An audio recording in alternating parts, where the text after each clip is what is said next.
me has arrived after countless hours.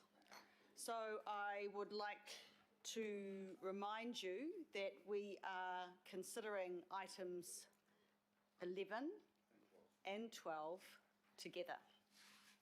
So I welcome to the floor, to the table, Ross. No, I don't. Yes, I do. Ross, Michael and John. Three men that we've got to know very, very well over the last few weeks. So, gentlemen, over to you, please.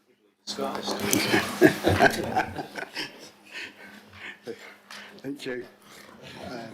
So we've discussed the budget, all the components, through many hours of workshops. So we'll keep this reasonably brief and just sort of a few slides to just kind of step through the key elements of the process and how the numbers have moved and shaped up, including over the last few days. So just a recap in terms of where we've come from in terms of the annual budget for next year, or for the current financial year, 2021. We went out and consulted in February, March on the initial draft budget. It was minimal change. There wasn't a lot going on there. It was very much a business as usual budget. But before we even got to the end of that consultation process, the world changed. The COVID situation came along. So after that, we went through and looked at what is the impact of COVID-19 on the council group's finances for the coming year. We worked with our chief economist to come up with some assumptions and scenarios, and worked with across the group with all the CCOs, figure out, well, what is the impact? What is the direct impacts, the knock-on impacts on revenues, costs, capital expenditure? And then looked for savings. So they looked for where we could defer capital investment, cut back on non-essential spending. And so as part of that process, we identified 120 million of savings for the council parent and a further 38 million for the CCOs. But it wasn't enough. When we ran the numbers on all that, we had our debt to revenue ratio above our 270% limit. In fact, it was well up above 300%, and it was predicted to stay elevated for 4 years above our limit. So that wasn't a prudent financial place to be. So we needed to find further savings, pull further levers in order to put together a prudent, sustainable budget. So the last box there sort of shows how we've moved those levers other than the rates choice. So firstly, borrowing. So we realised we couldn't live at 270% for this particular year.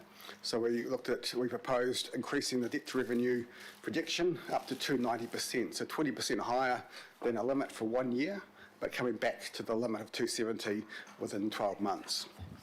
Well, that is as far as we thought we could prudently go, and that still remains the case. Things are still uncertain.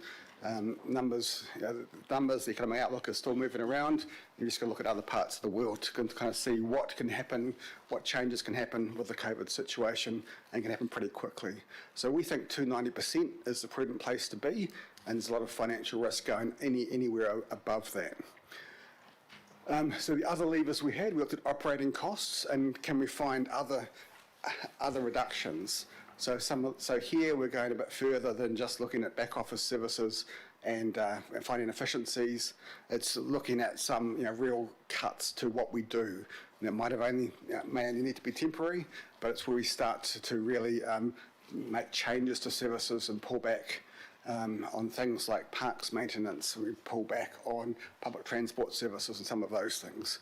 So there's a certain amount we need to do. It was about 50 odd million to get to 3.5, and then even more cuts to services to get down to a 2.5% rates increase. Then we looked at capital expenditure. We'd already factored in some deferrals in an initial position, but we needed to go further and be more aggressive in terms of what we can push out. Looked at what was committed, what's critical for renewals, what are absolute top priorities for the council, and most other things. We asked the question, well, can it be pushed out, and why can't it be pushed out? And we just had to look across the board, across the whole group, everywhere.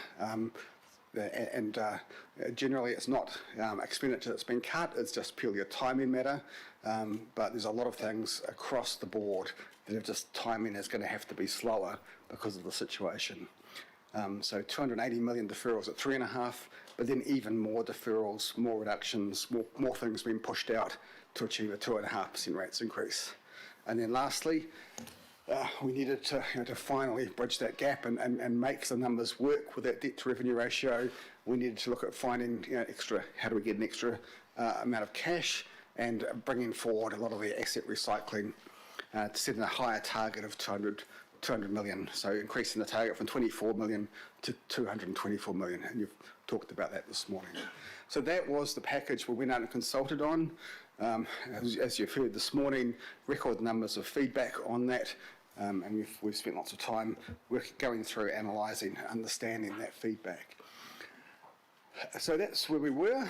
The report on the agenda today, the budget decision-making report, sets out the history, sets out the updates that we've done. So things have moved on since the draft budget. Things have got slightly better. Working with our chief economist, we've a slight improvement in economic forecasts. We've come out of lockdown earlier than expected. We're expecting to be in the draft budgets maybe at the level 2 through to October or through to September, and then for the rest of the financial year at level 1. But we're now projecting we're at level 1 throughout the whole of the coming year. So coming out of lockdown earlier, better economic projections means a slight improvement in revenue. So 50 million improvement in revenue, some other debt movements and other things. So overall, there's 40 million additional capacity just from refreshing and updating our budgets. So that was extra capacity. That would have been great news if we could reinstate some stuff, but then the water care drought issue came along, and the need to respond to that, and not at the lower end, not at just the more modest investment that might have been the case. Water care advising that with this being a 1 in 200 year drought, and then having reached agreement down the Waikato, they advised that 224 million is the investment they need this year in order to avoid us moving into severe water restrictions. So it's come out 224 million as the extra water care capex required, as well as 15 million of extra OPEX again. So that's the cost to treat the water. So all of that is drought related, an extra challenge. So on top of the revenue shortfall of the order of 500 million, there's a $240 odd million drought challenge as well. But because we've made all those other measures, we've had the asset cycling, capex deferrals, etc., going higher with the debt, we've managed to mitigate a lot of that 500 million revenue, and water care have committed to offsetting about half of the debt issue associated with their investment. So where does that leave us? Overall, that left us with a 78 million shortfall that we need to find in order to balance things at that 290% debt to revenue. And so in the report, we talk about some options to do that, options of looking at further capex deferrals, looking at higher asset sales, and maybe even as a last resort going a little bit higher on debt and accepting the risks that come with that. But luckily, we haven't had to go there. Things have changed in the last few days with a couple of announcements from central government. The first one relating to Waka Kotahi, and that's the New Zealand Transport Agency.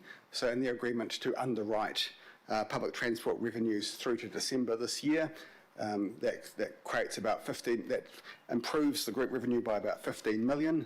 And then in terms of leverage you get through our debt to revenue ratio as well, means there's extra capacity for about 55 million in total from that, both in terms of the cash revenue and that debt to revenue leverage. And then, but as part of the other thinking there, that helps us mitigate the debt problem, but we want to.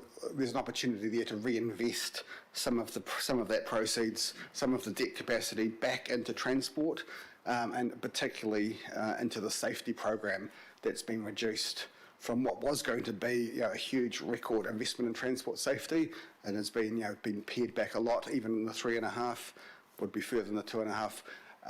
Because we've had that announcement from Waka Kotahi, we're able to reinstate a package of 40 million of additional transport investment, and about half of that is directly related to transport safety enhancements. We've also had the advice from central government, an indication around the shovel-ready projects. Not the full details, that's still to come, but we have had confirmation that there's two lots of 98 million of funding coming to Auckland Council, and that's in two parts. The first 98 relates to projects, capital investments that are already funded or fully funded, and the second part is for unfunded projects. The unfunded project doesn't really change our budget picture here. It does help Auckland. It's projects that aren't on our books, so additional investment and additional funding will be added on, but that doesn't really create any capacity for the council to make investment decisions. It's just more projects with government funding. But for the first 98 million, that does help. It isn't quite clear exactly how much of that helps us this financial year. It's still unclear how much of it relates to multi-year projects, how that relates and intersects with what we've currently got in our budget projections, but we're pretty confident that at the very minimum it will displace 30 million of council funding for this financial year. So that's 30 million of capacity it will create. Maybe it creates more capacity. If it does, then that means that it'll take the pressure off debt a little bit, and debt might be a little bit lower. Or maybe it means we can invest a little bit more. So that would be good, but at the moment we can make a prudent, conservative assumption there about 30 million in these numbers. So putting all that together, that means we're pretty close to making the budget work. There's about a $13 million shortfall.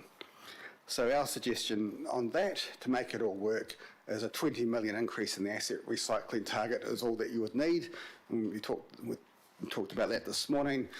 In the consultation, we talked about a 200 million increase. If we made that a 220 million increase, that would basically get us there. It would cover that 13 million gap, provide just a little bit of extra capacity, which you could use to repay debt.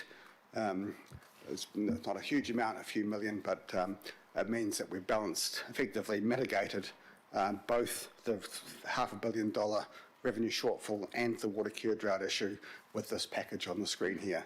So this is assuming a 3.5% rates increase.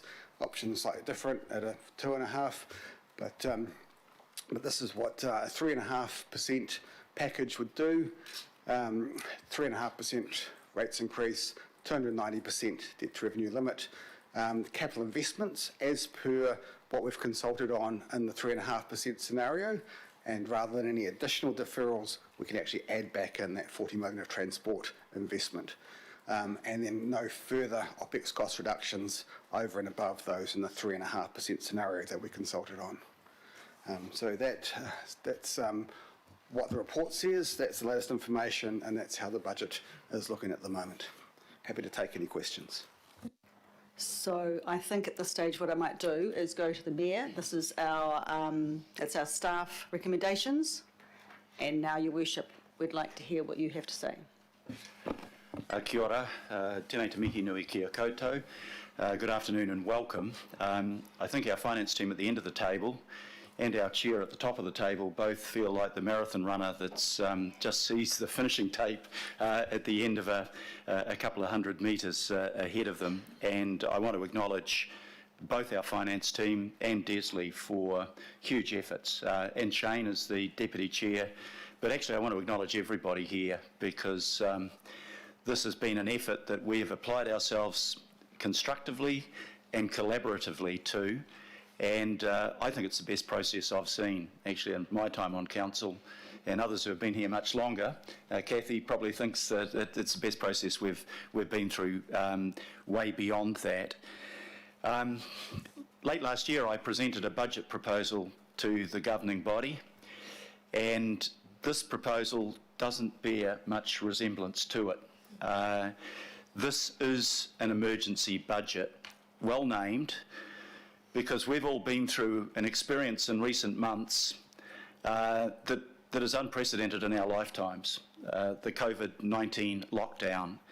And that has had a huge impact on our country.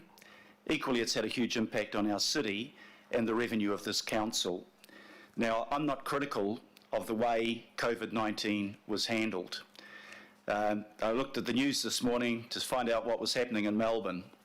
I think 237 new cases of COVID-19, mostly community transmitted, IC units filling up rapidly, and 1 week into another 6-week lockdown.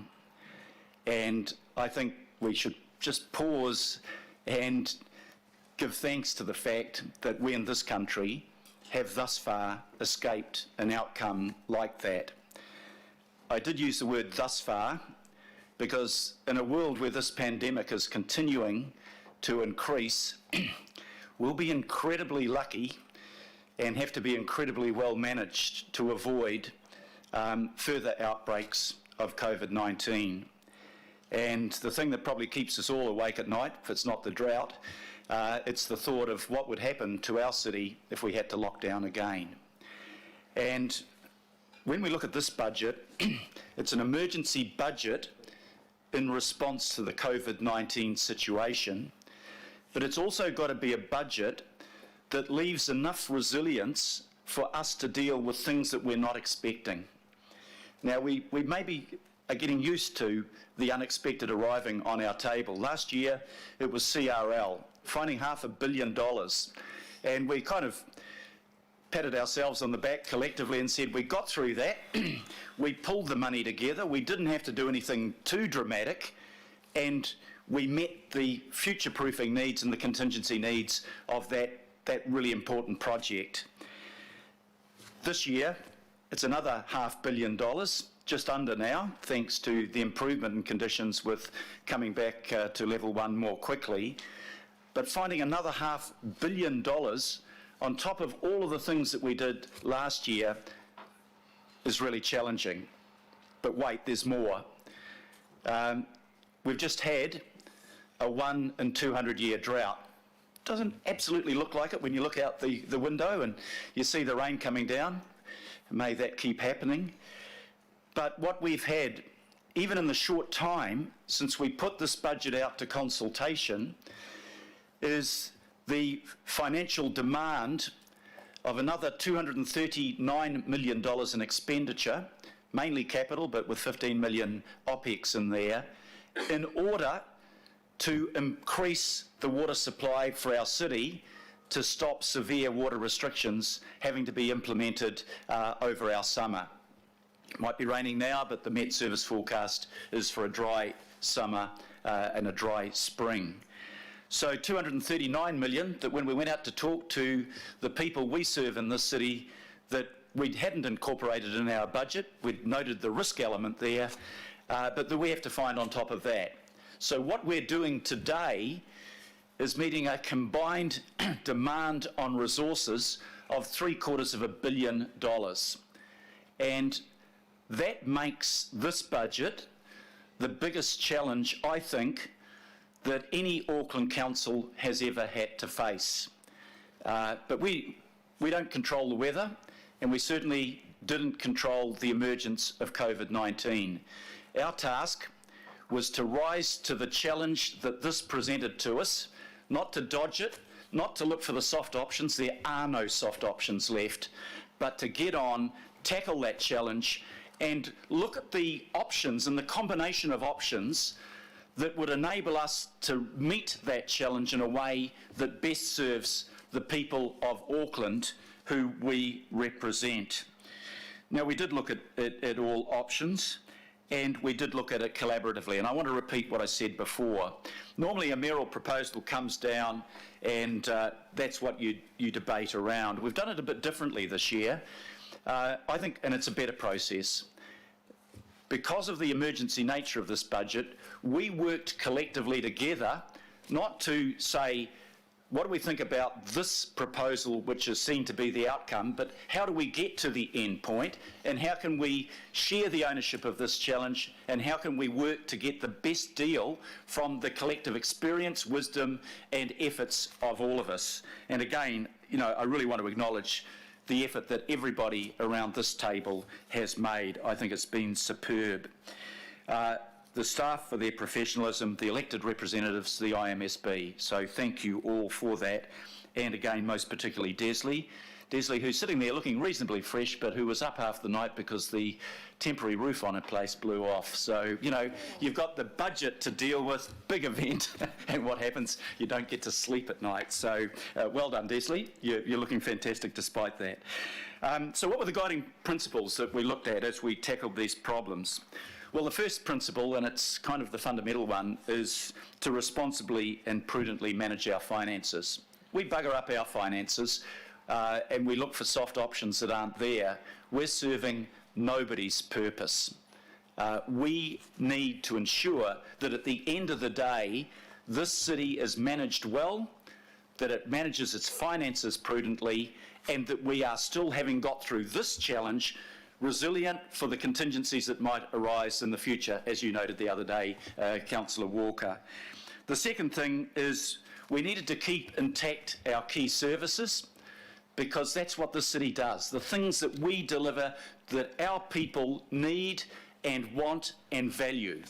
We can cut around the edges. We can't cut the core things that we need to deliver to our people.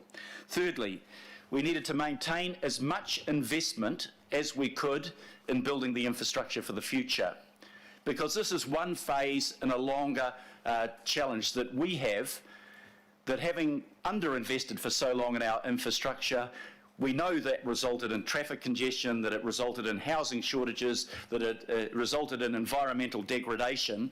We still have to invest in that infrastructure or we'll fall further behind. And actually, maybe the best time to invest in your infrastructure is when you're facing recession, because we create the assets that we need for the future of our city, but we also contribute to moving the economy forward, to getting economic recovery, creating jobs. And jobs is going to be what the next 6 to 12 months will be about. And last but not least, while we take the hard decisions, let's make sure that those hard decisions don't fall most harshly on those who are in our community who are most vulnerable. Now, I want to look at what we've done in tackling the problem we face in light of those principles. Well, the first thing, when you lose revenue, you've got to reduce your spending. And early on in this process, people, not largely around this table, but people said to us, well, the government's borrowing, why don't we just put another couple of $1 billion on our debt?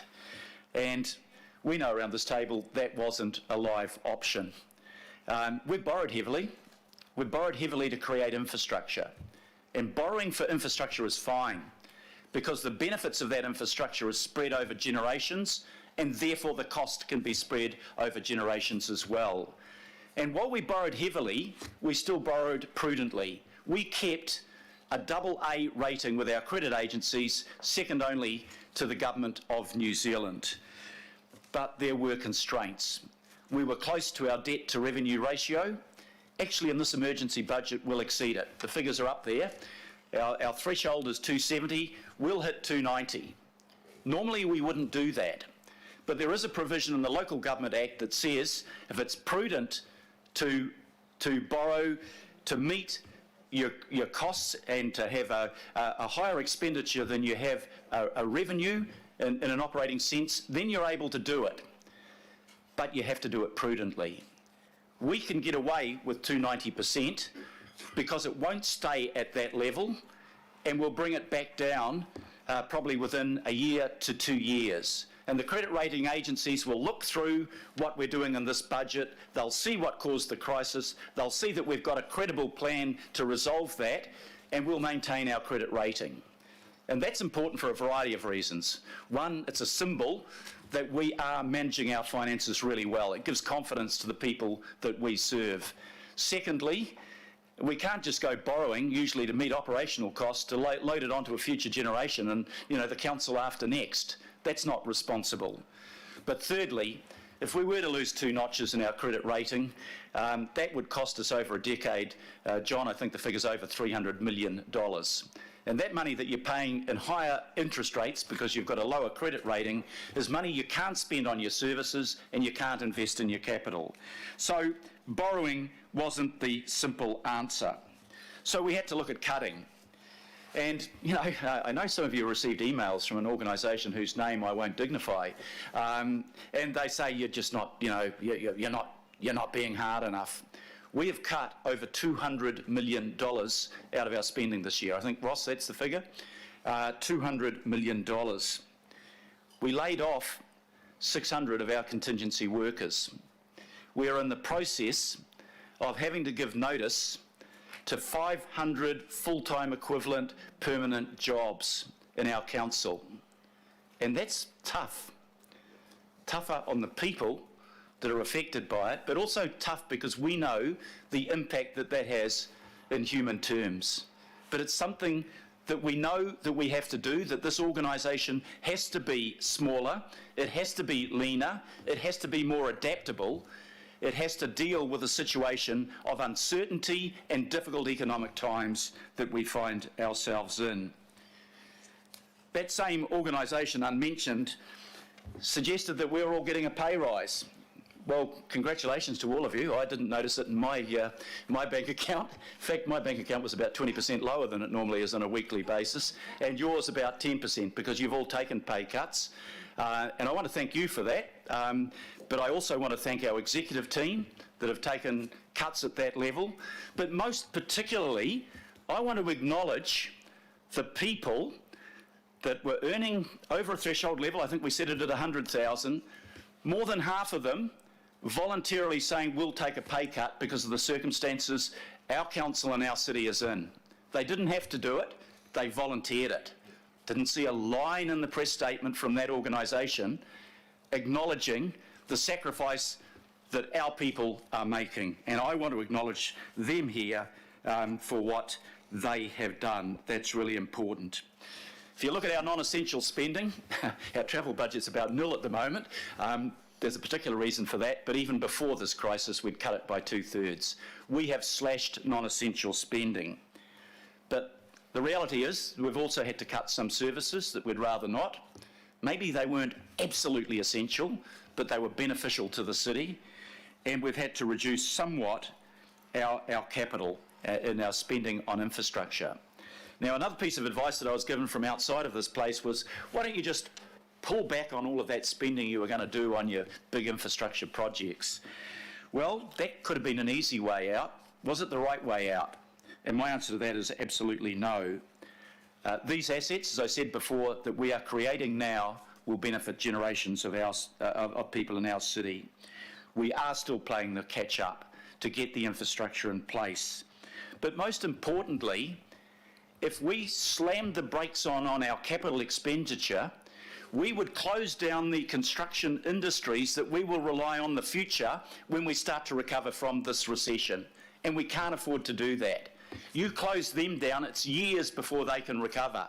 We're only just getting to the point where we've got the skills there and the materials and the companies set up to go and do the things that we want. It would be economic stupidity to slash that investment. It would be stupid and irresponsible not to contribute to stimulating the economic recovery of our country and creating jobs. I want to touch on the vulnerable in our society. I'm really proud of what this council did during COVID-19 and the lockdown. The food supply that we worked out of Spark Arena, the meals that we provided. Some of us, Kathy, I'm going to give you an advertisement. Here it is. We were at a book launch last night. One of our number is a newly published author. Well done, Kathy. It was written during COVID-19 with her partner and daughter and another. And last night at that book launch, Chris Farrelly from the Auckland City Mission stood up and acknowledged our council for the work that it had done. And for the half dozen of us that were there, that was a proud moment, wasn't it? Really good. You know, we had helped make a difference in people's lives. So again, you know, there's some easy things we could have cut out of the budget, the funding that we put into homelessness, no way. We could have said, look, we'll put on hold the living wage for our cleaners. Could have done that, eh? It's not in place yet. Had a great excuse for not bringing them up to a living wage, but would that have been the right thing to do? Absolutely not. So we have kept in this budget our living wage for our cleaners. We have maintained, and thank you to the IMSB for its input, we have maintained our commitment to lifting Maori outcomes so that we have a more inclusive and more equitable city, and those things are important. Some other things that could have been cut. We actually put some great things into the initial Mayoral Proposal to deal with climate change and cutting our emissions, carbon emissions, by 20%. We have retained those because long after COVID becomes a distant memory, we're still meeting that challenge of climate change, and that investment will continue and must continue. Equally with our water quality, we know that we're doing some great things that will make a huge difference for future generations of Aucklanders in improving our water quality, and we'll keep doing those things. So in order to keep services intact, in order to keep on investing in that infrastructure, in order to be inclusive, in order to plan for the future, I am proposing in this budget proposal a 3.5% rate increase. Now, that is not something I've dragged out of the air. That's something that I've listened to all of you around this table. Get your views, listen to all of our local boards. We had, and he's here somewhere, Andy at the back, one of our senior local board people, who's the chair of a local board, say that this was the first time in his memory he could remember every local board endorsing a common rate increase, and it was 3.5%. Every local board, whether it was the east of Auckland, the north of Auckland, the west or the south, every board endorsed that because they understood that while it's nice to have a lower rate increase, we'd all like to be nice and create a lower rate increase, the damage that would do to the services that we provided to our people would outweigh the benefit of the 47 cents a week extra that the 3.5% rate increase means to an owner of a $1 million property. The difference between the 2.5% and the 3.5% is 47 cents a week. But what was the difference for council? The difference for council was slashing our expenditure on infrastructure by 60 million, slashing our spending by another 17 million. And when you've trimmed off all the fat, as I believe that we've done, then you start cutting into the muscle and the bone, and that damage is permanent. Now, not blaming Bernard, but the headline in the paper this morning was rate shock, big rate rise. Andrew Duncan's here somewhere. I think Councillor Mulholland, you asked him to prepare what the comparative rate increases were for cities that we might compare ourselves with. These are largely proposed rather than actual at the moment, but let me just read through them. Hamilton, 3.8. Tauranga, 4.7. Wellington, somewhere between 2.3 and 5.1. Christchurch, somewhere between 3.5 and 5.5. Dunedin, that's actually struck its rate, 4.1. Well, there's a lot of shock in those figures. I don't believe this is a rate shock. I campaigned in the recent election on a 3.5% rate increase against a candidate that was proposing a rates freeze. We put in our long-term budget, our 10-year budget long-term plan, a 3.5% rate increase after all the work that went into that process back in 2018. And we are working on professional advice from people that say at 2.5%, you will do some real damage to the ability of the council to fulfil its role. I think the arguments are overwhelming, and I thank people around this table for reaching what I believe is close to a consensus, not a full consensus, but close to a consensus, that we have to do what is right rather than do what is easy. There are other things we're doing, and I'm just winding up on this now, Madam Chair. I won't take the full hour that you offered me. A good long 5 minutes, Your Worship. I'll give you that. Keep going. We'll be selling our surplus properties, and a surplus property is not an asset because it's a property that you don't need now and you haven't defined a need for in the future, and it's actually costing you money both to maintain, but it's more importantly costing you an opportunity costs that you can't invest the capital you get from that into a capital project that we need. I wanted to acknowledge the last thing that was on the slides. The government has provided some assistance. 98 million of that won't help our budget, but will help our city because it's $98 million in capital projects that we actually asked for but hadn't budgeted for. The 98 million that we had budgeted for, that will help us. And While I've got the bare recommendations in the Mayoral proposal, the Chair will move some updating recommendations that will become part of the Mayoral proposal that will acknowledge that there's some good things that we can do with that money that has been freed up, including putting $40 million back into road safety, things like dangerous intersections where we can save lives and we can stop injuries, and that's important. And it will stop us having to cut another $32 million out of the capital program, even for the 3.5% rate increase. So, winding up, this is a tough budget. We've probably never faced a tougher one. And I want to thank everybody here for constructively and collaboratively working to find a solution to the challenges that are posed. Working together, our community and our country was able to effectively constrain the spread of COVID-19 in a way very few countries in the world have achieved. And working together, we will emerge from this stronger, building a better, more resilient and more inclusive city. Thank you very much. Kia ora. You're now going to hand over to me, aren't you? I'm sorry. I'm going to now hand over to the Chair, who will move the Chair's recommendations, picking up the discussions we had yesterday and which will be incorporated into the Mayoral proposal. Thank you very much, Desley, and thank you once again for your huge efforts in all of this. Thank you, thank you. So I would like to put up some recommendations in place of the Mayor's recommendations B5, and they are as follows. To include additional budgets for water care in 2021 of 224 million capital expenditure and 15 million of operational expenditure to respond to Auckland's drought situation, noting that water care will mitigate 121 million of the impact this will have on the group debt. All right, so that is my first recommendation. Drought relief isn't unavoidable, unfortunately, so that's the extra cost we have there. The second one is updating revenue and funding projections as a consequence of Kotahi fully funding public transport shortfalls from July to December, and confirmation of 98 million of government funding for fully or partially funded transport projects. And in doing so, I want to acknowledge both Auckland Transport and NZTA for their work around that. This, of course, avoids further deferrals of over 30 million under the 3.5 option, and also alleviates pressure on our debt.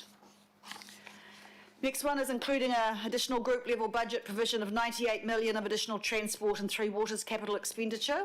That, of course, is a good outcome for Auckland, but no direct improvement to our financial challenge, but still our region will benefit from that money. Next one, D, is noting the 20 million reduction to the budget for 2021 events, including the America's Cup. E, noting the reinstatement of 10 million to decrease the proposed reduction in public transport services. F, increase the target for asset recycling by an additional 20 million. I mean, this is showing strong commitment to managing our debt and a willingness to apply other balance sheet solutions rather than just borrow more. And I'm sure John is very happy about that because it also helps with our credit rating. G, including 40 million of additional Auckland Transport capital expenditure enabled by the 15 million public transport subsidy from Waka Kotahi in 2021 for road safety and death serious injury reductions. I think that's really important. No one wants to take responsibility for that. And that came through strongly in the consultation feedback as well.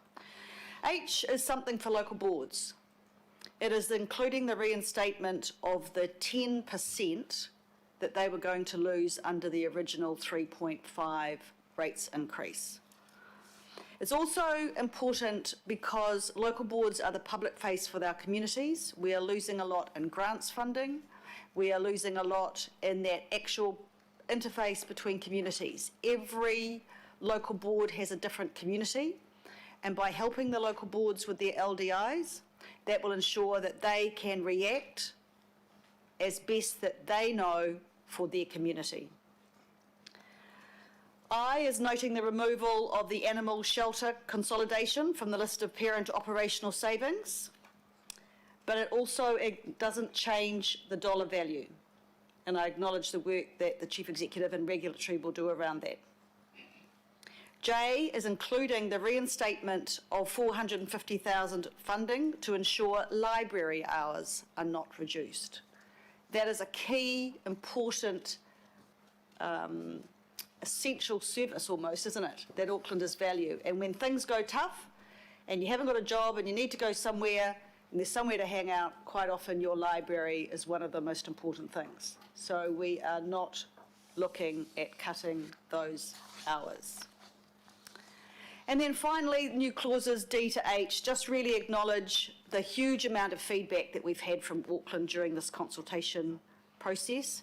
It acknowledges and thanks the role of local boards, our council-controlled organisations, Independent Māori Statutory Board, and everyone's collaboration towards the input for our emergency budget.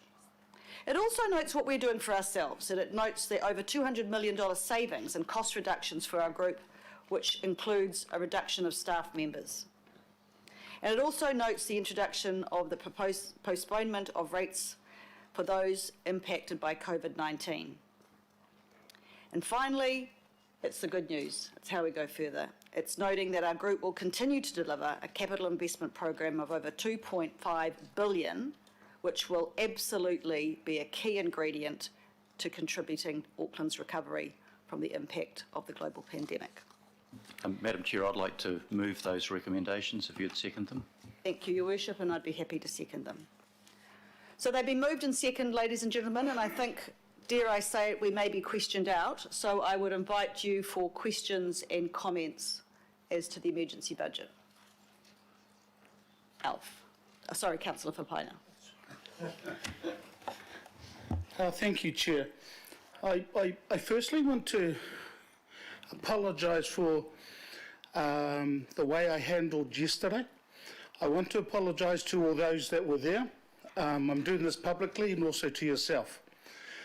Chair, for me, it is around the process, and I want to go through this process because I've been in council now 17 years and just started off straight on the Manukau City Council, so been through long-term plan, been through annual plan, and this is, when I say the worst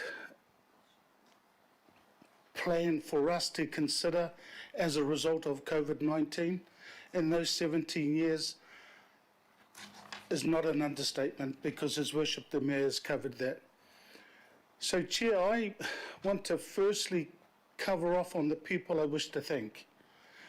I start with finance.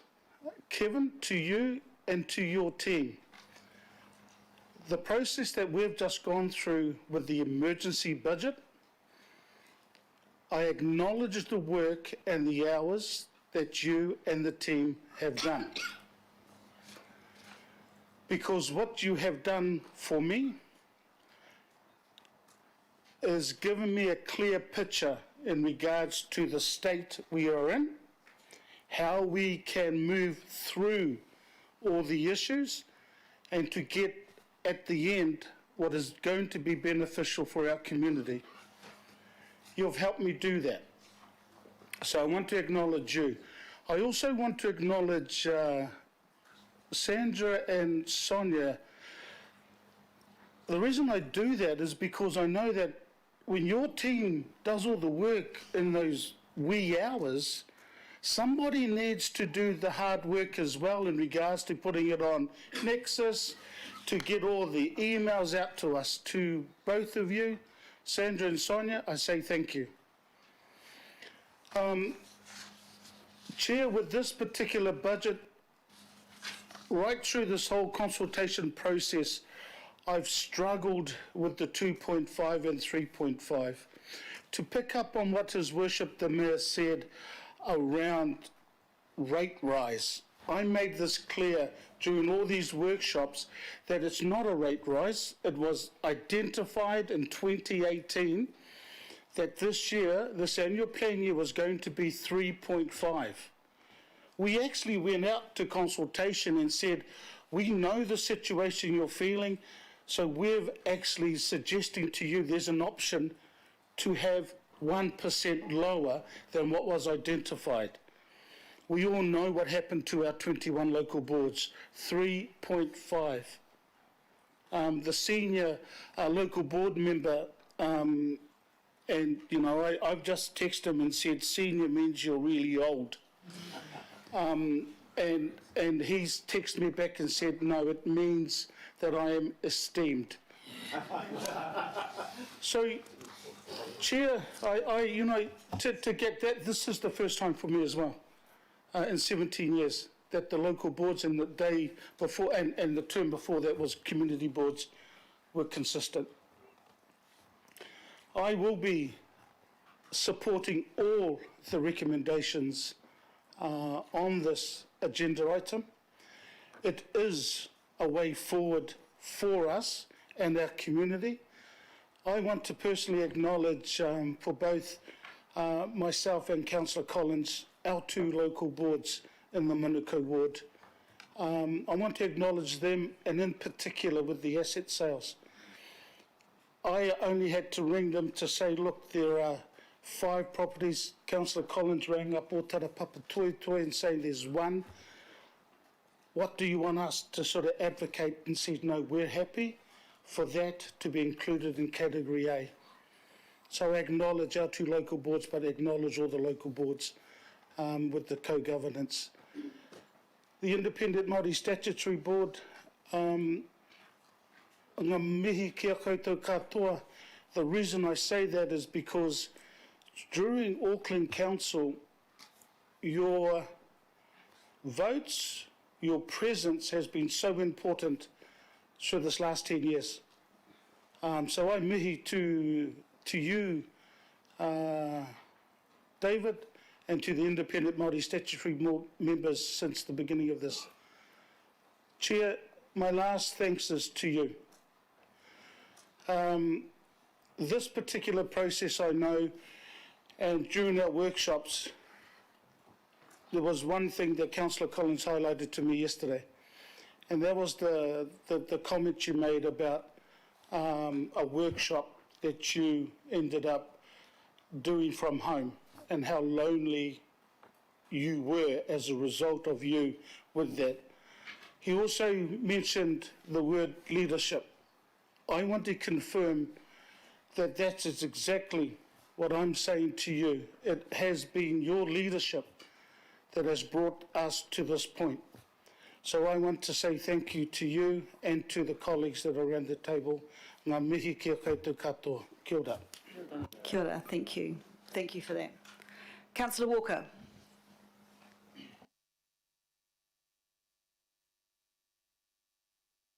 Sorry.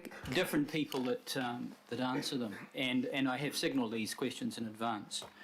The first question is around what is the budgetary provision by Watercare for the drop in revenue that may well be experienced from an aggressive water conservation strategy and campaign that both Auckland Council and Watercare would engage in.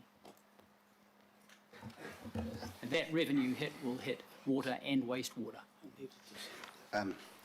Yes, so I don't have the exact specifics to hand, but the Watercare's revenue from water and wastewater charges is reduced by about 50 million in this budget compared to the pre-COVID levels.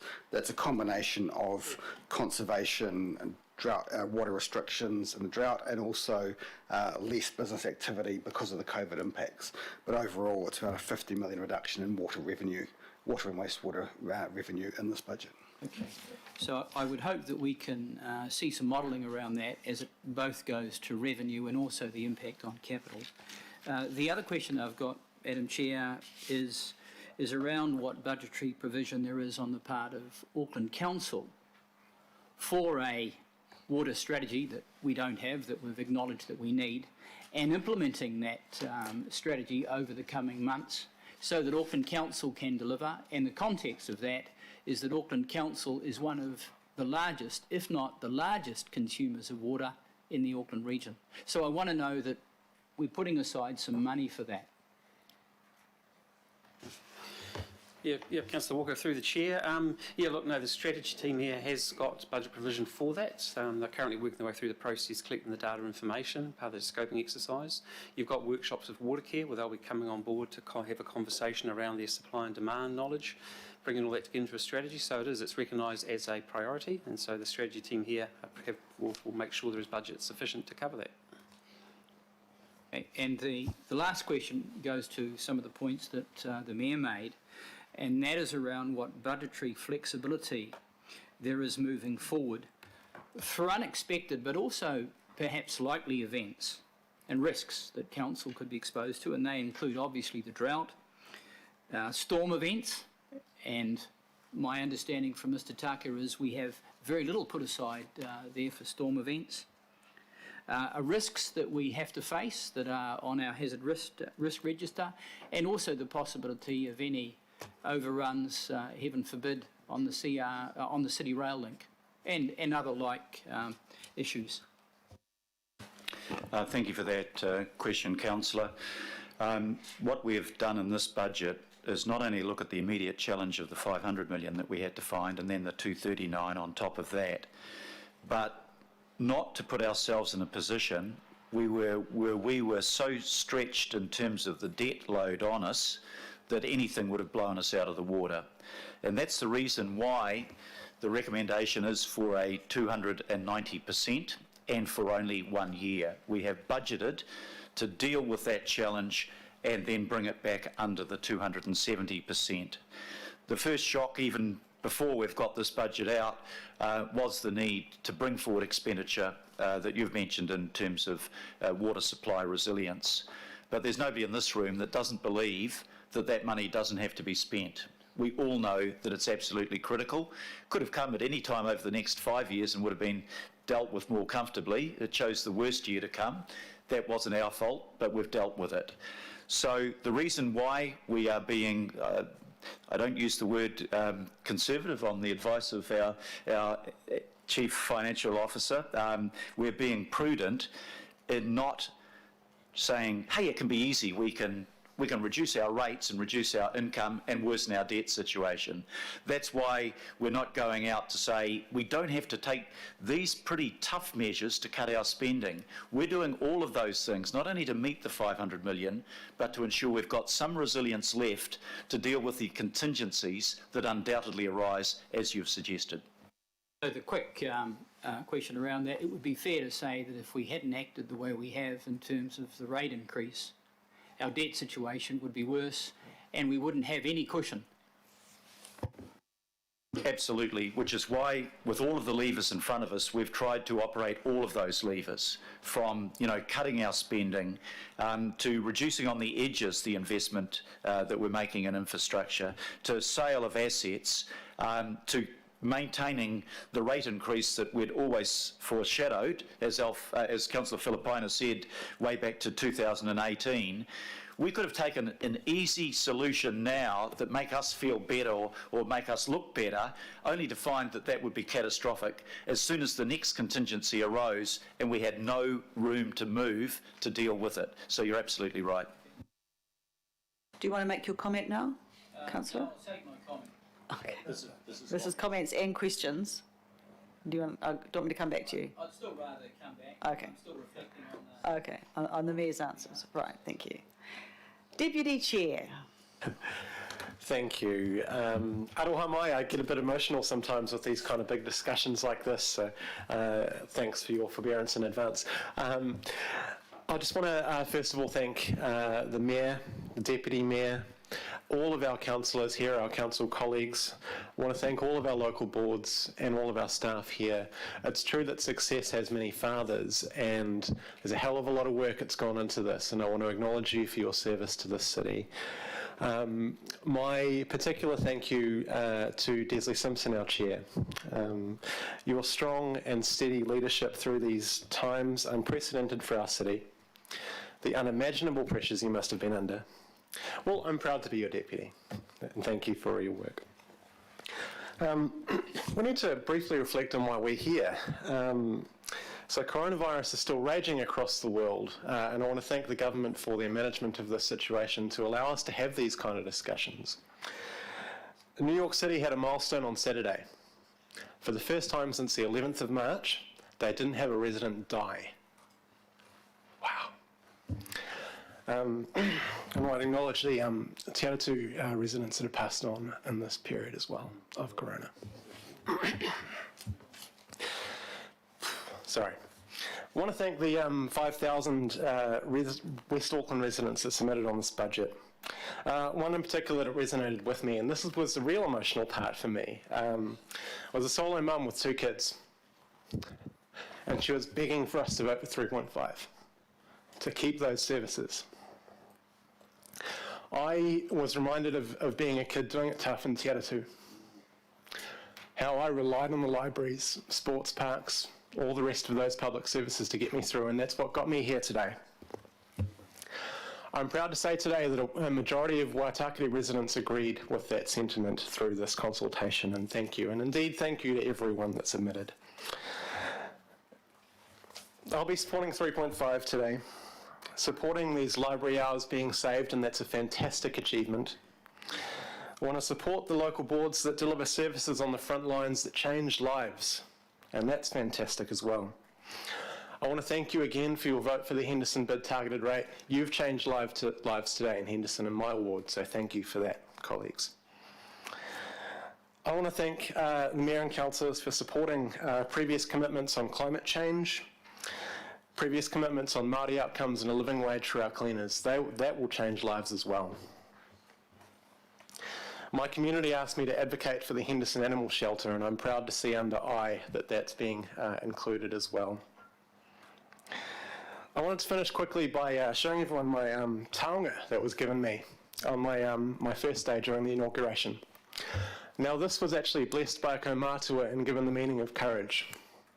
It's taken courage for all of us to get here, and it's something that I've been holding in a lot of these votes and discussions as the months have gone by. And I'll acknowledge everyone for their courage to get to this point today. Thanks everyone, ngā mihi. Kia ora, and I'm going to save my comments about you till a bit later. Should I be worried? Councillor Fletcher, can you hear us?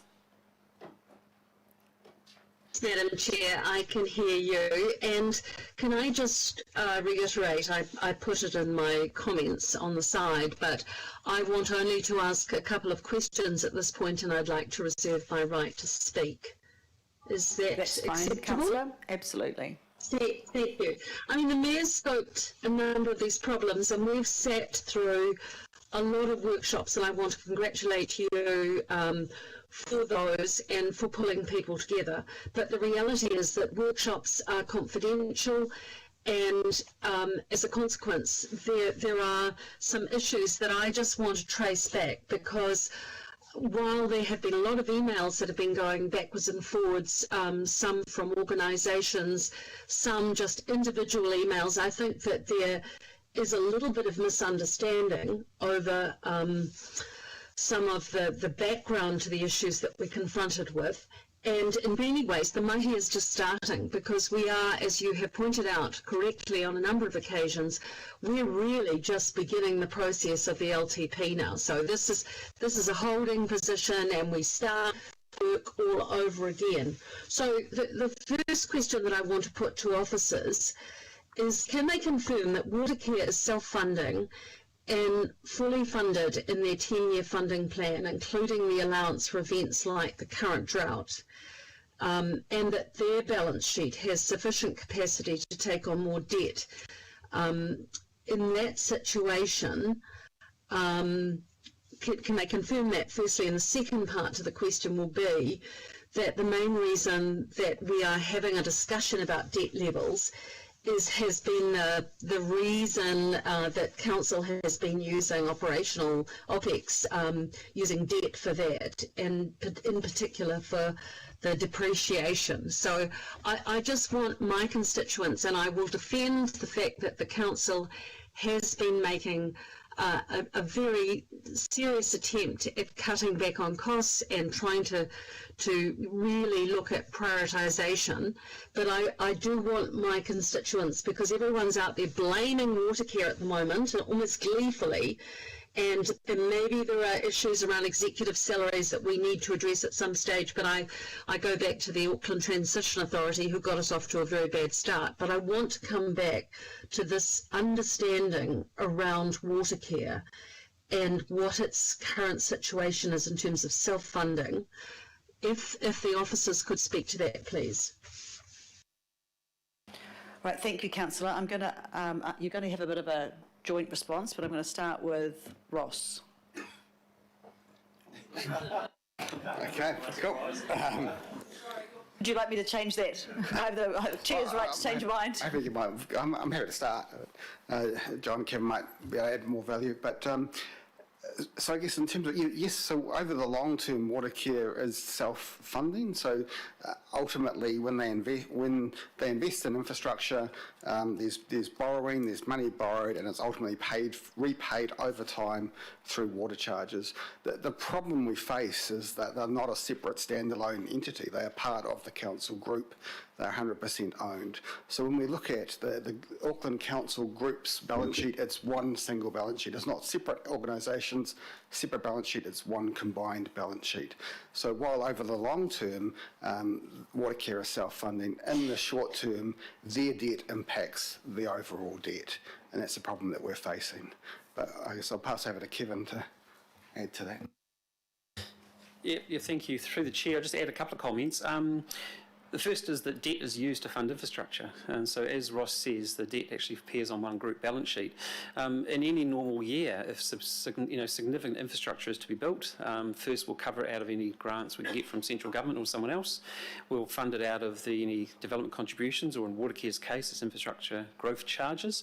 But after that, ultimately, to ensure those that are gaining the benefit from an asset are paying for it over time, we will use debt to fund that. So this is not unusual in that it actually hits the council group's balance sheet to fund significant infrastructure. The difference this year is that our debt parameters are being stretched, so that's why the conversation has been had about how much impact it is having on council group debt at the moment. Look, the other comment I'll just make is there was a passing reference to salaries and things, just to remind people here, although the group is treated in one case as far as things like balance sheet and debt levels go, they are separate legal entities. Council does set objectives to be achieved and does have conversations around budget levels and things, but ultimately Watercare will determine, the Watercare board will determine own salaries and other factors like that as from an administrative management perspective within their own entity. Thank you for that clarification about that, and that applies to other CCOs as well. So just coming back then to the issue of debt and debt on the council family balance sheet, have any officers or our CEO, have they lobbied central government at any stage to bring about a change in order that we don't end up in that situation where that debt is going to sit within the council family? And I really appreciate you taking a minute or two to outline this for those who are listening, because I think it's a really important point. I'm going to ask the Mayor to respond. Councillor Fletcher, yes, I've had those discussions with government, and we are exploring with government the ability of government to move the debt off council's balance sheet but leaving the ownership with council. And there are a variety of ways in which that might be done, including through the use of special purpose vehicles. There is also shortly under consideration the government's plans to reform the whole water structure of New Zealand, and there's been announcements made already totalling about $761 million of government funding going into that. But I think that the government will be of a mind if the water authorities are cooperative with the plans to consolidate the way in which water supplies are delivered, to provide funding to ease that transition into a new model, and it may be that we can benefit from that. But clearly, if we were able to take Watercare's debt off our books, Watercare's debt, I think, is in excess of 1 billion, 1.2 billion. John, can I ask you for clarification of that? Might be higher than that. It's now about 1.9 billion. 1.9, it just went up by another 224 million actually. Yeah, clearly that would help us, Councillor, and those discussions I'm having with the relevant ministers, including the Minister for Internal Affairs. Thank you for that. So when we come back to this vexed issue of what the debt ceiling might be and how credit rating agencies might respond to us, has there been discussion with the credit rating agencies, and this is probably one more for John or our former CEO, what discussions, because as I understand credit rating agencies, they are really trying to understand, because this is not just, as we discussed at length yesterday, we're not just looking at 1 year, we're looking at multi-years.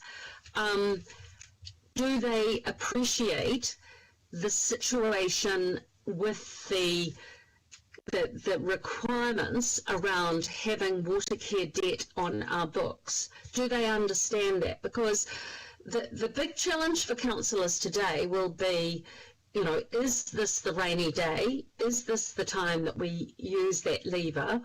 Or are we trying to keep a little capacity there for those of us who subscribe to the doomsday is yet to come?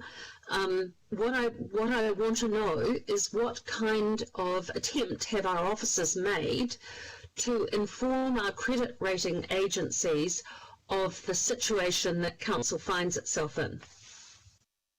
John. Yeah, thank you, Councillor Fletcher, and through you, Chair. Look, we have very regular dialogue with both our rating agencies, so both S&P Global and Moody's, on a weekly, if not 2-weekly basis at the moment. And look, they're very well aware of council's current issues around debt, as the wider council sector is facing. What they won't do is manage our balance sheet for us. They will respond to information that we give them, such as what was in the consultation document and what finally gets approved in this annual plan. What's become clear from discussions is that we always knew that 270% debt to revenue was a safe harbour. We know once we get to 290, for example, that Moody's thought that was close enough to put in question the rating, that they went to Credit Rating Committee where they formally reviewed our rating, and fortunately they came back and reaffirmed in their terms our AA2 rating. But what is apparent is that every 1% we move above current levels, we do put our credit rating at risk. So a risk that we will get a downgrade of 1 or more notches. Look, longer term, again, as the Mayor has outlined, they're aware of us. We'd like to get water care debt off our balance sheet. It's complicated. We will do a lot more work leading into the next long-term plan with both S&P and Moody's, working through some credit rating scenarios, including different debt to revenue levels, to try and understand how they would look at that from a credit rating point of view. But those things take time and money, and you're looking at a sort of 3 to 6 month process. Thank you for that, John. Can you confirm that the 270 limit has been supported in the past because of the propensity of council to fund operations, use debt for operations? Has that been a factor? I just, I think all of us are wanting to see capital projects get off the ground and infrastructure that is long overdue for Auckland, but it's just how we use debt. So I would just like a bit of a breakdown on what we have done up until now, and then know that we can actually have this debate in a more meaningful way going forward into the LTP. Yeah, through you, Chair. Look, Councillor Fletcher, that's a very good question. There's a lot of factors which underpin our rating, our strong AA rating, not just the debt to revenue figure. Part of it is the local government framework under which we operate in New Zealand, and they give that, again, top marks because it's conservative, it's prudent. And one of those aspects in which it is prudent is that in normal circumstances, we don't use debt to fund operational expenditure. We just use it to fund capital expenditure. However, they accept in one-off situations, extreme situations like we're facing now, and for a limited time, that we would use a modest amount of debt to cover some operating costs. So you are saying that prior to now and looking forward with this budget, you have never funded operations through the use of debt? Look, through you, Chair, I cannot say never, I haven't been around long enough for that, but the general principle, especially on a planning basis, is that we only use debt to fund capital expenditure in normal times. Certainly, if we got into the habit of using debt to fund operational costs on an ongoing and regular basis, we wouldn't have the same AA rating. I guess just to Thank you, Madam Chair. I'll come back with some comments a bit later on, but thank you for those responses, John.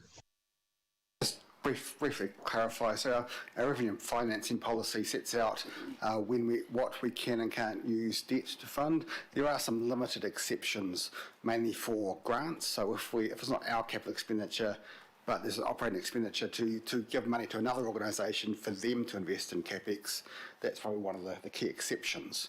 So it is by and large just not normally debt only for capital expenditure, but a few prudent exceptions. Thank you very much. Deputy Mayor. Thank you, Madam Chair, fellow councillors. It's a bit of a special day, quite frankly, because we've been through as a nation and as a city, as communities and as individuals, things that we've never experienced before, and it's been a massive challenge for all of us. And as a Kiwi, you actually hold your head up pretty high and say, we've done jolly well. Well done, New Zealand, well done, Auckland, well done, every community in this country and in this city. Dennis, I'd like to acknowledge the way that you have pulled this budget together. Your leadership has been exemplary in difficult, challenging times, and I'm sorry about your roof on your house from last night's storm. That was really just grossly unfair. You have done a great job, and the way you've brought the local boards in for a collaborative sessions has been very clever, very wise, and well done. I think we all agree with that.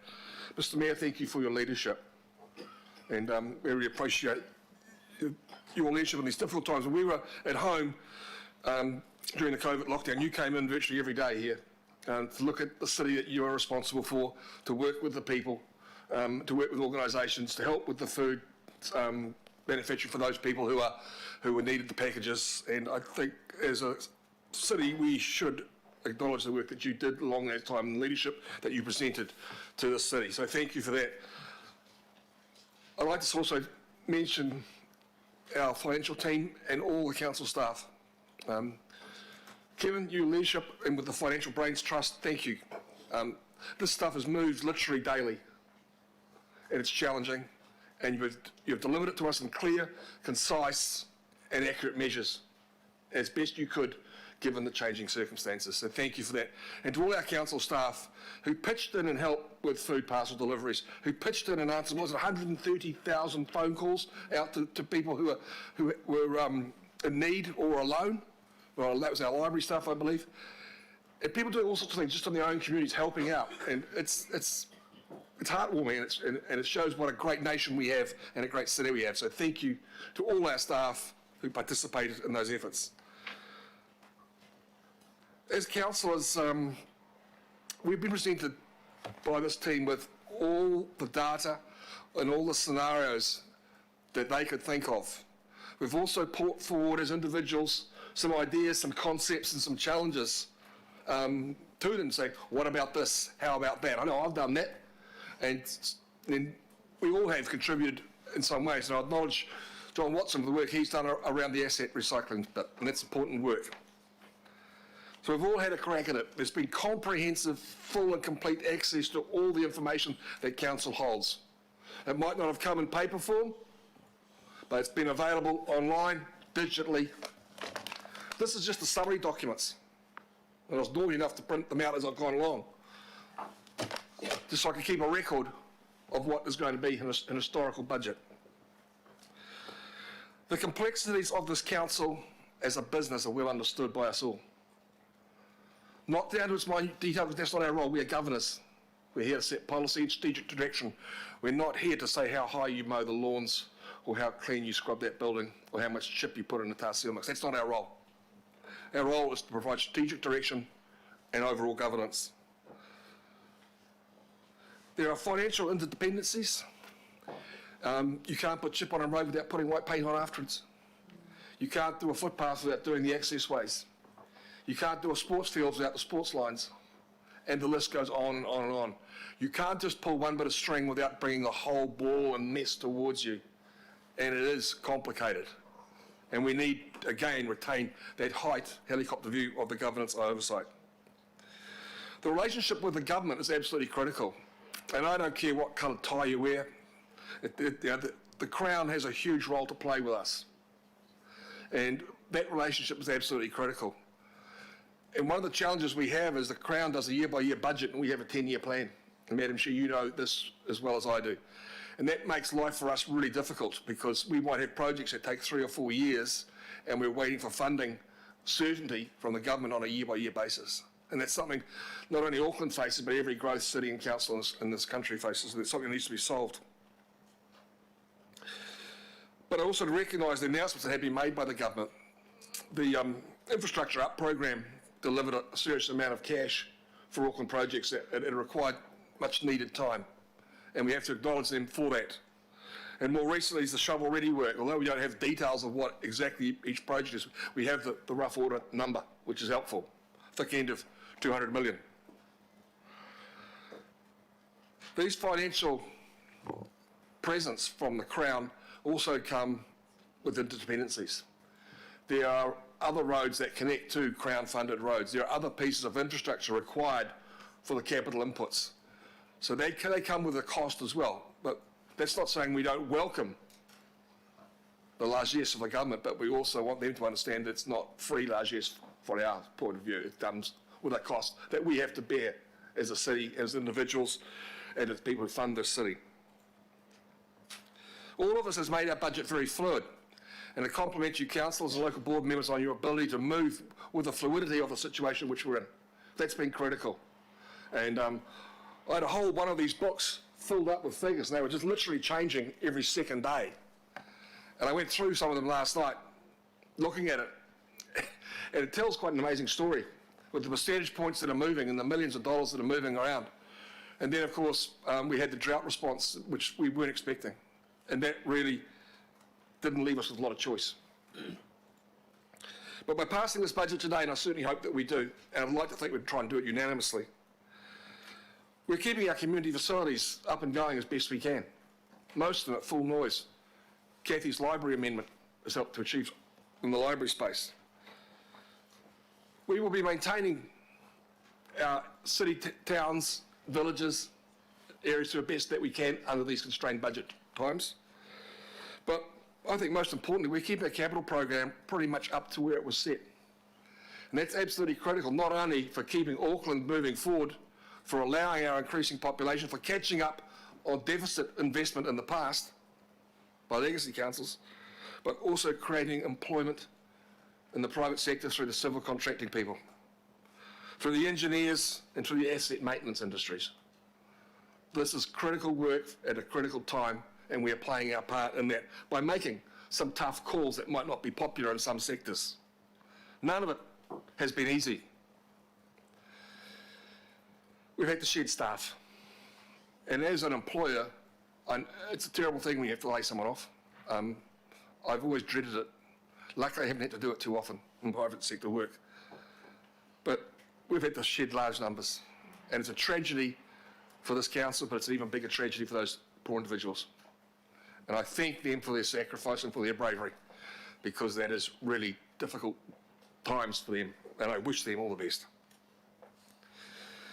We have a constrained budget with additional savings of $200 million for this 2021 year.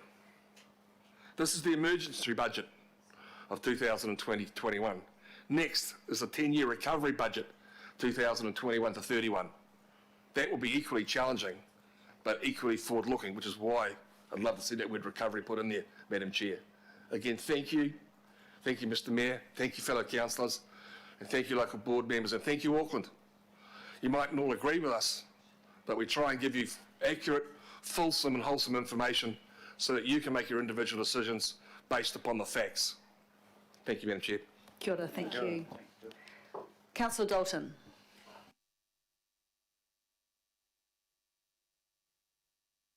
Thank you, Madam Chair. Well, what an extraordinary and challenging time this has been for us all of us, perhaps particularly the newbies. It's been a steep learning curve. I'd just like to echo what the Deputy Mayor has said, and yourself and Shane, and thank Kevin and the Brains Trust and the support crews who become more and more silhouetted as the day goes on and the sun starts to set. Thank you all, and to the comms team, and particularly I'd like to thank the CCOs for doing their bit. And when you told them to go away and try harder, they did. And they've been critical to this. And you know, we're all going to continue to pivot, aren't we, and pull the levers and get those pistons firing in unison. That's not going to change. And they'll be right alongside us. But I guess what it affirms for me is that there needs to be that closer oversight of the governing body with the CCOs. Your Worship, I've got two things I'd like to thank you for today. The first is your leadership of the drought situation. For the conversations that you've held with Waikato Tainui and the various councils down there, Watercare, and fronting the media on our behalf. And I know you've had the Deputy Mayor alongside you as well. But, importantly, it's the questions of accountability that you asked Watercare here in the confidential workshops. They were really important, they were an insight to me, and again, it affirms for me the importance of that CCO review committee and the role that we can play in the oversight and togetherness, perhaps, alongside our CCOs. Secondly, I want to thank you for providing that balancing item so we could retain the LDI. It's really, really important. I'm glad that that has happened. Thank you to Madam Chair for the support of that. Local boards carry the equal governance role as we do, but at that local level. And they are about to experience their ABS budgets being slashed. No, there is no doubt about it. The impacts are going to be hard, even under 3.5%. So we heard from the Mayoral Local Deputy Chair last week or this week, and she asked that we please provide them with or enable them to have some dignity, allow their community to get through the emergency budget with some dignity. And providing that LDI, it does that. And I thought, just like Shane, Shane brought a bit of a human element to his korero before, and a few examples that I'd just like to share of what a difference it would make. Local board budgets are very interesting, and Councillor Walker, I think you'd really enjoy them because you get to go line by line. By line by line. And it's an interesting space to be because there's actually about 6 different budgets now. Well, I don't know. And my esteemed colleague behind me, I think, nearly Councillor Baker, Chair Baker, has the same experience as I have in terms of years probably of working those budgets, so you know exactly what happens, but what they can do. Retention of the LDI, and I'll speak about the Mayoral Local Board, means that our gold card holders and those with disabilities can continue to exercise in our pools for free. That money that provides that service goes straight to the ops budget. It's not going out anywhere, it's supporting the regional budget to provide operational income. We've got the ability to retain 2 jobs for local young people in our skate parks. So for Randwick and Clendon, arguably 2 of the poorest communities within Auckland, they have 2 part-time skate park guardians, local young people, who make those skate parks free of gangs, free of broken bottles, free of graffiti. that budget that supports that is from LDI, and that too goes back through the regional budget through active recreation.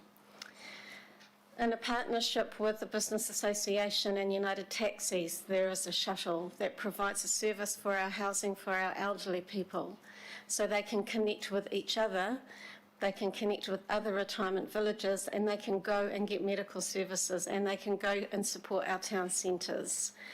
It takes them out of isolation, and it keeps them together in companionship. Those are three small examples of what a difference LDI makes, and it will be the same for every local board, and they will do it differently. But that is why I was very adamant that we need to try and retain that, because I know what's going to happen with the ABS budgets. I know what will happen, and it's going to be tough out there. So thank you. I really appreciate that there was the ability to get a balancing item for that to be retained. It does provide the local boards with choice, and those service impacts will help with dignity. So you have my support for your mayoral proposal, inclusive of the Chair's recommendations.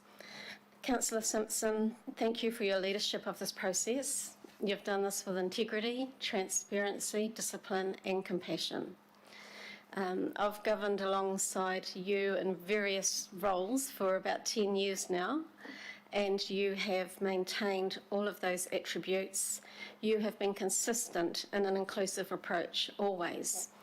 What I like about you is that whenever you're raising a problem, you will always bring a solution. And you'll say, I've got a solution to this problem. Might not be the right one, but I've got a solution. That is a really good work ethic, and I have learnt a lot from you. So thank you. You have provided us with a safe environment. That's really important in an environment like this. You've provided us with a safe environment to be able to have free and frank conversations and debates. You have brought dignity and integrity to the process.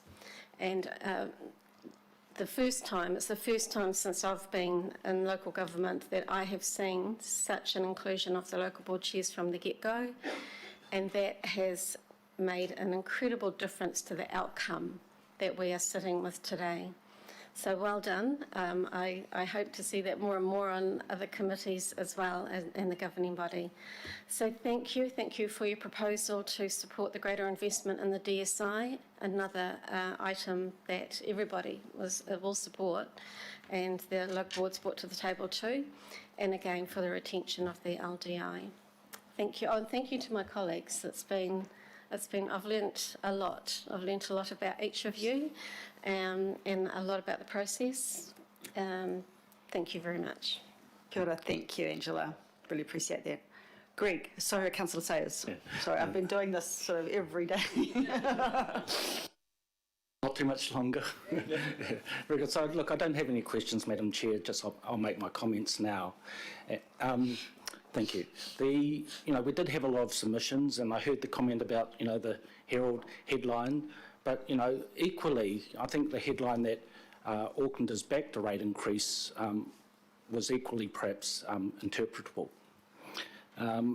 If we lumped the 2.5% rate increases with the ones that want more than 2.5%, it came up to about 57% of Auckland. If we took the same data and ring-fenced the 2.5% and less than 2.5%, it came to 64% of people. When I do that in my ward, ring the 2.5% and less, it comes to 75% of my constituents. So I think the message in there was that they're really saying, we want Auckland Council to cut its cloth to fit its income, but at a 2.5% or less income. That was the messaging. And there's also the comments about to do that instead of increasing the burden on ratepayers at a time when households can least afford it. And to recognise the financial hardship people have got to not only pay their rates, but pay their council fees, their fuel tax, 2 targeted rates. In my ward, there's 3, ongoing separate water charges, etc. So increasing taxes such as rates at a time of recession only deepens a recession. And I think that's the wrong thing to be doing. It's the compounding effect on Aucklanders, particularly the most vulnerable, the poor, the superannuants, those on fixed incomes, that steer me away from the 3.5% rate increase. Rate increases get added on to rents, and that makes housing more unaffordable. And the rates relief package may well suit landlords, but I doubt if it's going to suit renters. And there will be a lucky few inside the council family that get lifted to the living wage, but we're not talking about all of Auckland. So as long as Auckland Council keeps carrying this debt of the CRL, I don't think we're really ever going to get our head above water and be able to overly prudently manage our debt ratios. It is an election year. My mind is getting the CRL off Auckland's Council's books is our Waterloo moment in history. It would bail Auckland out of our financial hole and also have change to spare. Also, you know, it was just released, I don't know if everyone's seen it, from a consultancy firm, CPR Consultants, which is available to all the councils, looking at the payrolls of 130 councils throughout Auckland. And its conclusion is that councils pay 30% above the private sector. And most Aucklanders would assume that councils pay less than the private sector. So worth having a look through that. And maybe from that data, we might be able to look at those over 100,000 K. And, you know, on the back of an envelope, you could work out that if they were brought back to the private sector, that could be $100 million per annum in savings to ratepayers. And that returns us to the Royal Commissioner's recommendation of having an independent performance auditor residing over Auckland Council. They would be charged with the duty of independent advice and assurances to the public that the Auckland Council is providing high quality service in a cost effective way. So look, the Rodney Local Board supported a 3.5% rate increase, but there was conditional on, as they mentioned to us in person as well, on getting a larger seal extension budget. That hasn't happened. So I think there's a disservice being done to all Aucklanders here. It's a bigger picture because of the disservice that's been done to our rural community. The city's ability to work through COVID-19 was heavily dependent on our rural workforce, who were essential workers to feed us and keep us alive. And our rural-based economy to lead New Zealand into a stronger position relies on that community's productivity and its ability to improve productivity. And that includes lowering the cost of trucking food to us on unsafe, unsealed roads. You know, better roads also open up more internal tourism opportunities as well. So we have the capital spending up from an average of 1.6 million over the last 5 years to now over 2.5 billion in a recessionary year. But the ceiling of roads has been slashed to virtually nil. So I strongly protest against that foresightedness, and accordingly, Madam Chair, I'd like my vote registered against clause B1 when we come to the vote. Thank you. Thank you, Councillor. It's pretty hard to do just one because, of course, it comes with a package, but I respect that's what you're saying today. Councillor Darby. Thanks, Chair. Look, I just got some questions and I'll comment later on. We haven't had the opportunity to delve into that America's Cup budget. Remember, we had a presentation early on, so I've got some emails that have come in, and I just want to have the staff available for that, please. I saw him. Oh, yes. Nick? Is it Pramod or Pramod? Or Nick? So my key question is, I've read the heavily redacted host venue agreement. It's a bit hard to read a document with there's so many black lines through it. But I've read the responsibilities of America's Cup events and Emirates Team New Zealand, and I'm concerned that I'm concerned that we don't attribute any of this additional spend to any of their responsibilities, because I'm seeing, when I reconcile the two documents, Nick, I'm seeing overlaps. And I'm seeing that they have a responsibility for management of the crowd, movement of the public at the venue, safety of public at the venue, all aspects of on the water and on land delivery of the racing events, but not limited to that. It goes on to on-water media areas and on-water spectator areas. And I'm thinking we were told that we needed to spend more on harbour master management, etc. All movement of team boats, media, spectators, etc. It goes on and on about on-water spectator responsibilities, racing and event-related entertainment at the venue, crowd management. It lists all that, and providing for safe access for the venue, establishing and delivering a volunteer program at the venue, and I think beyond as well. So there's a lot of things in here that I'm concerned that this additional budget may alleviate some of their responsibilities. So I just want absolute assurance that we're not tipping in the remotest old shekel into supporting any of their responsibilities that we have already coughed up for. Through you, Madam Chair, I subject to my staff perhaps considering it further, but my understanding is that not 1 cent of council money goes to any of the obligations that are assumed by ACE and ET&Z. So the on-water and within venue costs are costs that they bear. The costs that are on land outside of the venue and on the water are costs that the council faces as the host city. The reason that these are substantial is because, and this wasn't necessarily anticipated at the time the document was signed, is that the race course C is in the middle of the harbour, and that means that Aucklanders will be able to enjoy as spectators the event in a way that's never happened before. So that is why we are faced with some pretty complex costs to manage as the hosts. Okay, look, it's not the time to go through line by line of, the various things in the host venue agreement. I will be tired. But there are some items here that do concern me. So under the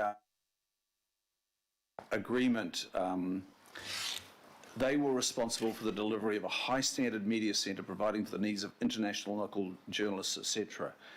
And then when you go to what I saw under the responsibility, under what would fall under that 20 million, is a reference to communications, marketing and engagement, which appears to sort of overlap. So you're saying none of this overlaps at all? So the media centre is about international broadcasting.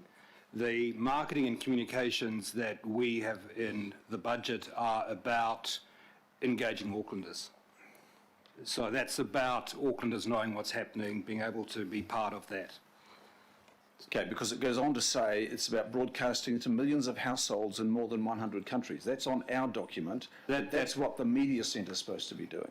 No, the media centre is for international journalists who will come to Auckland for the event and will provide that coverage. The spend for Auckland is for the activities that bring the event alive for Aucklanders and within New Zealand. And to the extent there's an overlap, it's because those international media will be experiencing the event in Auckland, and we want that experience to be something that's shared with the world. So I think conceptually it's quite separate, and my understanding is that nothing that we're doing in any way would contribute to the cost of that international media centre.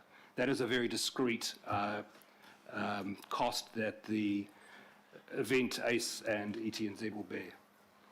Okay, look, I'll just leave it there, Chair. I'm sure that Nick and his team will be pretty fierce in defending our dollar and ensure that there's not a single bench shekel that goes their way in the future.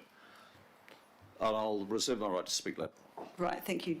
I think we'll just leave it there. All right, he seems happy. Right, thank you. Councillor Coombe.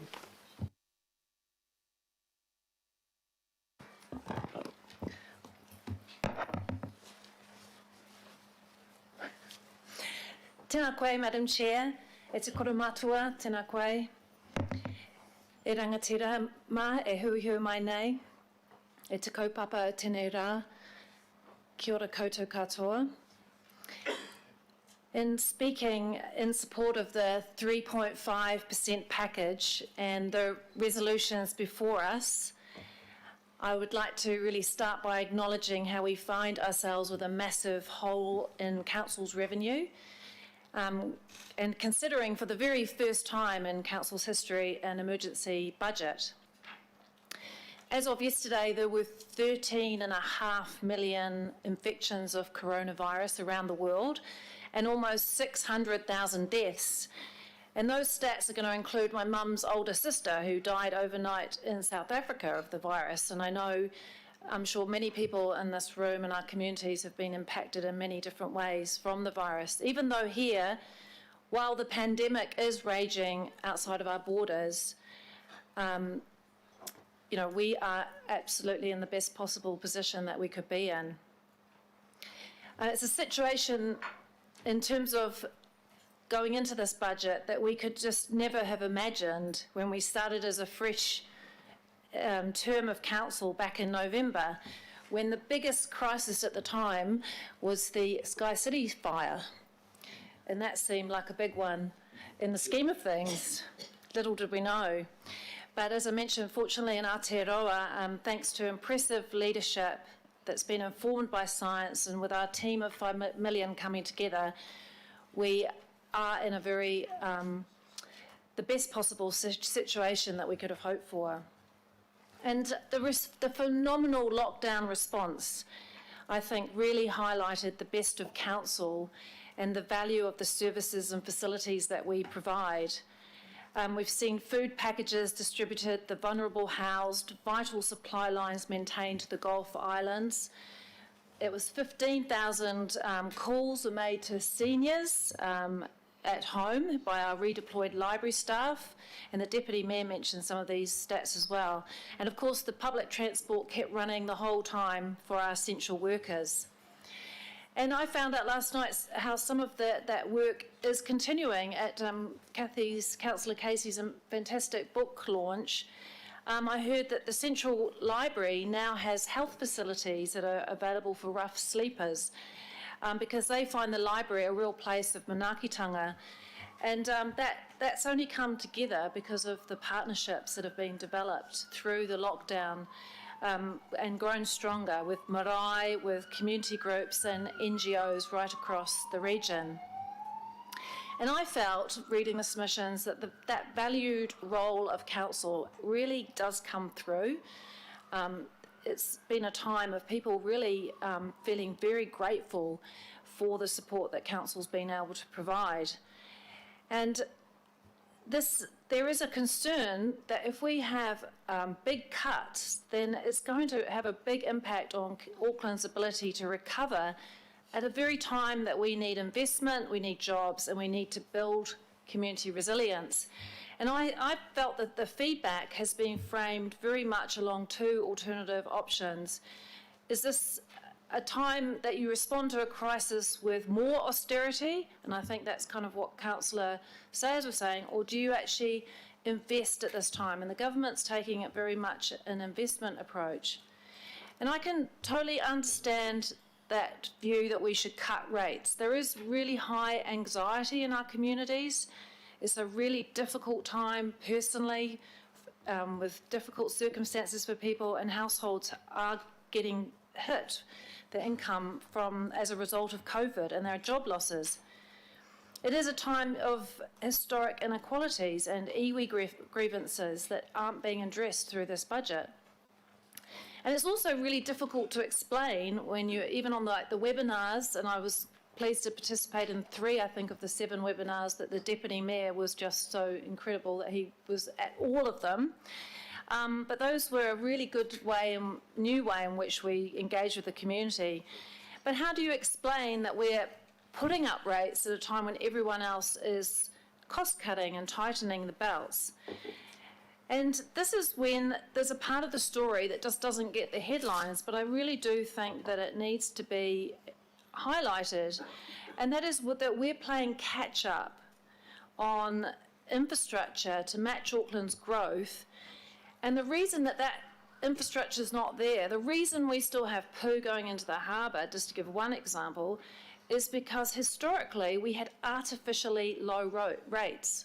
The old Auckland City Council used to cross-subsidise residential rates with business ones to keep them artificially low and push out all the infrastructure investment because, you know, led by our paper of record, there was this constant drum roll that rates had to be kept low, and I think it's really put in place inequalities across generations because of that underinvestment. So that's what we're trying to play catch up, and that's why this is actually a very, as the Mayor highlighted, across all councils, this is not a high rates rise, but I totally understand the pain and why we've received so much feedback that this should be a time when we're actually looking to cut household costs.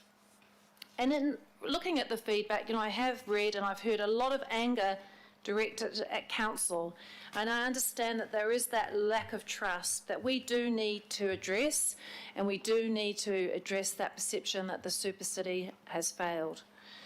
And I'm very sorry to the staff who've had to read the vitriol that's been in some of the submissions. I've heard it's been the worst levels of really nasty feedback that's ever been experienced in feedback. And a lot of that has been whipped up by a really dishonest campaign based on misinformation.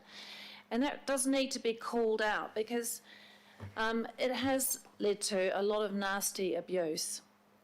And I would have really liked to have engaged with an honest campaign because I think it's actually been counterproductive. It would have been useful to have got a lot more constructive feedback from people to say, when they shouted us that we should cut pet projects, vanity projects, we should go back to core business, I would like to know what that is. What are these?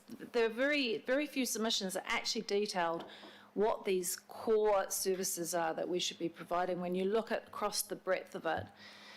And many of those arguing for a rates freeze or a cut have in the very same feedback asked for a 3.5% package of services and asked council to continue playing that role of improving community wellbeing, of providing a whole range of facilities and services that we know are really valued out there. And that came through very strongly in the local board, giving unanimous support to 3.5%. And in all of that local board feedback, they referred very frequently to our key budget considerations and principles that the Mayor outlined, and in particular, the principle around protecting the most vulnerable, about working to decrease the inequality that we have across our region. And for this reason, I really do support the re-establishment of the local board discretionary budget, what we call the, very confusingly, LDI, which doesn't mean anything public-facing. And thank you, Councillor Dalton, for how much you outlined in terms of what that really can mean to local boards, because they can act nimbly and responsively to community needs, you know, whether it's grants, environmental programs, events, extended hours and programs at valued community facilities. And huge credit to you, Madam Chair, I think rightly deserved the credit that you've received today for bringing all the local boards on the emergency budget journey. Having come, of course, from local board land, I've very much noticed that it's been a really different approach that has made everybody right on aware of the information right from those earliest days when we were all locked away at home in the Zoom meetings or the Skype meetings, talking into the void and thinking no one was there, even though there was 70 people on the line. It's quite incredible to look back on that. So thank you, Madam Chair, for that collaborative co-governance process and for the superb job that you have done. I do put a lot of emphasis on the feedback because it's something I do enjoy as my role, and it probably does reflect my local board background where we do go through those submissions very carefully. And it does need to be acknowledged that there has been a huge effort to collate 34,000 pieces of feedback. And yeah, I can't say I've read every single one. Definitely all my ward ones. And I did read all of the ones, I've tried to read everyone from organisations. And acknowledging the huge work, I do just want to emphasise that there is a real gap in that consultation summary, because if a submission is received from an organisation, it's actually just lumped together as one bit of feedback. So if we look at what has actually been identified as regional organisations, that is really strong support for a 3.5% package proposal from really diverse groups from across Tamaki Makaurau. Residents associations, faith-based groups, sporting institutions, environmental groups, business associations in my area but right across the region, unions, arts and culture organisations, and they collectively represent hundreds of thousands of members. So I'd like to see, the next time we do, I think that's a bit of work we need to do better on in being able to really bring forward the voices of all those members that belong to those groups. If I do have any misgivings about this budget package, it is in that responding to the emergency, we perhaps haven't really achieved a strategic reset. And there is that tendency to fall back onto business as usual rather than building back better. And that push constantly to think of climate action as sort of something that we can just trade off, that it's sort of a nice to have rather than something that should be just integral to everything that we are doing to avoid a far greater emergency. And I have, of course, found it really frustrating that we are still arguing about cycleway projects that Auckland Transport should have delivered 3 years ago from funds that were announced by John Key when he was Prime Minister, and that now feels like a lifetime ago. But overall, this package is really to be commended, and under very difficult circumstances that it came together. So thank you, Mr Mayor, for including in your proposal protecting the new budget for the Council's greenhouse gas emission initiatives, the living wage and our homeless response, all important things, restoring the library's budget, and I'm really pleased to see the budget for the road safety is there, and the scope for the work program that Auckland has told us can be tweaked on the way through. I'm almost at the end. I do believe that we have a strong mandate for what's before us in these resolutions. So if you take into account all of the feedback, the views of our local boards, all of the excellent financial information that's come to us, thank you to the Brains Trust, and the updated information we've received on the expenditure required to respond to the drought. We have found considerable cuts across the organisation. I won't list all those, but I do just acknowledge that there's a huge chunk of staff cuts that are already underway, and that's a very difficult time for a lot of people. So I just would like to end on just a wee quote. It is attributed to Joe Biden, who hopefully will be the next president of America, United States of America. But it is something that's said often by city leaders right around the world. Don't tell me what you value, show me your budget, and I'll tell you what you value. Thank you to everybody for all the hard work, the huge number of people who've brought us this budget to us today. Kia ora koutou katoa. Kia ora, thank you, Pippa. Councillor Mulholland.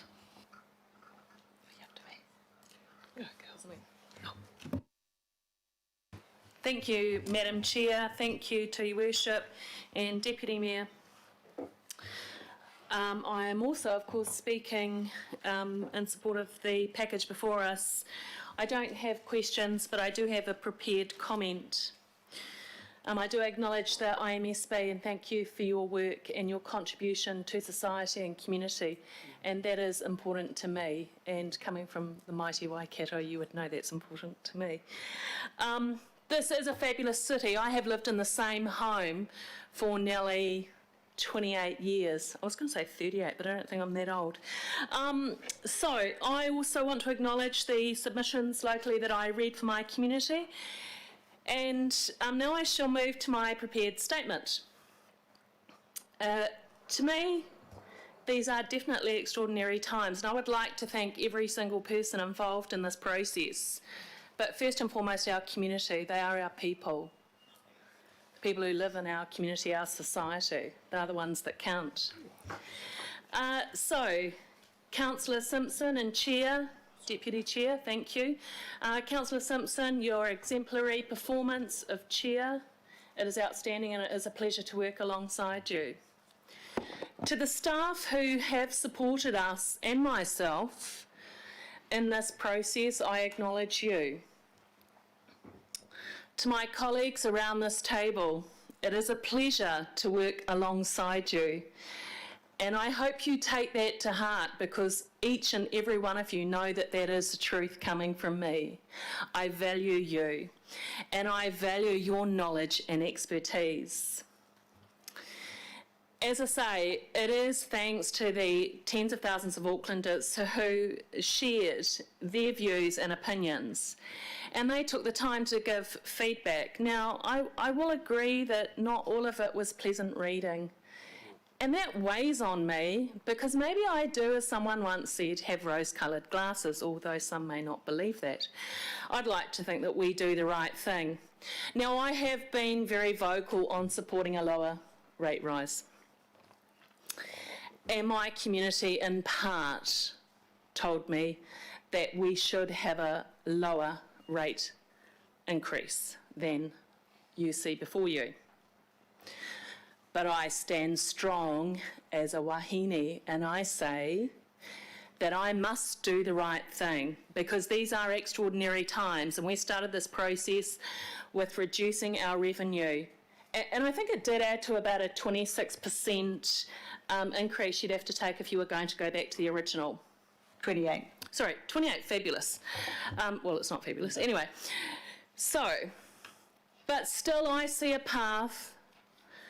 I did see a path where we could fit within that 2.5% savings, recycling, as we've talked about, and we could have spared Aucklanders the pain, and I acknowledge the comments that we've just heard from fellow councillor with regards to those matters.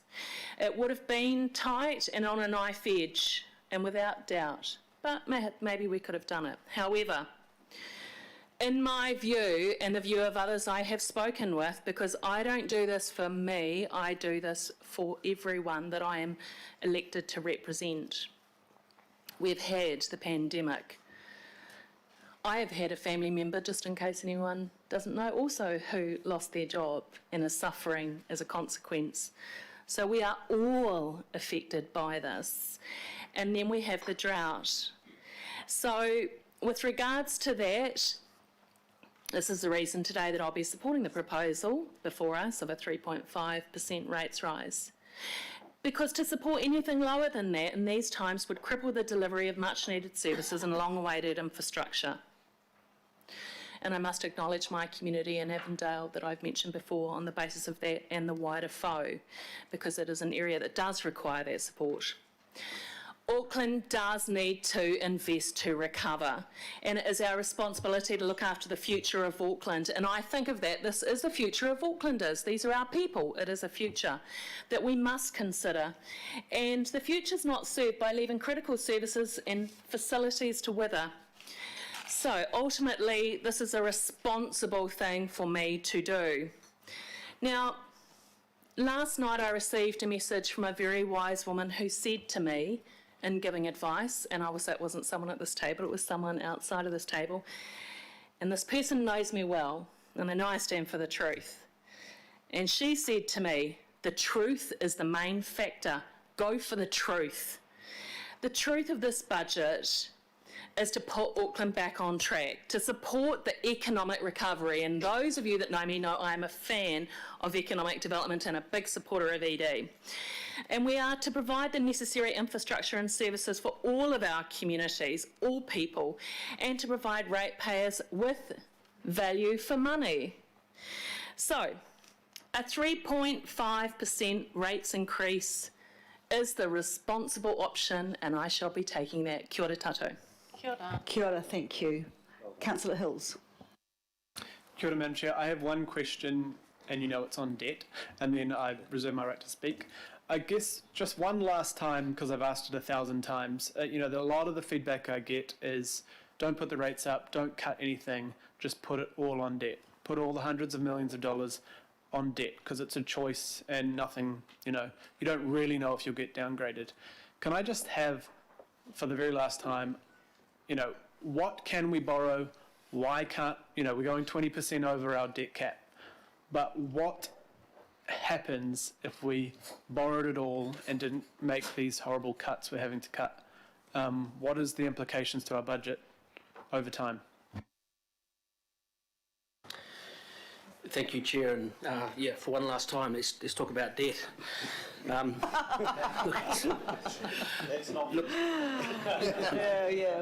Look, I start off by saying that, credit ratings, they're an art, not a science.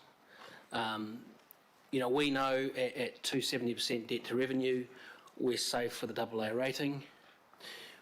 We know at 290%, we're getting close to a downgrade. We're probably not there, no guarantees, but we're probably not. What we do know is that every 1% we go above 290, we increase the chance of a credit rating downgrade. Now look, it might not happen at 295, it might not happen at 300, but it might as well. But the further you go, the more likely it's going to happen, and at one time it will. So what does it mean to get a credit rating downgrade? I think as the Mayor outlined, a one-notch downgrade over time, again depending on market conditions, will add about 10 basis points or 0.1% to your borrowing costs. Now that will apply to all new borrowings and as refinancing existing debt. And that again, very approximately, we're talking one-notch downgrade over a 10-year period where our debt's going to go around about 130 million. A two-notch downgrade, slightly more than double that, again, ballpark estimate around 300 million. So that's the implications of having a credit rating downgrade. Now the other point to make about credit ratings, I've said it's an art, not a science. It's not just where we get to as far as a debt to revenue figure in 1 year. There's more to it than that. Part of it, you're right, is about how far we go above 290.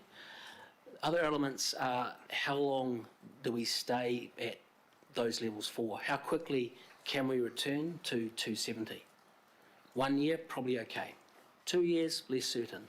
5 years, not that good. Rating agencies will also look at how believable or credible are our plans to get back to 270%. So is the overall package, does it make sense? Are we being conservative? Are we being prudent? And what you're seeing with what's in front of you today, I would say, in my view, is a pretty prudent and sensible package because we're pulling multiple levers. We're pulling the revenue lever and the fact that we're looking at 3.5%, not 2.5%.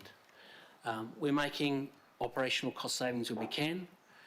We're trimming back on the capital expenditure program, and we're selling assets that we no longer need, and we're pushing debt, but moderately, not too hard. So all in all, you'd say from that, it paints a pretty good picture to rating agencies, and we're most likely going to keep our AA rating. The other point to make, and it's something that the Mayor and Councillor Walker have also addressed, is that the lower we can keep the debt to revenue ratio at the moment, the more we have up our sleeve in case something goes wrong, whatever that might be. So we know at 290%, we've got more left in the tank than we do at 291, 292, etc. And that's pretty important because a lot of this budget we're facing now, it's based on a lot of assumptions and a lot of uncertainty. Thank you. I'll just Tell you, come tomorrow. I never want to hear the word debt again. Anyway, move on. Cool. Thank you, Madam Chair. That's all good with the debt, and I'll launch Can I into speak my- now? Yes. Okay. Well, first of all, this obviously sucks. It really sucks. Like, this is the worst. This is not what we were thinking was going to happen. No one expected this. This is not what we thought we were getting elected to, especially for the new councillors. It's pretty tough. I guess first I just want to do some thank yous like everyone has. Thank you to Aucklanders, for their support for us, whether they oppose or support this budget. That it's big that they've given out their feedback in many different ways. And they also came together over the COVID lockdown period and are still coming together now, supporting locals, supporting each other through probably what's going to be a harder time down the road. Thank you to the Mayor for being our voice during all of this, but also working constantly. I don't know how many sunrise pictures you put on Twitter, but you seem to be always, I think you're sleeping here. But thank you to our councillors, our IMSB members, local boards for all coming together. I think this is the first time to me that over the 4 years, almost 4 years, that we've actually felt like a whānau together. I truly feel like we're acting like a whānau. We don't have to agree. Of course, we argue. Our cousin Wayne makes us lighten the mood at the right moments when we've needed it during this time. But I think we've really supported each other. I feel supported, and I know we don't choose our family and we don't choose each other around this table, but I think, what has been pretty tough and intense discussions daily, almost every day for the last couple months, I think we've acted pretty well together over time. I want to thank the staff across Auckland Council and the CCOs for coming together while you're being restructured, while you're losing jobs, seeing colleagues go, your family probably losing jobs and income as well, and dealing with so much uncertainty while you're seeing a lot of hate about council and the media. I want to thank those staff that cooked 400 meals a day for the City Mission and our homeless. Thank our library staff for calling Aucklanders over 65 to check on them, our bus drivers, those preparing food parcels, those picking up rubbish, keeping our streets clean, everyone else who was out there putting themselves at risk while we Skyped in to work every day. Shout out to our CSAs and democracy team and everyone who put everything together for us and putting up with us and dealing with ridiculous phone calls at who knows what time on a whole lot of things. While you're supporting your own families, potentially having kids running around while you're trying to do everything, that's not been easy for many of you. I want to thank, our Deputy Chair and Chair. I want to thank you especially, Desley. We don't agree on everything, but I don't think you've ever criticised my views or comments. You've brought us all together and kept your integrity under intense pressure and scrutiny. And I don't know if you remember, but I met you first when I was 18 years old. We were on our way. There was a youth group of us going to Antarctica. Flights got delayed. It was very awkward. It was very stressful. You came to chaperone us, and you could see we were all upset. And the first thing you said was, "Are you all 18?" And we were like, "Yes." She said, "Right, I'm going to go buy you cocktails. Let's go." and that, from that moment to now, to cool us down and make sure we were 18. So she was made sure she had the facts, but also made us have a laugh. So you kept that the whole time over the last 18, so 4 years ago or something like that. This, all jokes aside, this has been extremely tough. Reading through the submissions, there's pretty tough reading in there, knowing what's going on and trying to do the best for our community and balancing all that up. I was nervous reading the submissions. As Pippa said, some were incredibly nasty, some were hateful, but most of the submissions reflected the best of our community. There were many who selected 2.5. They were worried about their friends and neighbours, themselves, struggling through a lot. They were worried about losing their homes, livelihoods, businesses. But overwhelmingly, the message on 2.5 and 3.5 was that we needed to keep services going, keep as many jobs as we could. There were people who wanted 2.5 that wanted to keep us all the services. That's why I keep asking about debt. There were lots of people. There was one senior resident who wrote, "I've never been in favour of the grand super plans, but keeping basic human services that allow Auckland to protect and serve the people is critical. You can't cut away the heart of public services, such as libraries, sports fields, arts, culture, without cutting the connections of people such as myself. To cut public transport would be to throw away the years of gains recently.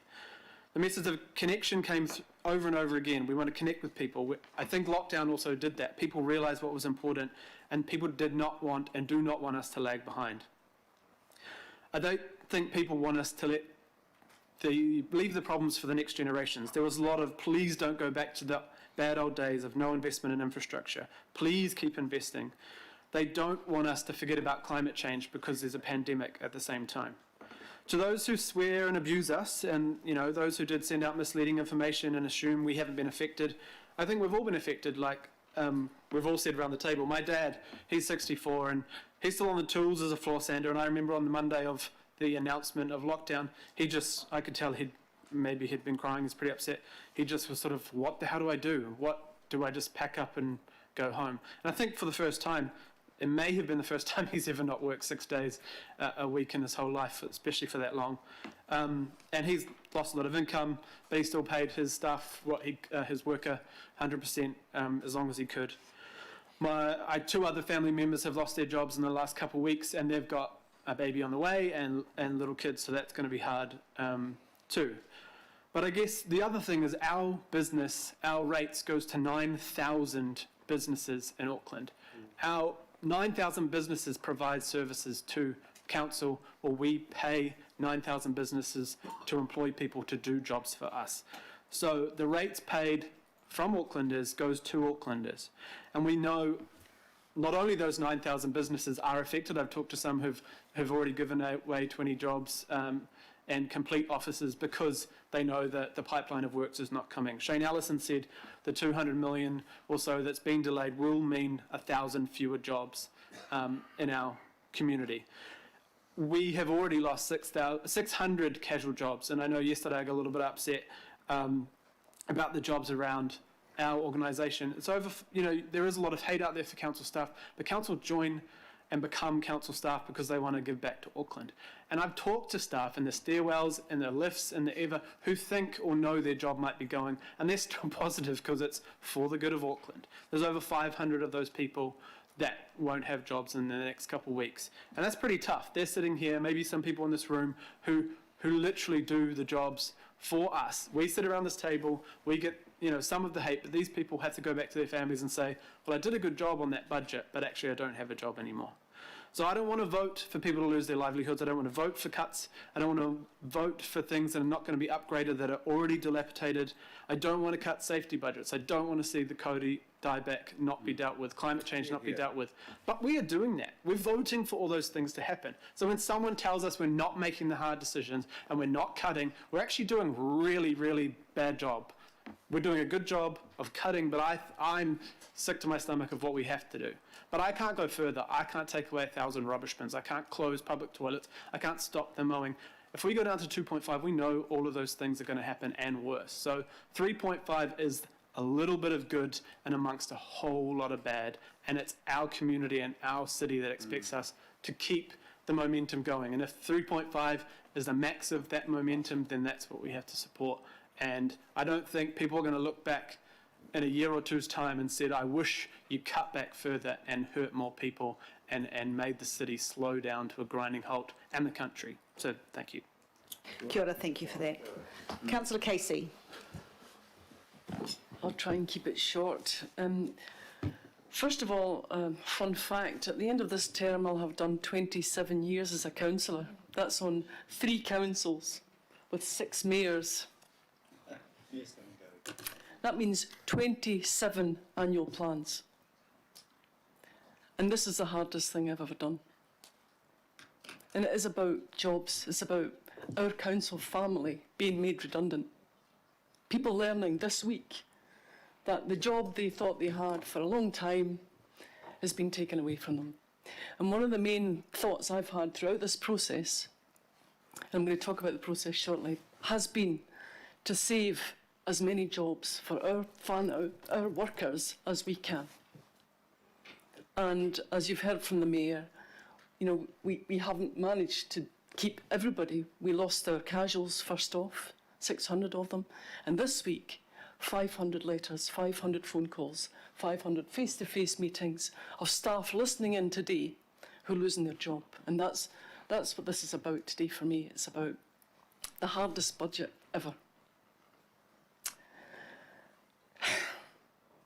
Let me talk about the process, because I want to talk about some bright spots in all of this. And I'm going to start with leadership, and I'm going to start with the Mayor. Lockdown was only 3 months ago. And I, along with everybody else in this room, and probably the people listening in, I was petrified. We had no idea what New Zealand and Auckland was about to face. So there were emotions running high. People were frightened. And every day, without fail, I heard from the Mayor, through the media, about what Auckland Council wanted of its public. People needed that. They were looking for reassurance. They were looking for leadership. And Phil, you're a machine. You are. You gave it back in spades. You empowered all of us. And I'm not going to do all the thank yous, there's too many. But the staff gave the messages to us that we needed to put out to our publics. And I actually felt, for the first time ever in 27 years, that this community here worked together to beat COVID. We haven't beat it yet, I agree with you. We need to be vigilant.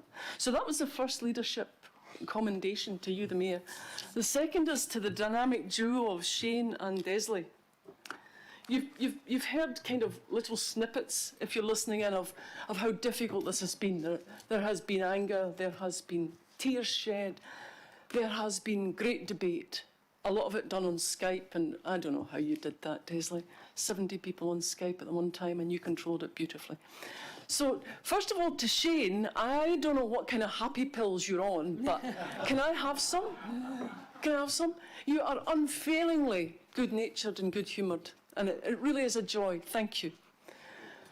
Desley, the words that you've heard from your colleagues, I'll just add to. I've got 3.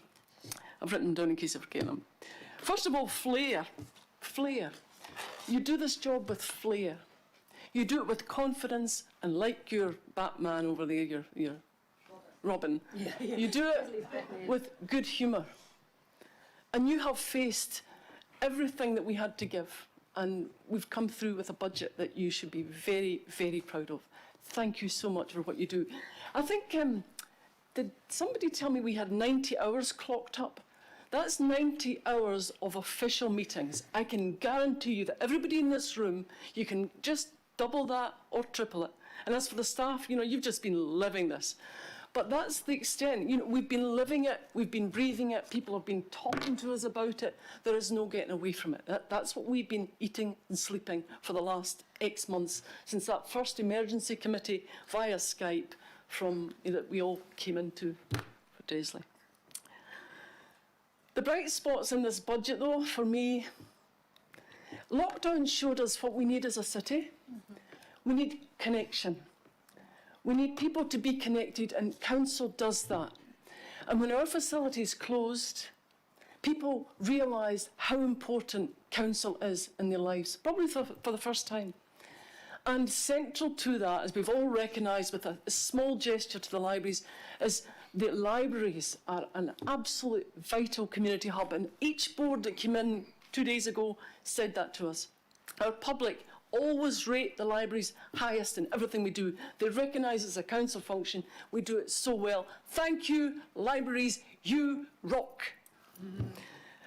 The budget for homelessness is safe in this budget. And we have to solve homelessness. Through lockdown, we managed to get everybody off the street. We can solve the problem of homelessness. So we're doing our part as a ratepayer's contribution to it.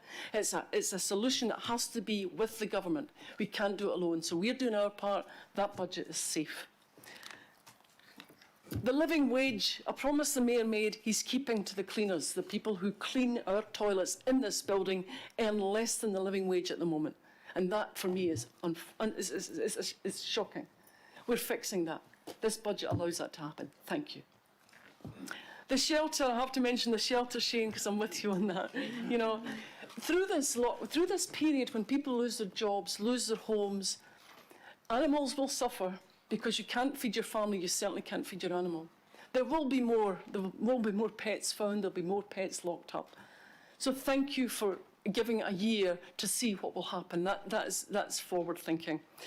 So finally, my thank you is leadership again, and that's to each and every one of my colleagues at the table here, including the independent Morris Statutory Board members and all 21 local boards, because we did it together. We did it together. We did it. So many people have helped. Every single councillor worked with their local boards, and we landed a budget. Well, I hope so. We've landed a budget. So for the first time in 27 years, I congratulate all my colleagues for working collaboratively, for putting the city before self and before politics. It's made my heart big, and that's it. I'll be voting for this budget in spades. Thank you very much. Thank you, Councillor. Kia ora. Councillor Young. Through Madam Chair, I would like to start by acknowledging Madam Chair. Sorry, I have statement here. The way that Councillor Simpson has managed this emerging budget process has brought the Councillor and our local boards along the way with her. This is not easy. I would like to acknowledge the local boards and thank them for the carefully and considerate feedback we have received.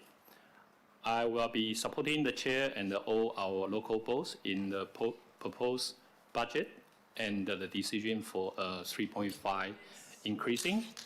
Throughout this process, I have listened submission of my colleagues and the public feedback with an open mind. Over the past few months, our city has been through a lot. To put it perspective, at the start of the emergency budget, we were still under lockdown. Now we are talking about how we recover our Auckland city. We are lucky, as the Mayor just mentioned previously, other cities around the world are still facing fear, uncertainty, and the increase in the numbers of COVID-19 deaths every day. With this in mind, I feel privileged to say my main concern is around losing the progress our city is making. We need to make sure we are in the best possible position to deliver for present and the future Aucklanders after COVID-19. When I was first elected to council table here 19 months ago, I was very surprised at how long it takes to get the new projects going. I feel frustrated at how far behind our infrastructure is. But I'm confident that while there are still many capital project deferrals under these emergent budgets, things could be worse. We have found a good balance. Under a 3.5% rate increase, the East can not only keep the empty Eastern busway, we can also continue the airport to Botany Rapid Transit project. Both these two projects will be the key to link the East to the rest of Auckland. With our fast-growing population, that is top priority. I would find it difficult to support a budget which adds further risk and delay to this. I do regret that a number of local board OLEs will be put on hold through this emerging budget. These projects are often long overdue and should have been delivered years ago. As a ward councillor, I'm thinking particularly of the Flatbush Library and Community Center in my ward. This was a Manukau City Council project. With my fellow councillors, I will be pushing hard to make sure this project can be prioritized through our long-term plan. Just quickly, I would also like to make a comment about our engagement. There has been a lot of good work from our staff, and they have done a great job under a lot of pressure. However, as a council, we need to get better at communicating to our Aucklanders. During the public consultation, except arranged by the council. I probably attended more than 10 Chinese Asia community events, interview for our emergency budget. I explained to them our emergency budget and our council challenges situation. I would like to say that more than 80% of the people I spoke to support higher rate once they understand the effect on our service and our recovery. But we cannot speak to everybody. If I was not a councillor, my wife probably would not to support a rate raising without the benefit of many hours of the workshop and expert advice in council. We need to get better at engaging our diverse communities. We need to change our traditional math that turn the people away. This is challenging, but also a great opportunity for us. Finally, I would like to say I will respect the final decision of each of our fellow councillors, IMSB members and the mayor. Regardless of the outcome on the budget, I know that we can all continue to work together to keep Auckland moving. It has been a great privilege. Thank you, Madam Chairs, and everybody who worked on this emerging budget. Chair, thank you. I'm going to have Councillor Newman and then we're going to have just a quick break, all right? I'm giving everyone the length of time that they want to say this is important, so bear with us. Thank you. Councillor Newman. Thank you, Chair. You've just parked me between everybody and a break. That's very kind. We'll take as long as we need. Look, I want to start by thanking Councillor Paul Young, both Councillor Stewart and Councillor Young. You are very good representatives for the Hawakians of East Auckland. Let me be very clear from the start that I will be voting for the budget, including a 3.5% average rate increase. And I want to make that statement, Chair, up front because people need to know what I did and I am comfortable to be held to account for that decision. I do want to thank people for their feedback. My thanks for every suggestion and comment. My thanks to everybody who has told me how feckless and incompetent I am, bloody useless, and all the other choice words. And that was just from the Deputy Mayor. So thank you, Bill.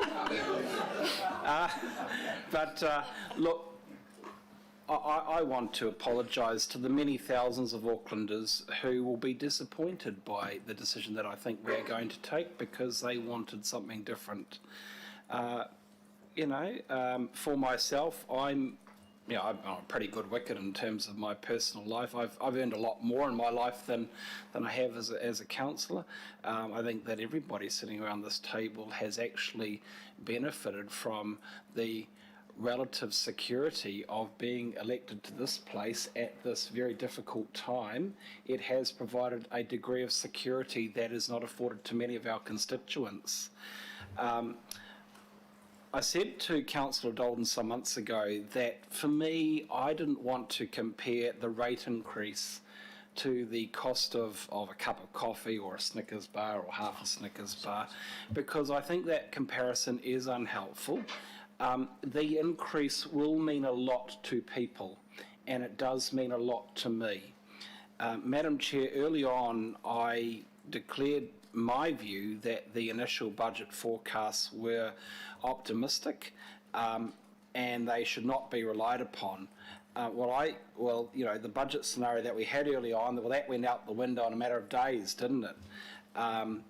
That's good. I think that the budget situation does justify, austerity is a tough word, but it is the moment.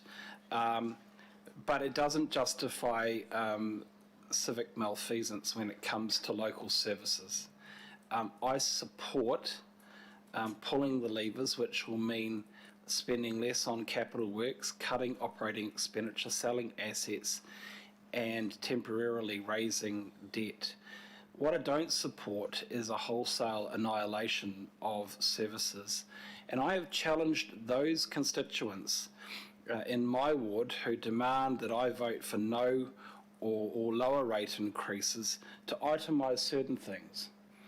Tell me which libraries I should close. Tell me which swimming pools I should close. Which park should no longer be mowed? And my answer to my constituents who want low or no rate increases is that they are not wrong. It is simply a case of, my view is that the opportunity cost is too great. You know, you can have no rate increases, but you have to pay for it by having no services. And I want the capacity to renew my roads. I want to be able to complete some really important road safety initiatives in my ward, a very car-centric ward, because there are really dangerous intersections there. Actually, I wouldn't have been too troubled if we'd gone to a formal consultation around a zero rate increase option, because I think that that would have afforded a more confronting debate around the cost of a zero rate option. I want to acknowledge my friend Councillor Sayers from Rodney, and I want to say to you, Councillor Sayers, that I respect your advocacy, but I think that one of the challenges to me in listening to you and the counter that I would have is that the income line has to be balanced by the consequential adjustment on the expenditure side of the budget in order to achieve a 2.5% rate increase, and I don't believe that has been done. So for me, I need to complete some drainage works that makes good on the contract commitments and the roading developments. I want to see local boards being able to continue to fund local initiatives.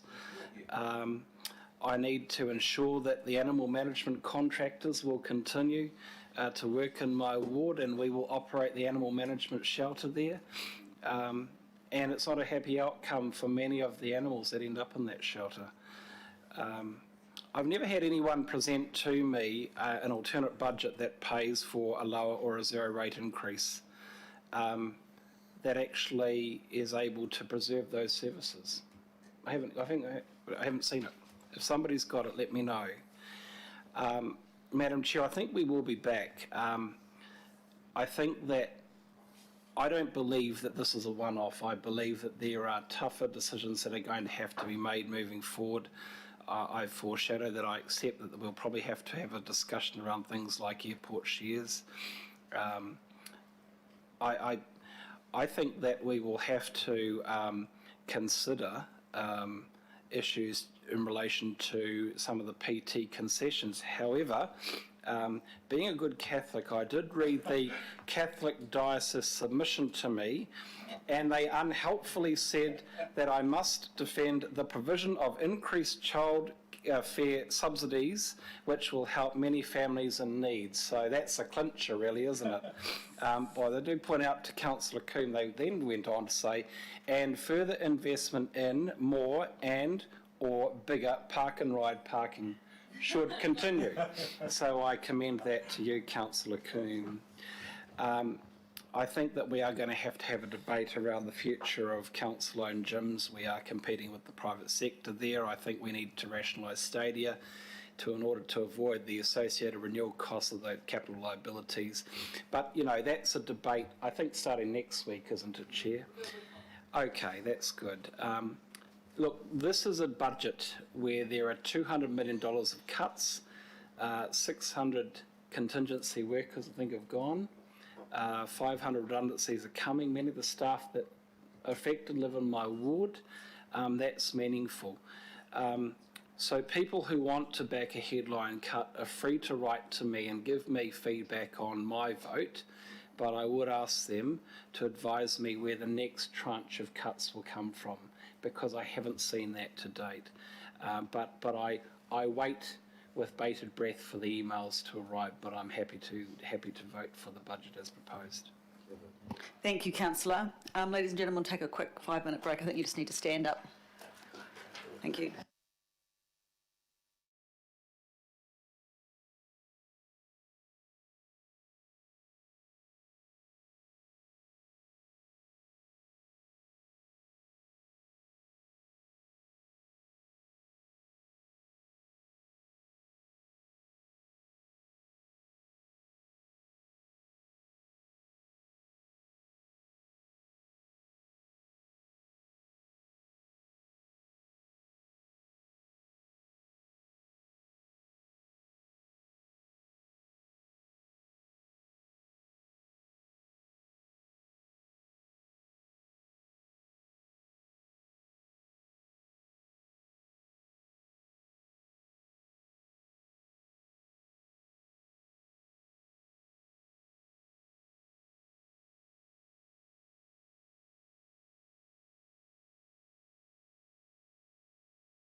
First up, I'd like to compliment you, Madam Chair.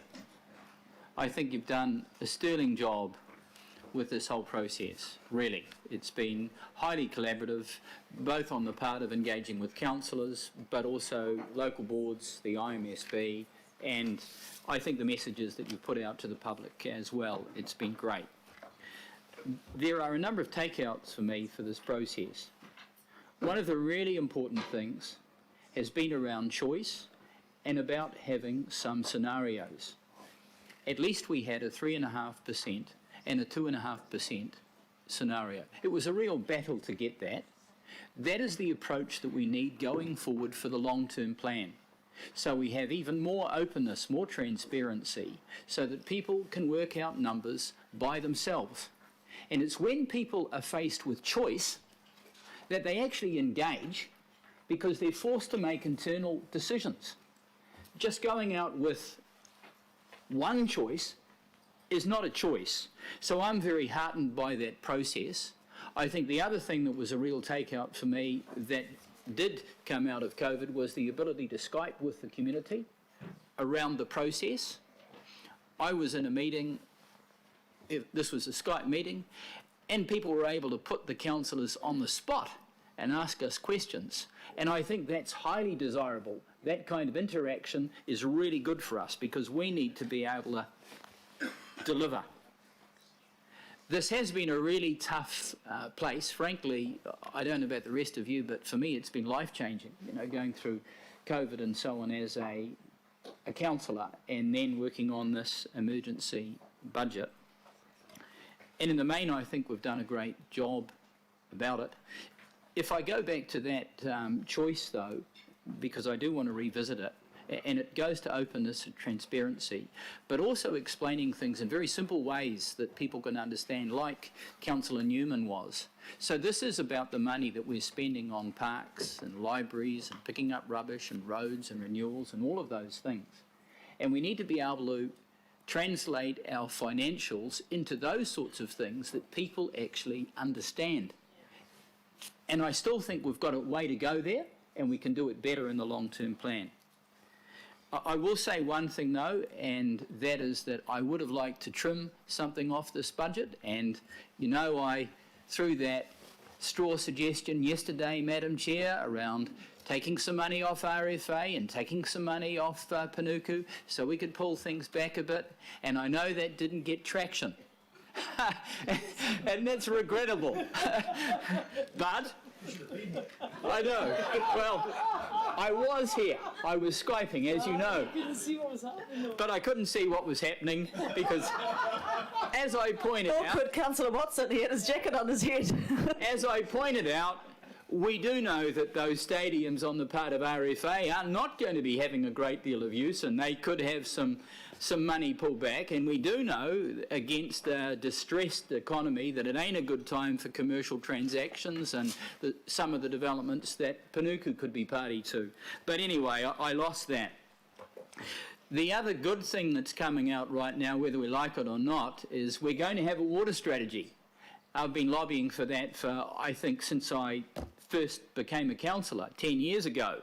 So that's very belated, but we need that because that is the only way that Auckland Council is going to exercise a measure of control over water care, because all council CCOs have to comply with council strategies, policies and plans. And the water conservation campaign and strategy needs to be a strategy for Auckland, and it is Auckland Council that should be delivering that. It is Auckland Council that should be setting these restrictions that people are otherwise or not going to be forced to comply with, and we haven't even discussed them scarcely. They've just been given to us by Watercare. So we need that strategy, and if ever there was a time to actually implement it and to have some budget for it, and I am encouraged with the positive response for that, then that is now. Because if we are serious about saving emissions, one of the biggest levers we've got is water, because the embodied energy and the embodied carbon in water is phenomenal. We spend millions and millions and millions of dollars every year pumping sewage and water around Auckland and processing it. We should get the figures on that. It would be staggering. And as I pointed out, Auckland Council, I think, is if not the largest water user in Auckland, then very close to it. So we need to have the budget to actually implement those changes. They also mean that Auckland becomes more resilient, and that applies to both council and the population at large, so that if, heaven forbid, there is something else that hits us, and there are many things that can hit Auckland in terms of natural calamities, we're actually best placed to deal with it, which is why I've been advocating for a water strategy for such a long time. So we have an opportunity to actually get our act together here, and particularly post-COVID, Aucklanders are up for it. We know that people on water tanks like myself use 1/3 the consumption per household of other Aucklanders, 1/3. So Watercare knows that we can do it. What is disturbing for me, Madam Chair, and it was the reason why I asked some questions of Watercare, is we are repeating the 1993-94 water crisis, and we should have learnt. And I know that there may be some reluctance on the part of Watercare to actually save water, truly, because that reduces their revenue, even against a background where prudence and financial prudence would suggest we should be saving, because that saves on capital and the deferment of immense amounts of capital that may amount to billions. So I come back to the water strategy. The other thing that's critical that this whole process has brought to the fore is the importance of flexibility. And we've seen that, and you've driven that. We've seen that on the part of officers.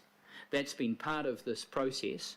I would hope that that flexibility continues, because if there is one thing that we must be doing right now, it's saving as many of our staff as we possibly can, putting off redundancies if it is at all possible, because this council will bounce back.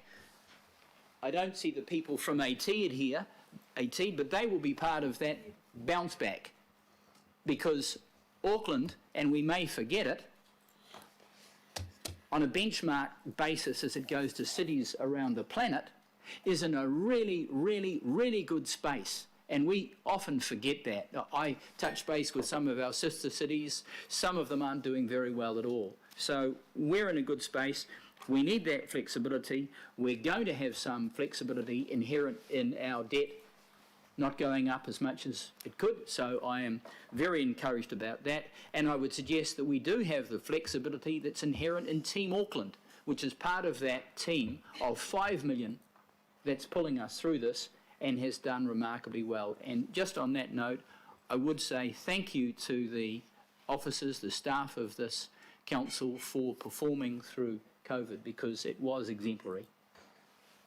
Thank you, Councillor. Councillor, no, I must be Chair Taipuri. Ka nui te mihi kia koe, Madam Chair, e te kora mātua, e tēnā koe. So first and foremost, not to obviously water down your role, but I want to acknowledge the Mayor and the foresight he's had in appointing you as Chair of the committee. And I say that because unlike the aged whakapapa of Kathy, I've only got 11 years, or 11 annual plans in this council, but I've seen things done in different ways, and I think around how it could have been done if it was other people. So again, to acknowledge you, Your Worship, and decisions you've made there, and for you, Councillor Simpson, and the way you have undertaken the role with the support of your Deputy Chair, who's missing. But again, just to acknowledge what's gone down, and I think, you know, again, for all the things that have happened over the number of years in terms of annual plans, this has certainly been different. And I think about the times of through the emergency committees, and if I remember rightly, the 8 to 9 hour session we had where it seemed to kick the ball off, and traversing through that to where we are today. And I'm also reminded when we approved the document to go out to consultation, what seemingly was unanimous, and My comment at the time was, I've seen it all before, until you get to the last day and it's a lolly scramble. And so, honestly, I'm very surprised and pleasantly surprised that I've heard none of that. Basically, we all have to make compromises under the circumstances that we're faced. And so, again, for ourselves, we've got situations where we must strongly consider our Māori people. And one thing I want to say is that I've spent a number of years with annual plans, both trying to get in them and now trying to keep what's in there. And again, in this situation, Māori were given a predominant recognition of the impacts that could be on Māori outcomes relating to whatever goes down with the budgets. And again, it's a new world for me, because I'm usually fighting to keep everything in and stop us being cut first. So I just want to acknowledge everybody in the council who have supported that as a whole, rather than just a bare majority. Again, we've got a long way to go, and although there's talk about today being sort of getting to the end of it, I'm afraid it's only the beginning.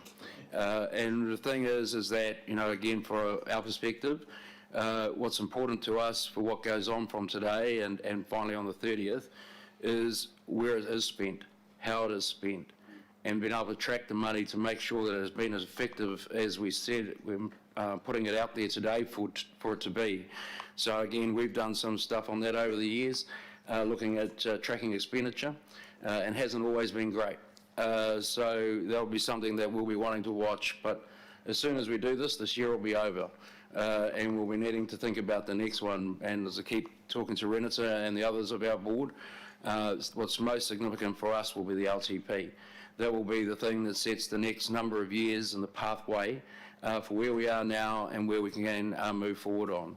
So again, just want to say from my perspective that as much as we would like to do as less as possible, I'm a realist. I realise that our people need the services, and it's a bit like the water issue. When I was lucky enough to join His Worship, if I could say that, how lucky I am, to go to Hamilton City Council and Waikato Regional Council. But again, my concern at the time was, come December, January, would it be the taps of Māori that are turned off first, and would they be screaming at me? What did I do about trying to support the way forward with this council? The same breath, it's all about being meaningful engagement with Māori to make sure that we're all going together and not just being pushed and shoved in a way. So again, from my point of view, I will support the budget and the recommendations that are put up here on the basis of we need to get together through this year. And again, I'm pleasantly surprised about the unanimity, everyone being together, and go forward from there. So again, tate. So again, just want to acknowledge you and thank you very much. Kia ora. Kia ora, thank you for that. Councillor Watson. Thank you. I was listening very carefully when Councillor Young was saying that if he had the time, he could had to actually explain what was going on. He could bring people around like his wife, and if he listened to all the details.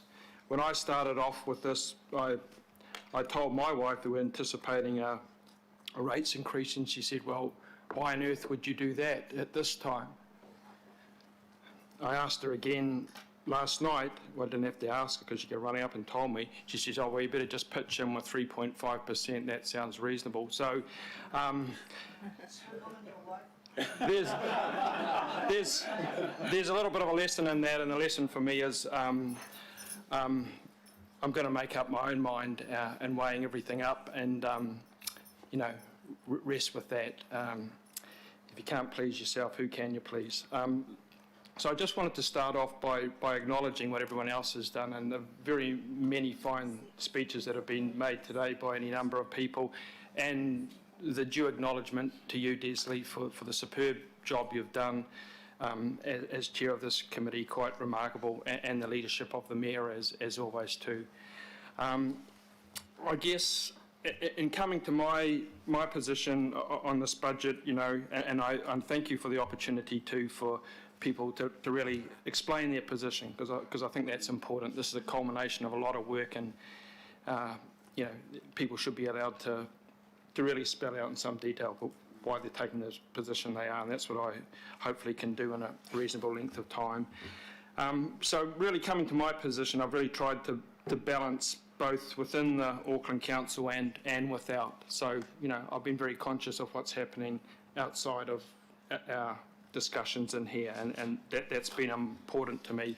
This has been going on several months as people have remarked, and certainly when it started off in around about April or May, there was a number of programs on TV with Q&A where the rates of councils were very much the topic of the day, and we had the Finance Minister, we had the Prime Minister on. They basically, on each occasion they were on, they said three things. And, the first one was it was up entirely to councils to make up their own mind, so there was certainly no pressure from governments. They stated the obvious, that people were struggling and that councils really had to be cognizant of that. But they also said at the same time that, there was the element of economic recovery and the need to keep projects going. So that was basically the recurring messages. Certainly as far as keeping projects going, no one can say anything about Auckland Council in this budget. $2.5 billion capital program, our average is usually $1.6 billion. So there's no slowing down there. If you add that to the government capital investment around Auckland, it's significant. And that's north, south, west, and east. I'm not sure about, east too. When I drive up north, you see this massive infrastructure program along the northern motorway improvements, which are just phenomenal with what's going on there. You go a little bit further up to Puhoi to Warkworth, and massive big bridges and extensions going on there. So whatever people might say, this council is definitely walking the talk as far as infrastructure goes, along with the government. That's undeniable. One of the other things that came out of these Q&A sessions with the Minister and the Prime Minister was this demand for a 0% rate increase, basically a rate freeze, and we're aware of it now because it's still coming through. To be honest, that's where I started off.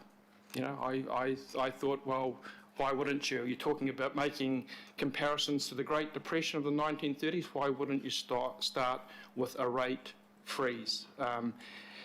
Both for tangible financial benefits, but also the intangible ones of signalling to people that, we really understand. So it's not always about money. It's gestures. It's hard to put a value on gestures, but just the notion that, we understand, we're behind you, and we're responding. However, as this process unveiled, it is very clear that was untenable. That's an untenable position.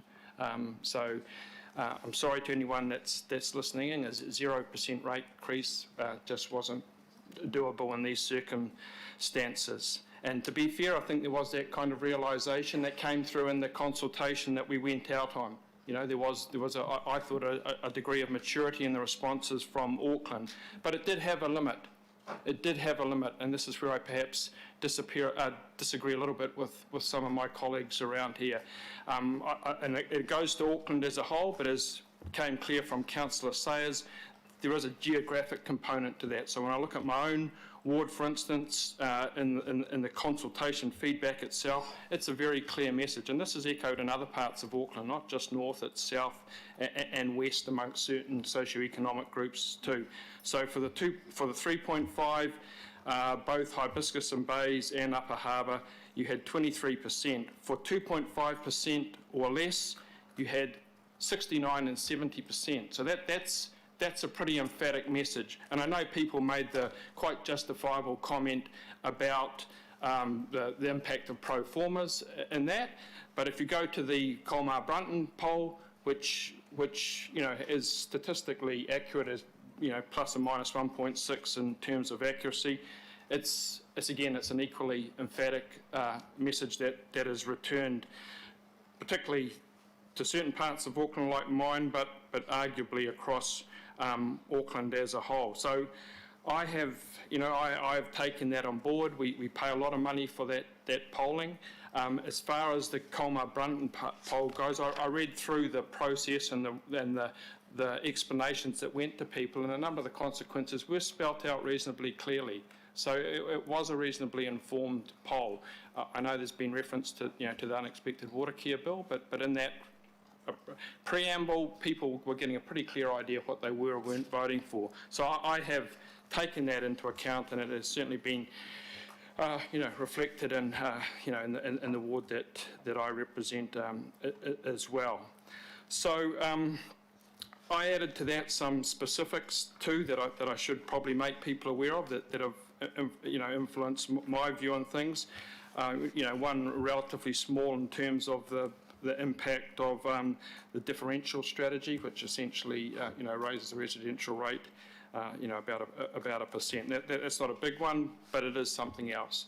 I guess the thing that kind of really did clinch it for me though was when I looked at the the effects of the regional fuel tax in this kind of cumulative sense, and I voted for the fuel tax, so please don't get me wrong, I'm not saying I oppose a fuel tax, but what hasn't become so clear in the fuel tax is the effect across different groups in Auckland, and I certainly, that became very clear to me when I looked at some of the research the IMSB had actually commissioned, and good due credit to them, they were certainly doing it from a perspective of the impact on the lower socio-economic groups, and particularly Maori and Polynesian in South Auckland, and that became very clear that was a group that was disproportionately affected by the regional fuel tax, and it didn't end there. It went to certain geographic areas too, local board areas, and again we had ones that you would expect out in Rodney, out in Hibiscus Coast, but also Manariwa,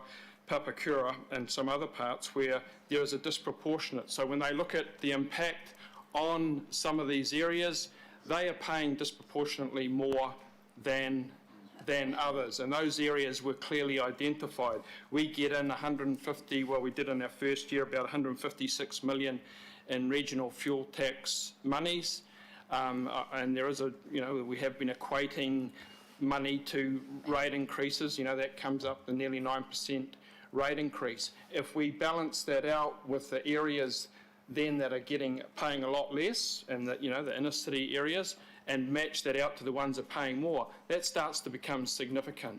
So I guess, Madam Chair, what I have done is looked at that cumulatively to see what the effect is, I think, on not just my ward area but Auckland as a whole, and that's really drawn me to say, well, I've moved a lot, I think. I didn't start with some people have. I haven't gone to the full 3.5. I've gone to 2.5, and that's not to question or disrespect the very valid points that have been made by any of the people around here. But I've gone as far as I can go, in all honesty, if I take in mind what my community is saying to me, and also what other big parts of Auckland too, not just that. So I guess finally, Madam Chair, then, and I think it's been a point that other people have made, is really, as much as this has been very hard and a very arduous process, I guess it's pretty much small change when we look at people who are on the receiving end here, and that's the people who are losing their jobs, both within this council and without. They are the people who are really looking down the barrel of hardness and difficulty and uncertainty. And I do remember as a history teacher one time looking at the 1930s depression and what seemed then the remarkable disconnect between the people who were rioting or starving or out of work or on work gangs and the rest of the country that was carrying on quite the thing, quite oblivious to it. So I'm sure that, well, I'm very hopeful that doesn't happen in Auckland, that we are very aware of people who are doing it tough and whatever way we can do to help. And, I guess that's what people were going for 3.5, saying they're going to do everything they can to do that. So thank you, Madam Chair. I've made my explanation. In some ways, the fact that we're pivoting around 1% shows the remarkable degree of agreement there actually has been in this council. For my part, I'm erring on the side that's the percent down rather than percent above. So thank you very much. Thank you, Councillor. Councillor Bartley. Thank you, Madam Chair. I do want to echo the comments made by fellow councillors to acknowledge your leadership. I think it was a really good move on the part of the Mayor to appoint you as the Chair of Finance and Performance, because no one else could have brought everyone together like you did. And real leadership is about bringing everyone on board with you, and that's what you did. And I don't know if any of the other councillors know this, but in our area, I get referred to as the Samoan Desley. So keep going, Desley, because you're making us look good. But yeah, also want to acknowledge the personal toll that this has had on you and the personal attacks on you, given, you know, the political philosophy around rates and the position that you are in and how you are just looking at what is the best for Auckland. So I really appreciate that about you. I acknowledge Kevin and your finance team and the hours and hours of education that you guys have done with us to understand this budget and to understand debt and asset recycling and things like that, so that we're able to make a good decision, a well-informed decision on behalf of our constituencies. So thank you. I also want to acknowledge Andrew Duncan, because he was the one that was on the webinars that I was on. And it was so good to have him there and his expertise and knowledge to answer those technical questions. Kenneth Ailupatea and his team in terms of the consultation, making sure we got out to as many people we could get to, because not a lot of people care about council consultations, but the amount of people that responded this time just showed that people do see this as really important. I also want to acknowledge Sandra and Sonia for keeping the wheels turning and keeping us connected throughout the lockdown with all our meetings, especially the annual plan meetings. And acknowledge the CCOs and the cuts that they have had to make. I do see that when they come here, and you can see the strain on the CEOs' faces because they're concerned about their staff and the projects that they're trying to achieve on our behalf for Auckland. So I acknowledge their work there. My local board, Maungakiki Tamaki local board, their work in terms of the emergency budget, what they're going to have to give up, what we're giving up, but knowing that it's deferment. So I hope in the long-term plan we will pick up some of the projects that people, you know, want to see happen, that we need to see happen. I'm speaking in specifics about the Tamaki regeneration. That's the first redevelopment regeneration project of its kind for the country, and I don't want us to lose that focus. Regarding growth and infrastructure in Tamaki. It'd be good to see neighbourhoods get more of a focus in the LTP because through the Panuku deferments, we haven't been able to keep up with a lot of our town centre upgrades. So I want to see that happen through the LTP. Glad to see the LDI kit, because that is how our communities are going to be supported, is through the local boards and what they fund through those grants and contracts. America's Cup, very happy to see that there has been a cut there because of the public sentiment, but also because America's Cup doesn't appeal to everybody. You know, it's good for people to see that we're not only cutting in other areas, but we are cutting there. What else did I want to say? Road safety, good to see the money go back into there, because that is about lives, and that was also the reason why innovating streets was going to be important and should still be important. Thank you, Auckland Transport, because that is about making the roads safer for our communities. I acknowledge the 1,500 odd people that submitted from my ward, 3.5, 2.5, 0. You know, 3.5, 2.5 comes to about $20 a year, and the difference in between that is just massive. So I know it's not going to be a popular decision. People will be mad at us.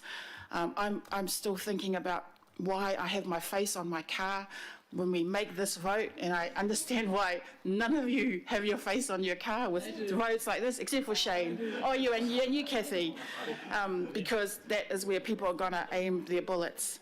And even the stuff that's coming through is so nasty. And, you know, I didn't do this role to screw over ratepayers. You know, I did it to make a difference for my community. And 3.5, supporting 3.5 is going to make that difference because, you know, the alternatives are just devastating, really. People rely on council facilities and services in their everyday lives. And to do anything other than support 3.5 is going to be, yeah, it's just going to have a massive effect in our lowest income areas and for our most vulnerable communities. And I think of this one lady who emailed me saying she saw my photo with the pali. And she said, oh, you're just sitting pretty there, you know, with your pay rise. While I appreciate the reference to being pretty, I'm not getting a pay rise. You know, this isn't about money. Yeah, we're taking pay cuts, and it's not about us. It's about our communities, about Auckland. So I hope people will understand why we make this decision in the future, even though it's not very popular. I do want to speak about the most vulnerable and the COVID situation. Like Councillor Newman said, I did feel very privileged to be in a job where I was still getting paid and still able to work from home on Skype while I saw other people suffering. And, you know, before the food distribution centre was set up, before our communities were mobilised with food parcels, I was getting people contact me for food. And that's not it's an embarrassing thing for people to do. And so, you know, I just thought, well, I am in a privileged position. I can do something about it in my own little world. But then I was so grateful. I emailed Stephen Town in the Mayor's office saying, can we do something about food? So it was really good to see the council get involved in that space and also get involved with the homelessness. And I honestly do believe that blessings come back to you. And even though, you know, we did a lot out there to help our most vulnerable, for me, I got the blessing returned because I got a boyfriend out of lockdown. So, you know, and that's 15 years. But anyway, I digress. So I want to really acknowledge the role of our mayor and the leadership that you've shown. And the only time I hear your voice shake is when you talk about the most vulnerable and the homeless, the food parcels that we're able to do. So I really want to acknowledge you there. And I don't think it would have happened if we had a mayor of a different, you know, different kind of value system. Is that a nice way to say? Yeah. And also your leadership with the water crisis, because, you know, I think when things are tough, that's where you get a real test of who you are and what is important. So acknowledge your leadership there. It was worth me taking lots of selfies with you during the campaign. But yeah, no, I also want to acknowledge in the water crisis, Waikato Tainui and the Waikato River, because that is where we've been getting our sustenance from in terms of water, was the Waikato River. So I do want to acknowledge the river there, the Awa. And the rest of the councillors, this could have easily been really ugly with each of us trying to take projects off each other. I know I was trying to have a go at America's Cup, but yeah, really respect that it didn't end up like that. So I thank you, Councillor Simpson, for ensuring that we didn't make it go ugly, even though we're getting pressures from our local board to get this back on there, get this back on there. So really appreciate that we didn't have to do that, and we just looked at what was best for Auckland, what was best for us as a council.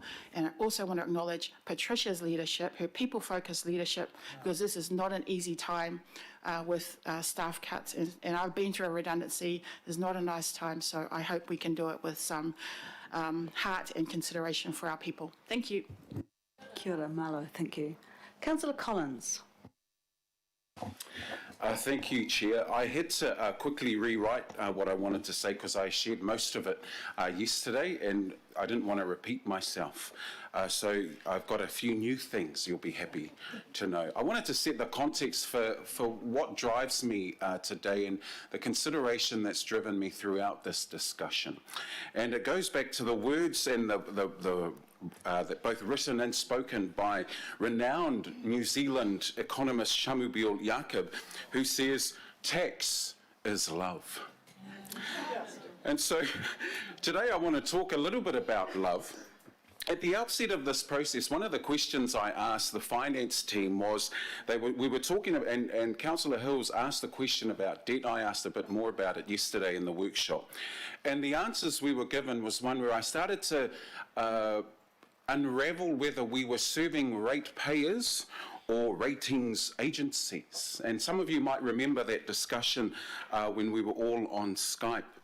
Today, I think it was John, the officer, who said, debt ceiling discussions isn't an art, isn't a science, it's an art. Cool, eh? So let me turn to the arts. And let me take this issue of money lending and see if we can understand it in the arts. In the play, Shakespeare's play, Councillor Coon, The Merchant of Venice, Shylock is a money lender, and he's unhappy that he's had to give money to Antonio, not realising that he had to give it through Basinia.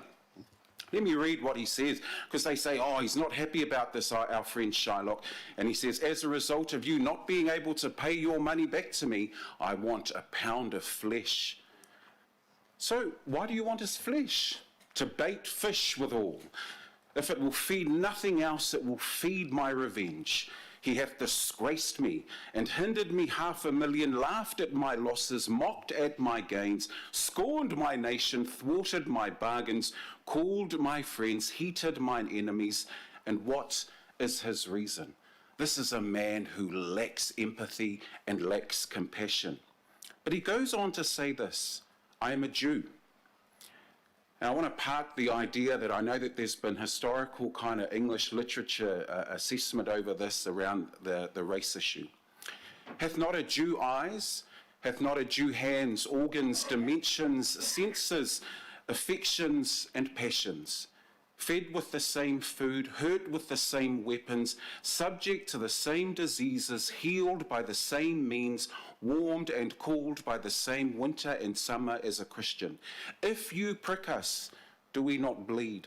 If you tickle us, do we not laugh? If you poison us, do we not die? I thought to reflect on Shakespeare's work because, for me, we love taxes in Manukau. There's a whole lot of love in Manukau. We pay, on top of our rates, a targeted rate. Manukau is full of love. We've taken on board, the words of Shamubil Jacob. In the context of this budget, we've heard around coronavirus words like unprecedented, extraordinary, phenomenal times.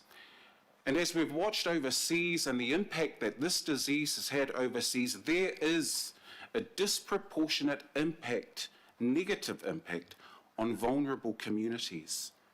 There's something disastrous about how extreme conditions have such a disproportionate negative impact on the poor. And yet the poor in Manukau continue to pay taxes. They continue to pay targeted rates. They continue to express their love. And even in paying those extra taxes, we're going to be okay to a degree, I know Rashette is listening, with the deferment of the Otahu upgrade. Because that means a lot to a community that feels like they haven't been served in over 30 years. I'm glad that the living wage is staying. I'm glad that we're going to maintain our homelessness budget. And I'm glad that we've had a good look at the America's Cup, the very cup I voted against on my own just last year. Rates is love. And perhaps the people of Manukau are expressing in their desire and their willingness to pay extra rates that that's their expression of love. The final part of the quote perhaps represents our most vulnerable, because we're taking money from them too, and this is going to hurt. And I agree with how much I disagree with the coffee analogy. Our people hurt, just like Shylock was saying in the end, the latter part of this soliloquy almost. They bleed and they feel the pain. And so I think that is what drives me to supporting the 3.5% today. I was sitting at a much lower level. No, I was a bit like you, Councillor Watson. But as we got the feedback, I heard from our communities, and more importantly, I heard also from our local boards who were staunch in saying you've got to get behind the 3.5. Last night I went to the book launch, Opening Little Boxes. When you open up that book, Councillor Casey, you absolutely rock, and you know that I have a bias towards liking you. The first page is like a kind of a summary page, and it says, home is where the heart is. And I think that's what council offers, is we offer the heart of the city, that we can offer a home that Chris Farrelly referred to yesterday, where people are sleeping, where the libraries are housing and homing some of our homeless. One of the things that I took to heart yesterday is I had planned, and you might not, this might not be nice to hear, Dr. Casey, but I had planned to just come, give you a hug, say I support you, have a photo because Josephine was going to post it, and then I was going to take off. But we all felt really challenged to stay. And when Dr. Fernando spoke, and when he started to reflect on what matters most to people at the end of their life, he said it was connection. It was connection. That's what we provide. That's what we are able to facilitate for our society, is these conditions so that people can connect. All of us had different experiences during lockdown. I was just heading back to work around council because you know that my wife had just given birth to Asalemo. She'd just been a month old. And one of the most beautiful things for me was being able to stay home and be an at-home dad. And the photos you didn't see, because I didn't post them publicly because I knew I would be criticised, was holding my baby girl and being on Skype. Was being able to take the phone with me to the change table and change her nappies and feed her bottles. That's what lockdown was for me. But I acknowledge that it was even harder for many in Manukau who are going to be paying higher rates. We saw a spike in domestic violence in our area. And that's perhaps where some of the frustration and the pain that Councillor Filipino and I have been sharing. And so that's what my kind of thinking is today. I'm really grateful for the discussions. I want to talk again specifically to you, Councillor Simpson. I think you have led a collaborative, considered and constructive process. I have never seen this in the 4 years that I've been a councillor. And I want to give you every commendation for the way in which you've pulled people together, the way in which you've allowed people to have their say so that no one gets ridiculed. So we don't go out and backstab someone because we think, well, actually, they're not telling a whole truth. You've invited everyone to be all of who they are and bring all of their concerns and challenge the finance team to find out what we need to know. And I want to acknowledge you, Kevin. I know you and your team have worked long hours. Hey, but I want to say, Councillor Simpson, this is a process that you've led. That's what leadership looks like. And the time when our Prime Minister is saying be kind and compassionate, that's what's driven this process. So well done, Councillor Simpson. I want to offer my thanks to the finance team, to Eddie Tuiavi'i, who was an absolute star in the webinars, to Kenneth Ayoropotea, Maruru atu lo awhionga, Kevin, Kenneth. I don't know what your title name is, but you and the comms team have done an absolutely fantastic job. I still have my issues about whether we should use Zoom rather than Skype, but that's for another discussion. But well done to Kenneth and the team. And finally to our CSAs. They're absolutely amazing people. I've got the benefit of having Lolo and Kalila, who take my texts at really random hours, and yet they've been so generous with their time and all of their advice. This has been a great process. I've really enjoyed it. I've enjoyed the fact that we've been able to tackle and grapple and pull apart the issues so that we can land somewhere like this today. Well done, Councillor Simpson. I can't express my thanks and gratitude to you enough, and I hope that as we look forward, this is a little break before the next LTP challenge, but we can know that this has a serious impact on Aucklanders, but we're going to do this together. Thank you. Thank you very much, Malo. Ladies and gentlemen, I have to move an extension of time. Do I have a seconder? Thank you, Councillor Henderson. Right, thank you. Councillor Darby. Thank you. Acknowledge. Sorry, all those in favour for an extension of time? Aye. Against, carried. Thank you. I feel like I'm Ewan Chatfield coming in just before the failure of light. And all the good runs have been scored ahead of me. And I acknowledge all the good words that have been spoken here today. It's been pretty impressive to hear, and as many of us have said, it has been a very collaborative, inclusive process over some pretty demanding months. I can't help but think the first thing I need to not acknowledge, other than that inclusive process, is the people that are affected. You know, when we're going through this budget over the many hours, tens, hundred of workshops, I always used to remind myself that behind every line that we're discussing are people.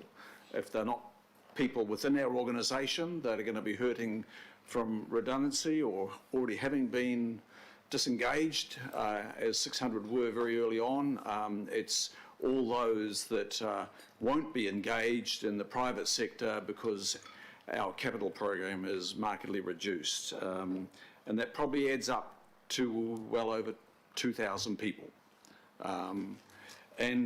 But I can also say the hurt could have been a lot greater to people. And all of us came together to alleviate that hurt. We knew that those budget lines represented people within and without. And we've done the very best within the constraints to make it as palatable as possible, and it's only just. Look, a lot has been said about the various parts of this budget, so I'm probably not going to repeat that area, but I did sort of ask myself, you know, some months ago, I thought, wow, what sort of budget is this? And I was thinking of living in London in the early 80s and Thatcher.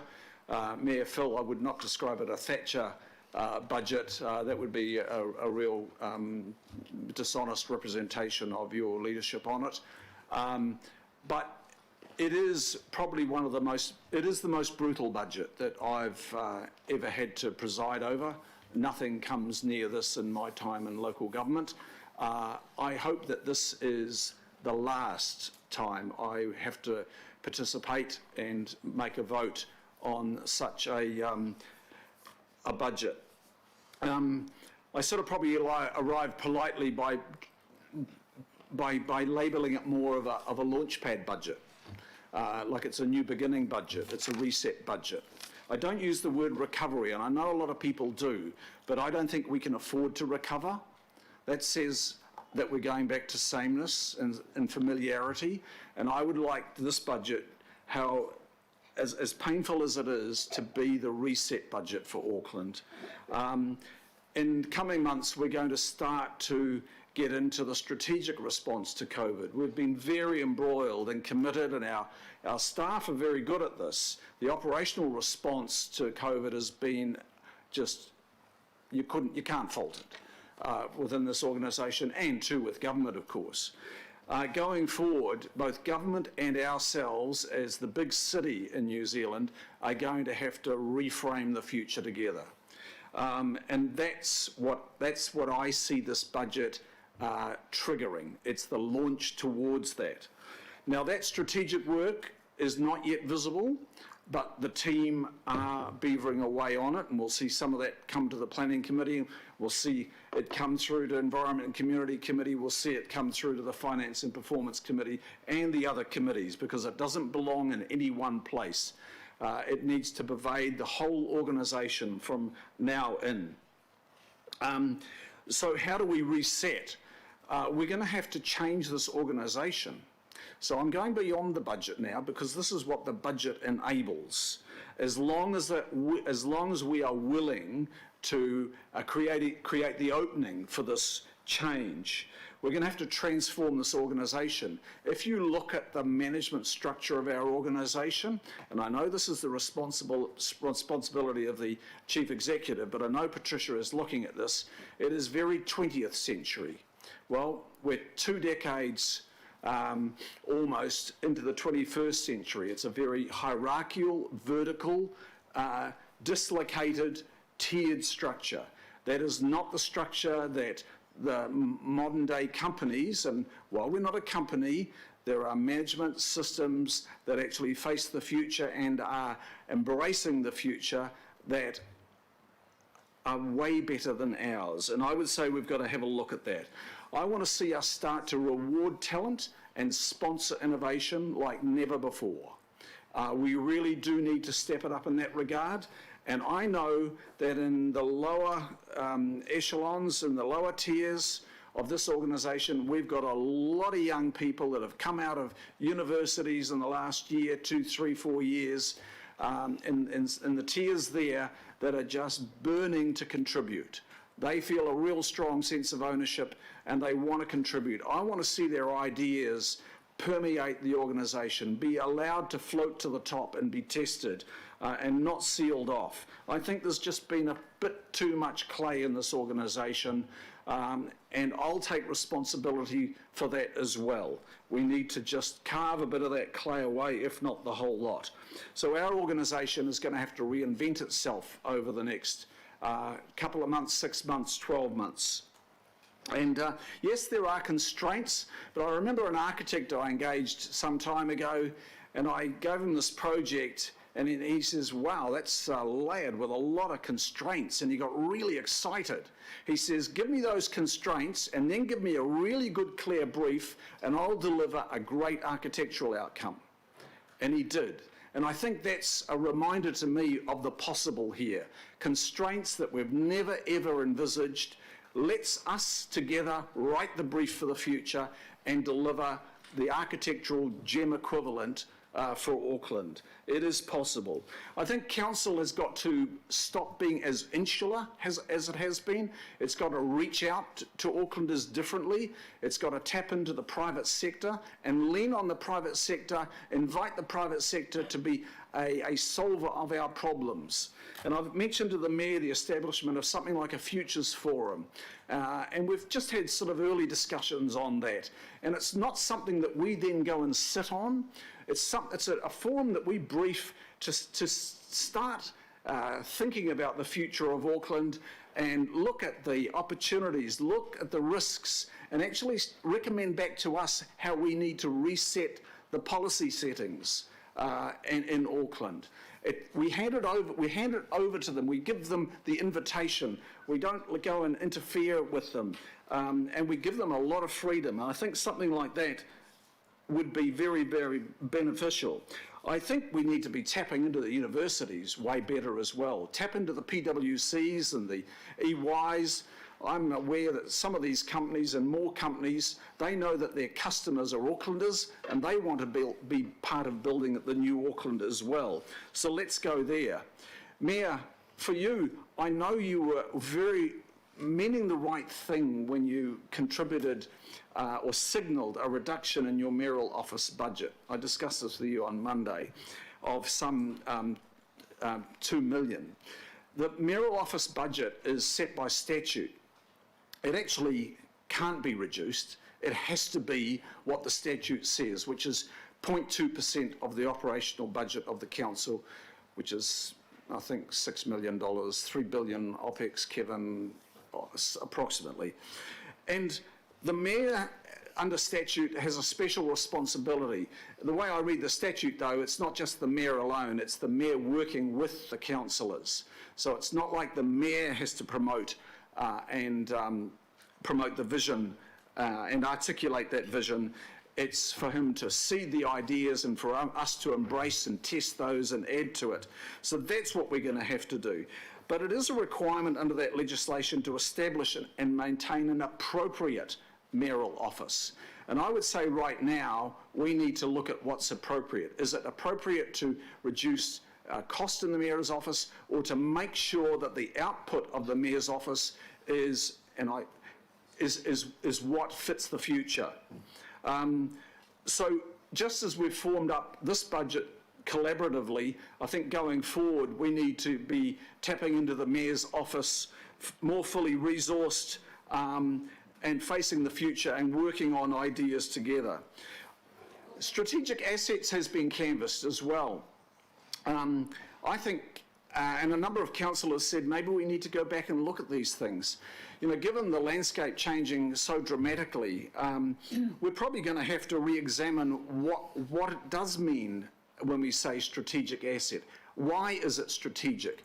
It's just marked down in our council documents as being strategic, but I think we've lost sight of how do we arrive at defining it as strategic. And I am thinking the airport shares. We've never seen the airport shares as being a strategic investment when we had the difficulty of negotiating the light rail access to the airport. We never pulled that lever then. And most recently, we've got rolled entirely in the share placement plan. And I think we need to look at that. I think we need to look at the port as well, where I think there is an opportunity. The next step will be the critical step, though. And we're going to have to be doing that step with government more than ever. I think the days of getting spoon-fed by government with strings attached, pulling us up and backwards, they're not helpful. It's always difficult to reject, you know, a grant of some significance from the government. But I think the settings like fare rates for the financial assistance rate for the rapid transit network and other parts of transport are probably more important to address. And I've spoken of the importance of government more fully funding the rapid transit network, which delivers national benefits, not just city benefits. Very similar to how the state highway network delivers state benefits, and that's why they pay for that to the tune of 100%. I've been thinking about unfolding that entrust, the vector entrust legislation, because eventually those benefits would come back to whatever the council entity is in the future. But I think that's probably just an enormous problem that is just not worth going near. But there are other things we're going to have to test and say to ourselves, well, even my sacred cow, I'm prepared to look at. It's not possible to renegotiate the CRL deal. I'd prefer to look at the RTN fare rate, but we are going to have to look at those strategic assets.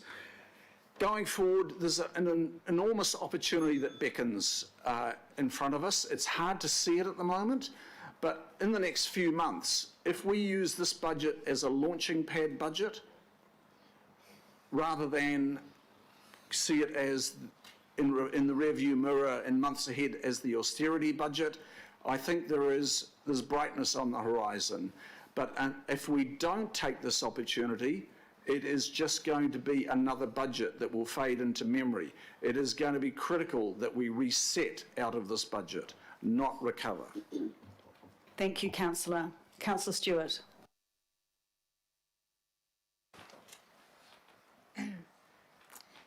Thank you. Right, firstly, I'd like to thank the people of Auckland who submitted to the emergency budget consultation, and I want to thank all the staff who have worked tirelessly to provide us with all the information for us to make this decision today.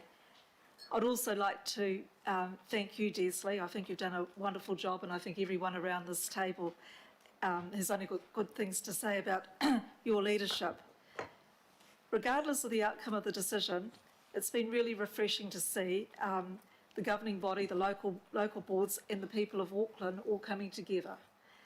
This hasn't been a very easy decision for a lot of us, and for me, I've been tossing and turning and had a lot of sleepless nights on this. You know, we're all getting all these emails and telephone calls and people in the street coming up to us. I've always strongly advocated for pre-COVID-19 for the need to take a hard look at the expenditure in order to save costs. Prior to COVID-19, I was supportive of the zero increase. However, we're now in unprecedented in extraordinary times, and where we have to reconsider our decisions for the benefit of the Auckland region. The public will be well aware that COVID-19, Auckland's forecast revenue is down Rates revenue is only 40% of Auckland Council's total revenue, and 60% was from other investments from Ports of Auckland dividends and the Auckland Airport dividends and venue hire, etc. So the revenue streams have been no longer been available to Auckland Council. So we also, it's unprecedented, we've had the unprecedented drought for Auckland facing with this this situation, and the emergency budget was consulted. When the emergency budget was consulted, we were not told about the extra $224 million that would be needed to assist with the Auckland water infrastructure to reduce the risk of severe restriction in the coming months. Capital works have been deferred, staff numbers are going to be reduced, and all councillors and senior staff have had to have pay decrease. Everybody's had to play their part. A rates increase of less than 3.5 would require a level of reduction to council services, and that would have more detrimental effects on the community, including more job losses, less funding for essential water infrastructure, and reduction of opening hours for community facilities. I've had to consider what a rate of less than 3.5 would mean for also the super gold card users and other concession fares that will no longer be available. And I think some of this is information that hasn't really been out there, and I think people have been submitting on information that wasn't fully out there. So, and you have to excuse me with the glasses on because I had a bit of a fall, and I'll get to that later. I can understand some of these submissions that a lot of people want us to get back to the core business. And over COVID-19, a man in my community in Hawaki tripped over a very poorly patched up footpath and he died. And so we need to start spending more money on our core business. And just getting back to the glasses, so footpaths, I myself, I tripped 2 weeks before COVID-19 on badly maintained footpaths. So that's where money needs to go. We need to also stop duplication, and I'm hoping that when we get our new CEO, and I'm not sure when that's going to happen, that we'll be all directing that person to reset the council's expenditures. And I acknowledge and I thank all of those that have submitted during this emergency consultation. There's been a vast majority of the submissions from Howard Ward area were for 0 and 2.5 rates rise due to the economic challenges of COVID-19. So this isn't an easy decision for me today. I acknowledge all the 21 local boards that supported the 3.5 rates increase, and many with the same knowledge from their community. The current mayor has promised a review of the council-controlled organisations, so I'm hoping that's going to happen after we get through all of this. And so I can only reaffirm my pledge to Howard community that I will continue strongly to advocate for the people that I serve for good governance. So I have decided to vote for, and I've been backwards and forth for this all day. Just excuse me a moment. I have decided 3.5. Councillor, I can't thank you enough. Thank you. Thank you. Councillor Cooper. Kia ora mai tātou katoa. First, I want to thank the Mayor. You're a true leader, and you're renowned, and especially we really know now your work ethic, your common sense, your practicality, and I guess your willingness to just grab this and do what's needed to be done, and that takes courage.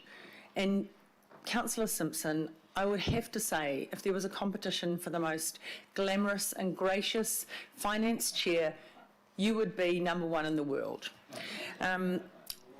Everything that's been said prior to this, I support all of it. Even people's right to vote what they want to vote. because I think that's what we have to do. You have to go with your gut, you have to go with the information you've got.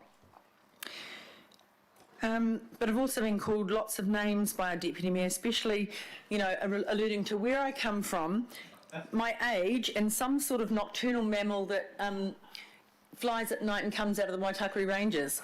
But Deputy Mayor, wombats don't wash your fly. mouth. But I know that it's all in good humour, and Bill, we really know it's all terms of endearment from you in your blokey farmer way.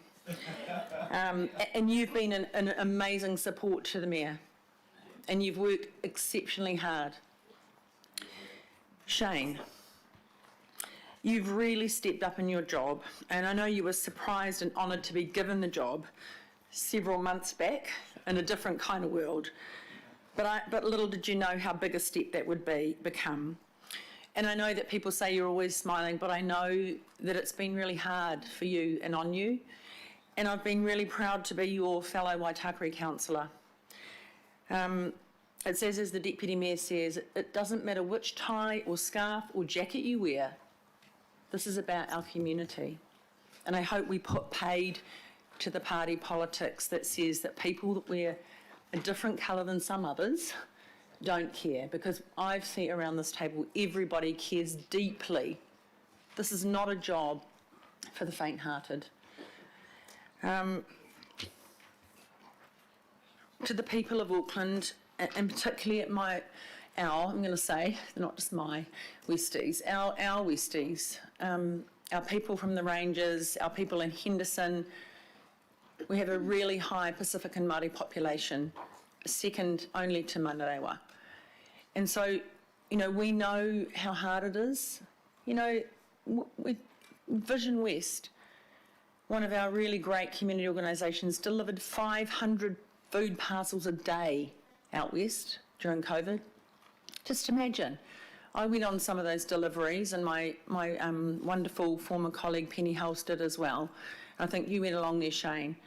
We know how hard it is. We've been to their houses. We see how difficult it is. Even in the best of times, they have it tough. And our people in the ranges who are already really hurting that their ranges were closed, actually emotional, physical pain for them. And that was slow enough before, and now they're going to have to take those being slowed down. And it's been a really hard thing for us to have to support this, knowing that those tracks will not be open as fast as they would like. And also some of the reduction in our spend on Kāre Dieback. So, we've heard our local board on that. We've heard both of our local boards. Glen Eden Town Centre put back again the plans for first done in 1989. Lincoln Road being put back, but maybe there's a little bit of hope there. All of those things, we really do get it, because we are those people, we live in that community. But at the same time, we had a responsibility to do the right thing.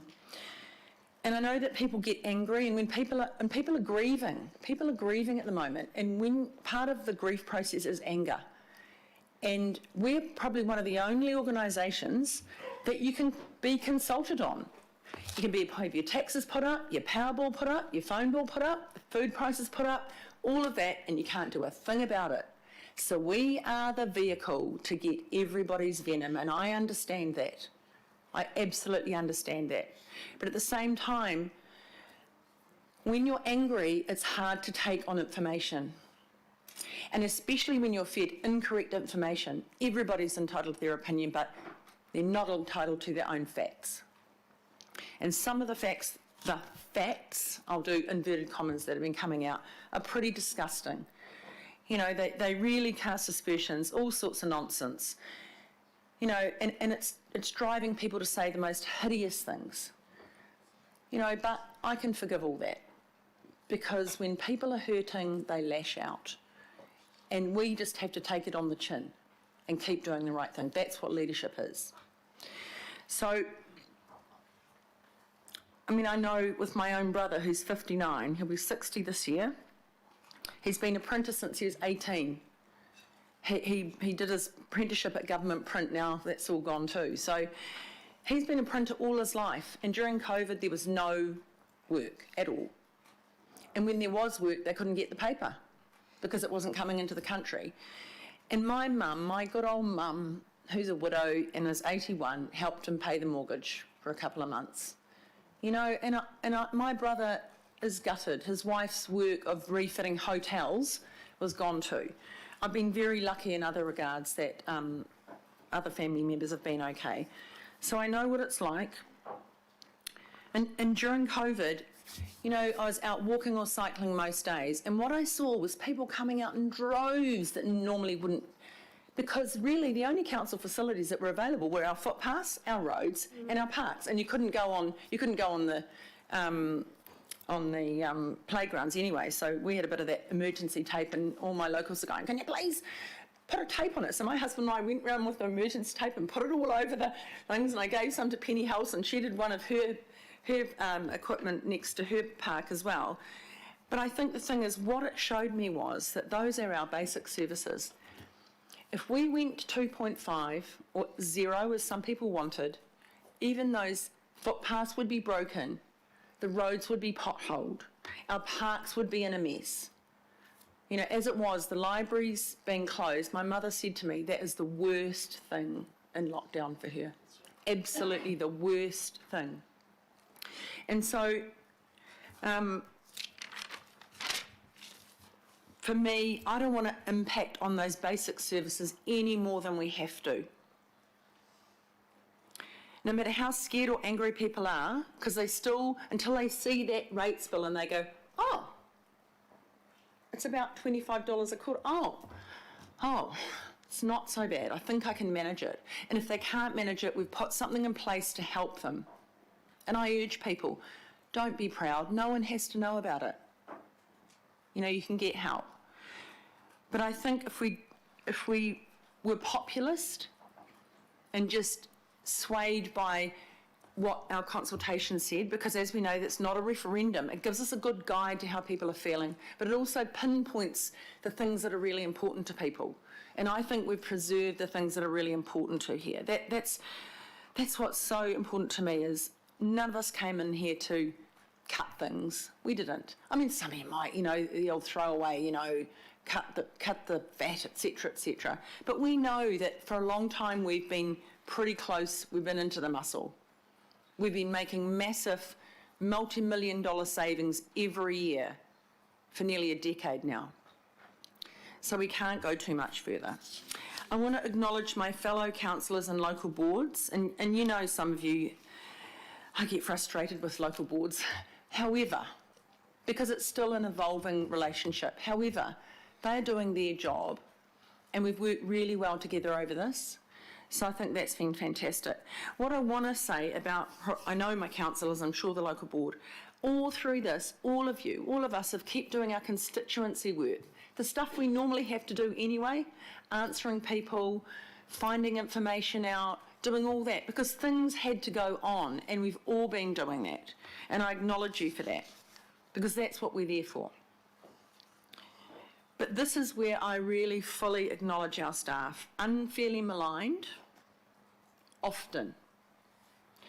Contrary to popular opinion, they've stood behind us doing the work both to get this budget together, but to all the workers, all our staff who've kept things going, the building consents, the animal management, the resource consents, just everything that keeps Auckland going. These people are unsung heroes. They're decent, hard-working, clever and caring people who do everything to serve. And I mihi to you all, arahanui and kia kaha in these coming times. It's not going to be easy. In closing, this budget will set very soon, we all hope very soon, we'll set it, will not be an outlier in New Zealand. It is not unexpected. What it does is secure our present services, our construction projects, in a way that keeps costs as low as we possibly can, while providing a solid platform for the future. And I support the recommendation, Madam Chair. Thank you. Thank you, Councillor. Councillor Fletcher, are you there? And my fellow... Yes, Madam Chair, I'm here. thank you. That there's an echo there. Is that? Yeah, thank you. Well, this has been a really interesting journey that we've all been on since we got together. Gosh, how many months ago was it, to try and decide whether it was going to be a V shape or a U shape in terms of recovery, how long this would all last for, what we should do by way of consultation. And I think in all of the speeches that I've heard today, I have identified with something. It's probably quite a well-known fact that I didn't support Phil Goff, but I do want to echo those who have supported Desley, Councillor Simpson, as the chair of the Finance Committee, and I think she has done a really interesting job. For those of you that don't know, Desley comes with a musical background. In fact, her mother is a wonderful choir mistress and conductor, and I think what you've seen in the creative side of Desley coming through, the musician, the conductor, is sort of bringing everybody out at the right time and weaving it together to create some beautiful sounds. And while I've reflected on what you've all had to say, I was thinking with Efeso, where he was talking of the merchant in Venice and then on to taxes love. Well, the school that I went to, 1 Corinthians chapter 13, by love serve. So I would hate to think that we're serving rates, but they certainly play their part. But I wondered whether or not this was what Rodney Hyde intended about bringing the region together. I rather suspect it wasn't, but I certainly think that there were members of the Royal Commission who could see a glorious future where Aucklanders could come together and find a way in which we could weave the city together. And it's been really, it's been very heartwarming listening to the human stories and also reflecting on what you all did during lockdown. In my own case, as I thought of Efeso with a new baby in the family, I'd had surgery, I nursed my husband, thank God for Skype.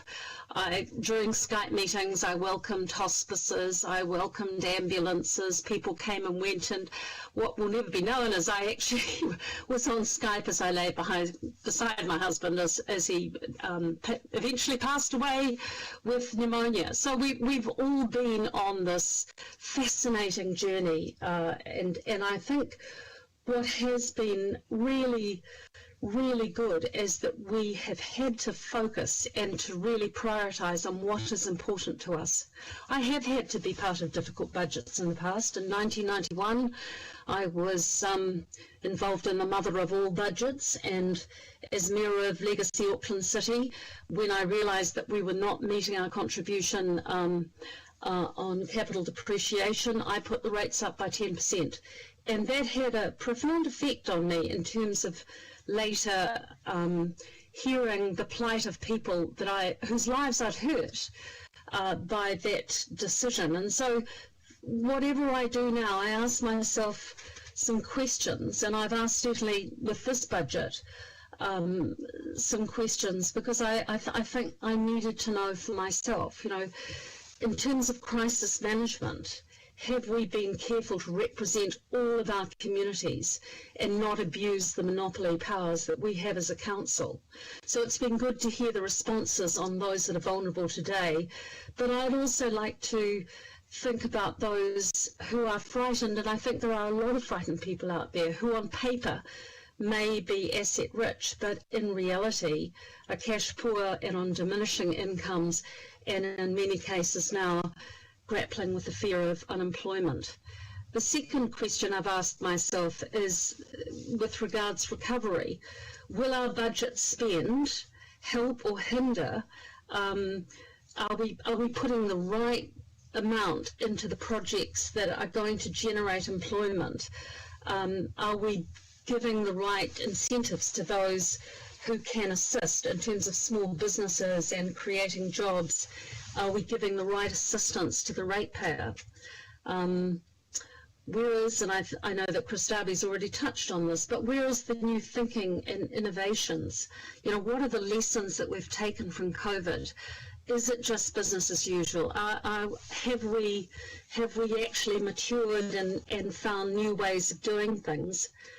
The next question I've been putting myself through is, have we just parked the hard issues? So will this budget, because it's just one step in the journey that we're on, it's not, this isn't the magical story that I read to my grandchildren where there's a happy ever after. This is just a landing. This is just an end point for today before we start on the LTP. And the decisions that we take today, will they complement and will they inform the LTP and provide the basis for a fundamental reset? Finally, the 3.3 has been controversial, and if we adopt it today, does it actually fix the problems? I think not. I think where I've landed is with Councillor Watson. I would have liked to have actually seen the council come together unanimously today. We managed to pull that off with a lot of work and a lot of conducting of orchestras with the CRL. That was adopted unanimously, and I would like to have been able to give Desley that today. But where I've arrived at is, as Councillor Watson has, that I think that 2.5 is the place that we should land. It's been unfortunate. Obviously, we've all received a lot of correspondence both ways. I think it is unfortunate at the beginning that we didn't allow for some options that might have included a zero or a smaller increase. Not because I think it would have been adopted, quite the reverse. I think, as Wayne Walker reflected earlier, it would have given people choice, and with that choice there would have been a sense of ownership. But unfortunately, by failing to do that, it gave the appearance of predetermination, maybe business as usual, and to some it created the perception of self-preservation. So I think that was a difficult place to start with the consultation. But I will be the first to defend the cuts that we have made. I will be the first to step in and correct those who think that we are making no attempt.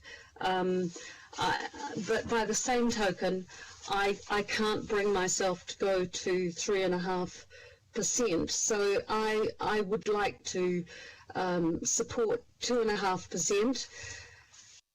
But in concluding, I would like to say that our relationship with central government is really complex.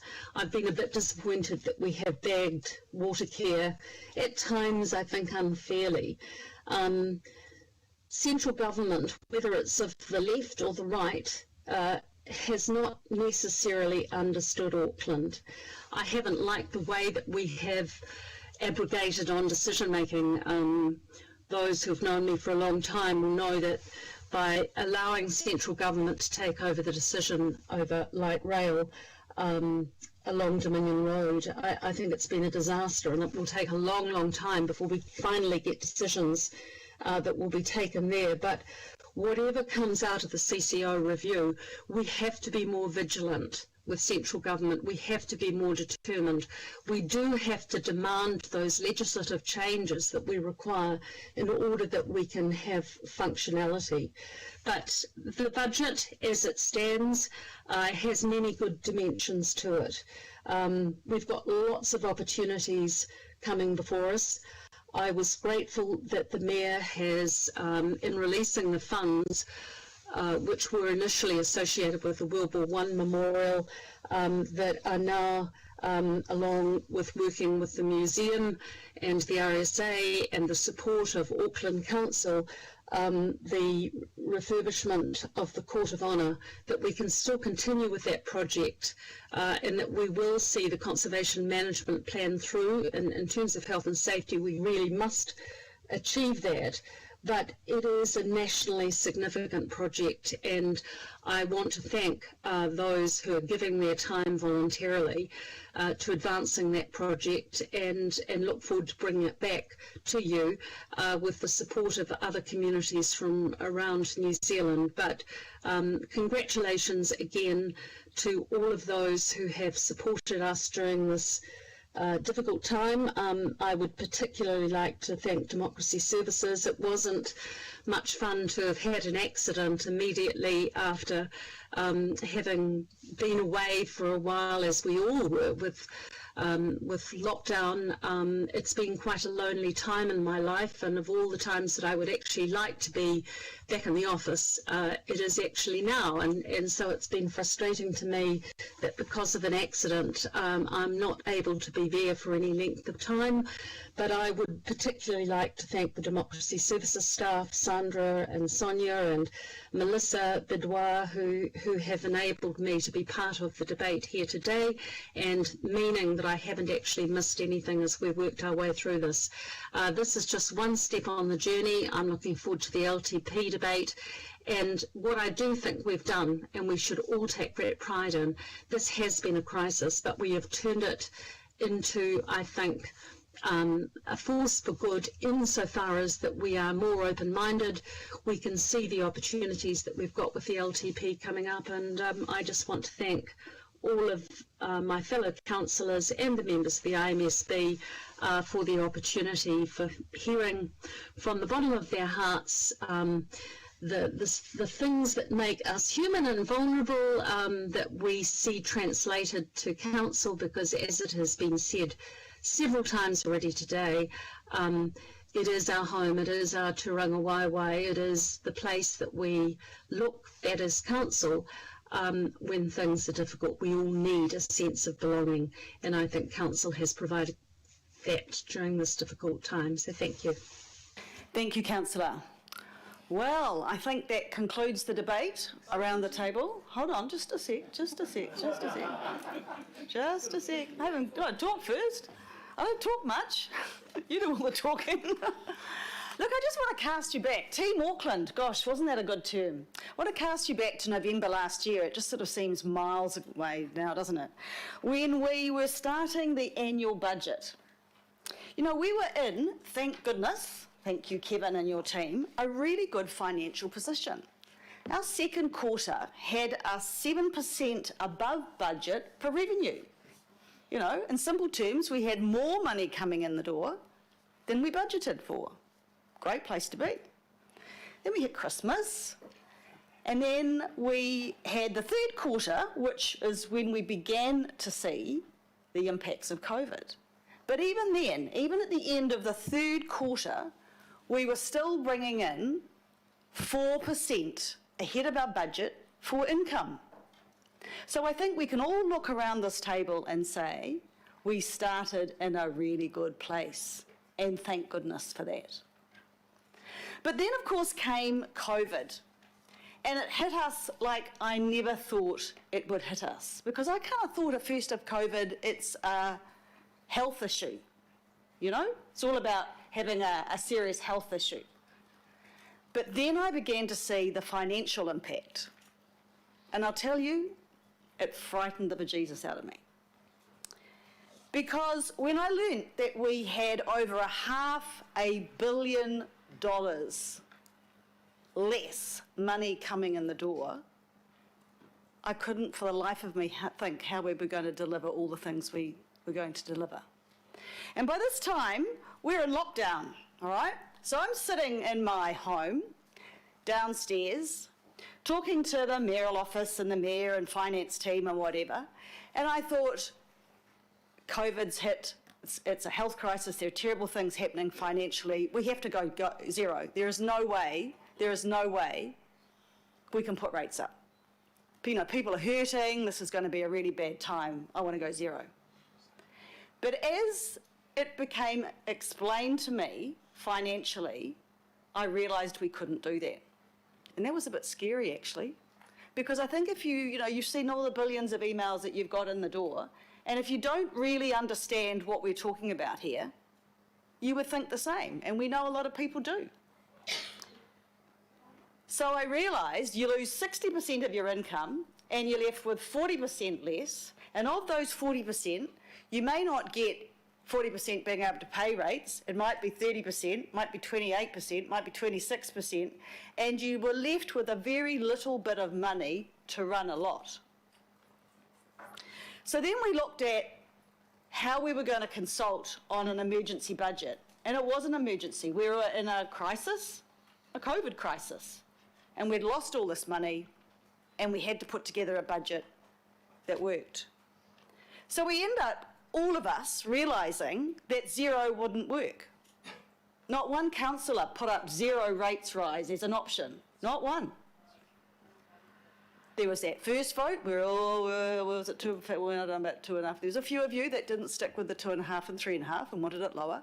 But when we actually ended up on the consultation document, that was unanimous, that we went out to the people of Auckland with 3.5 and down to 2.5. And look, Your Worship, I wanted to go as low as you could. I pulled you down. Didn't want to do 3.5. Wanted to go down to 2.5. Then the results came in. We put together a longer summary document than we've ever had before, trying to explain how bad it was. And off we went. And in came the results. And look, you can look at these results, lies, damned lies, statistics and consultation results. In came the results, and the one that I think I took on the most was the Colmar-Brunton. Because I knew that with the Colmar-Brunton result, that people had been given the right questions and the right information before they made a call. Because I'm still convinced that some people who have the results that have come in, that they haven't really understood. And of course that came up as 2.5. I went, great, that's it, we're going to do 2.5. Said to the Mayor, doing 2.5. I'm not doing your 3.5, I want to do 2.5. And then we had the drought. And just when I thought it was kind of going to work at 2.5, we had the drought. And we went from $500 million to $750 million as a financial problem to deal with. And, the analogy I use that, when you're not very well and you go into a hospital, you end up in the emergency room, right? And we kind of left the emergency room and went into intensive care there for a bit, didn't we? So we had to calibrate, in my words, we had to calibrate again for about like the 33rd time we had to go at this budget to look after our water crisis. It's certainly not a budget that is business as usual. There is nothing BAU about this budget. Nothing. All right? We will definitely be a leaner council as a result. Definitely. We have found we've done our bit, haven't we? $200 million worth of savings. Now let me just give you an idea of what that is. The savings that we were going to make this year was $17 million. The council before I turned up, the last LTP, the savings target for this year was $7 million. So we're 12 times that. We have never saved so much money in 1 year, ever. It's big. We have deferred millions. And we have a very large asset recycling / sale program to deal with, to bring cash in the door. We've also cut staff. And I want to make it very clear, some of you have said things today, and I just want to temper what you've said. We are not sending letters out to staff this week, and they're not going to have face-to-face interviews. There is a process around that, of which our acting chief executive will handle. And you've just got to appreciate there are staff in the room listening today, and they know, we know, so a lot of this, sometimes more than them, all right? So just be very careful what you say around that. Media, please be very careful what you say about that. I want to say thanks to you all. I know it's hard. If anyone's felt it, it's me, I tell you. But we have to do the right thing to get this city in a place that we can keep it moving. Because a lot of you have said we've got infrastructure problems up the wazoo, as they say, and we have to continue to do that. So I want to say a few thank yous. My first thank you will go to our CCOs. When we first asked them to redo their budgets, they came back and we politely asked them to have another go, didn't we? They have lost millions. Millions. In some cases, hundreds of millions from their budget. They have been part of our solution. I want to thank local boards. Yes, every single local board voted for 3.5. And yes, there were conditions, and some of them I think were political. Come on, I've been in local board land too. But they realised that actually the answer to actually get stuff done was the 3.5%. And I particularly want to thank the local board chairs who have put hours and hours and hours into Skype calls and been here to participate. It has been Team Auckland, and we've all had a chance to have a say. To my colleagues, He waka aka noa. We have all been in this together, haven't we? I know this has been tough, but you have shown resilience and strength at a time of crisis, and I am grateful, all of you. I am grateful so much for the support you've given me during this process. You've asked truckloads of questions, and I know we haven't heard them today, but we have had, what did we add up? Something like 500 and something questions that have come through that we have dealt with. And it's good. I'm really pleased you've asked the questions, because you're not sitting here today without knowing the answers. And I feel that's good, because I actually still think Auckland don't know some of the answers. So I'm going to say, you've got to give me a bit of licence here. I'm going to say my thank yous to you. I'm going to start with the Mayor. Your Worship, thank you very much. We've had some interesting discussions, and as I said, you know, I wasn't a fan of 3.5. I was a definite fan of 2.5. I've given you a real hard time about the government. There for the grace. So. Yeah, and I must admit, it was close. They didn't respond on the day, but they came to the party with 296 million, and I appreciate that. I'm not sure how much of the first 98 million we're actually going to have, but it's appreciative, and I think you know, it's coming from me, and I'm saying thank you. So please pass that on. I also want to thank you for Neil. If you can't drop your budget, I want Neil, please, because the guy's a genius. He is quiet, he's responsive, he's been really sick. It's stressful. A lot of people have been really stressful through this time, and you've been sick, Neil. And I want to thank you for the support. Is there anything, Desley, is there anything I can help you with? Is there anything I can do? He's fantastic, so thank you. Bill, I want to thank you. Yes, you do support the Mayor really, really well. And I want to particularly thank you for the work that you've taken some of the councillors aside and helped them understand. You do understand the finances, and I appreciate that. You've also done the webinars, and that's been a lot of work on top of what we've all been doing. And I really, really appreciate what you have done. And Christine, thank you. Tracy, big call. I know that you're doing what you have to do as opposed to what you want to do. You've been there for me, and I know economic development's really important to you, and this budget will deal to that. So thank you for your personal support, and thank you for what you've done. Pippa, I want to thank you, because your input really has been around that consultation feedback, and I think as a result of the way that you've spoken around that, we will get some changes in the future, and I really want to appreciate that. I also want to appreciate the fact that a lot of the big submissions came into Pippa's ward. Do you remember EMA supported 3.5%? So you've got a lot of that. You've got the, what's the union called? First Union? You've got the unions, your ward? So you've taken a lot of that regional flavour on board. Kathy, thank you. You're so passionate, you know. Thank you for talking to me when the water care people were in the room as opposed to them. Thank you for animal shelters, and thank you for libraries. I thought LDI would be, that's how I deal with, but we've actually done a better deal than that. So thank you. Alf, you do a lot behind the scenes. You're often not thanked for the work that you do behind the scenes, but I know what you do because people tell me.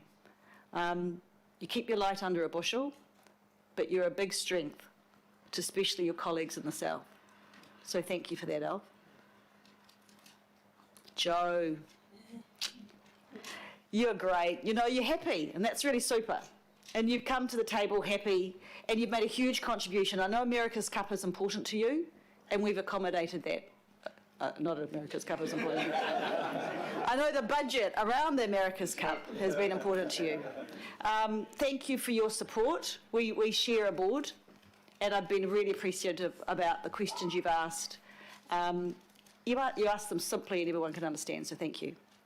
Wayne, now I've just got a couple of questions.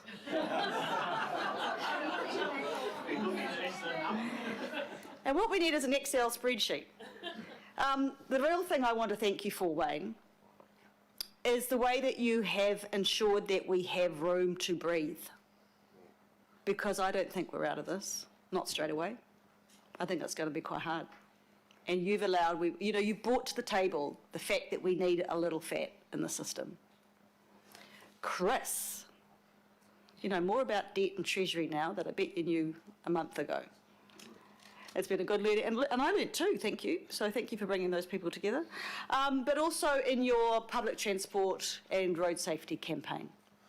We've included that, and I think that's a big contribution you've made, thank you. Linda. Linda, you tell it as it is, don't you, really? And you always ask the right questions. Regulatory, this is going to be a hit for regulatory, and I know that, and you've taken it on the chin, and you do a great job chairing that, but you have been great to the table. You can cover, you are able to understand right across the board. It's fantastic. You're a good contributor. I really appreciate that.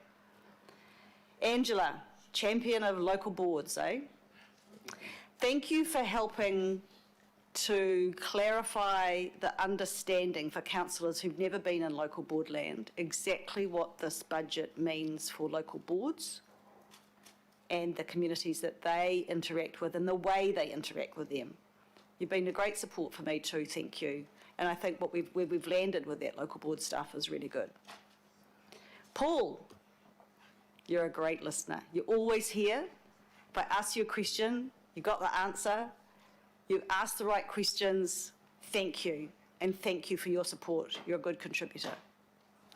John, I want to thank you. And particularly, I want to thank you for the change around the process for asset sales. You're my doubting Thomas. And actually, that's good because it makes me make sure that we do the right thing. So thank you for that. And thank you for all the effort that you put in behind that. Greg, you write a mean email when you cross, but I want to say that you do advocate very strongly for Rodney, and I know that the road sealing is a real passionate thing for you, and I'm sorry we couldn't do it, but we can't do everything, but I know that was really important to you, and I thank you for your advocacy around that. Sharon, thank you.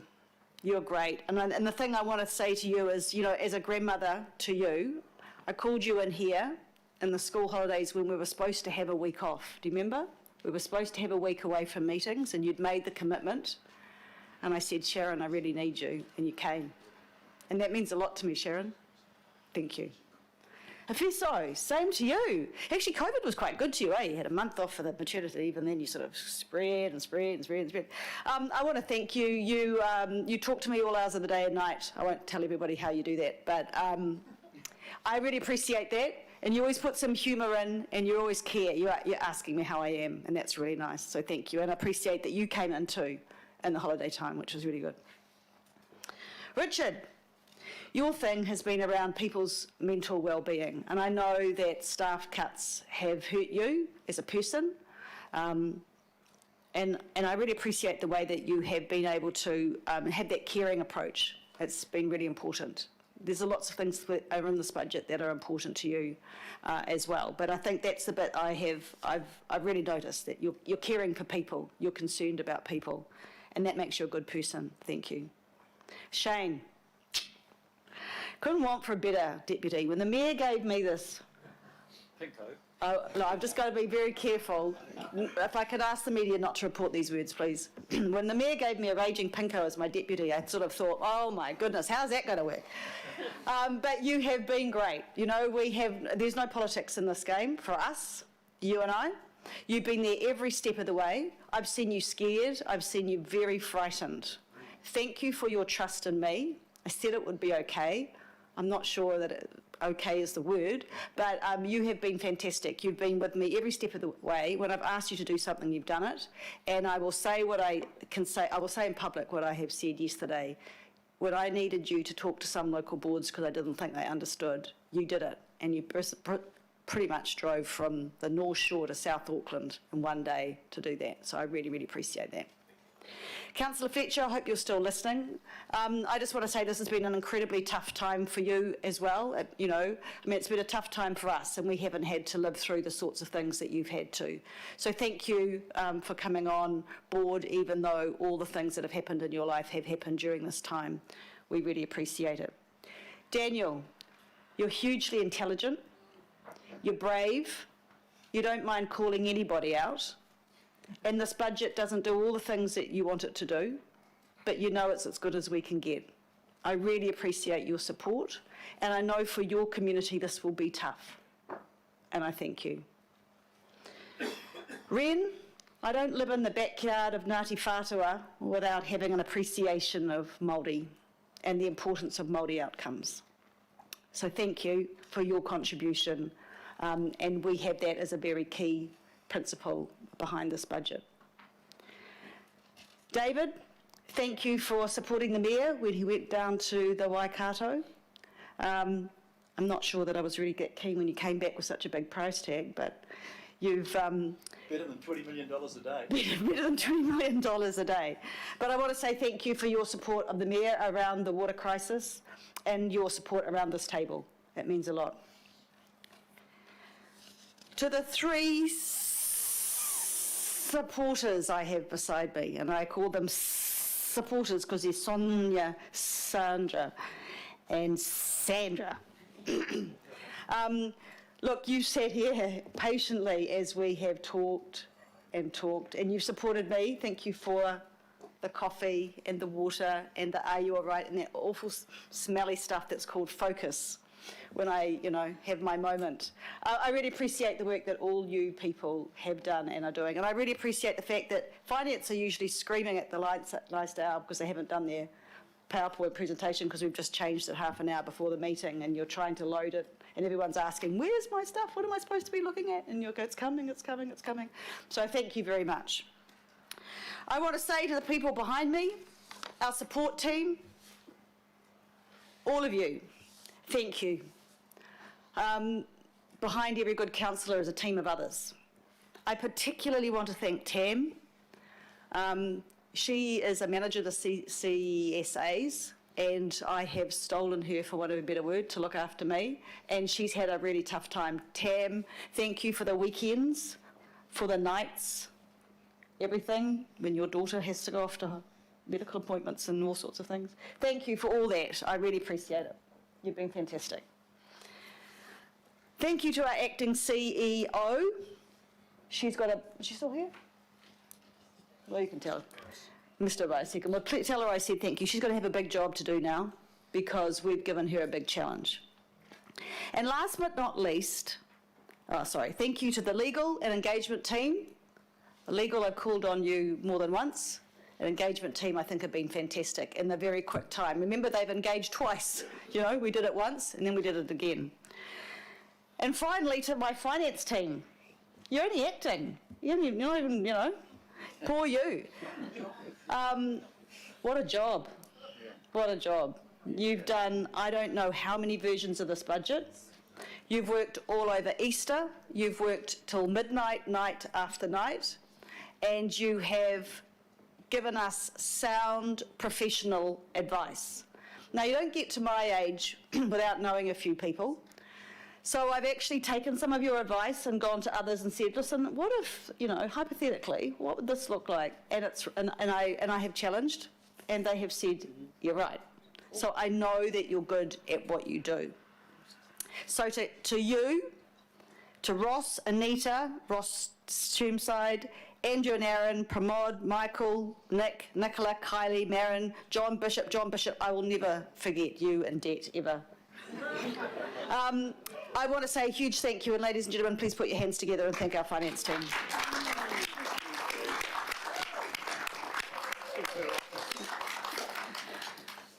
Right, now I just want to explain what you're about to vote on.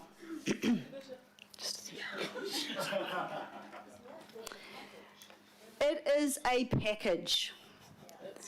If you are voting, and I respect everyone's vote, and I think what we've always had around this table is respect for different opinions, right? If you are voting for 2.5%, you are not giving the local boards back their budget. You are giving them 20% less. You are not keeping libraries open. You are not putting up the UAGC by 3.5%, you're putting it up by 2.5%.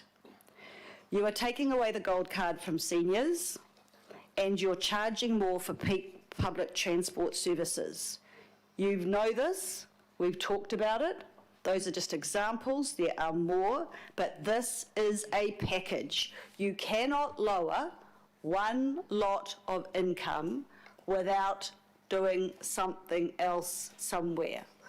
So I respect that people have a view, and I just want to remind you that the vote is that accordingly. It is a package. Today's a bit of a dark day because it's a hard budget, isn't it?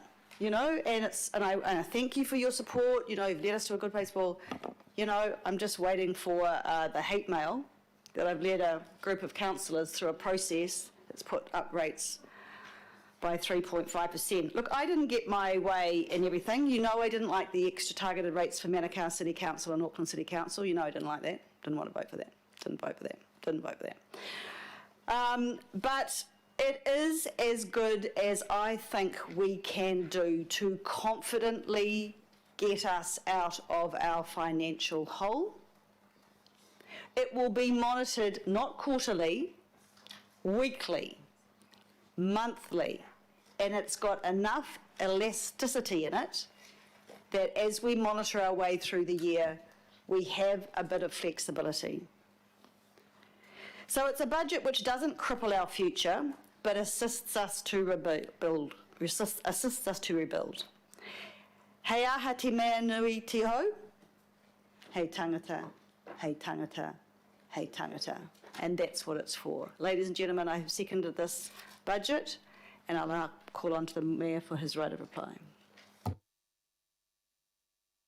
Thank you, Madam Chair. This is going to be incredibly brief. I just noticed Tim Murphy on Newsroom saying if he hears another councillor thank another councillor, he's going to go mad. Just email them. Some sympathy for you there, Tim. Look, very briefly, this has been a tough budget. Always was going to be when you suddenly lose $500 million in income, then find you've got to spend another $250 million on infrastructure you weren't expecting to build.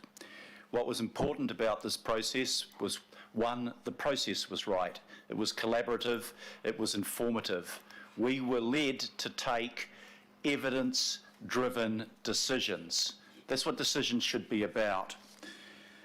There's a responsibility of leadership, and we're all leaders around this table. And that responsibility is to take decisions that you know to be right, whether or not they are the easy decisions to take. And I believe that we will take the decisions today that are right. And I want to thank everyone around the table. Look, I should do this after the vote. Let's take the vote first, and then I've just got a very small ceremony to perform after that.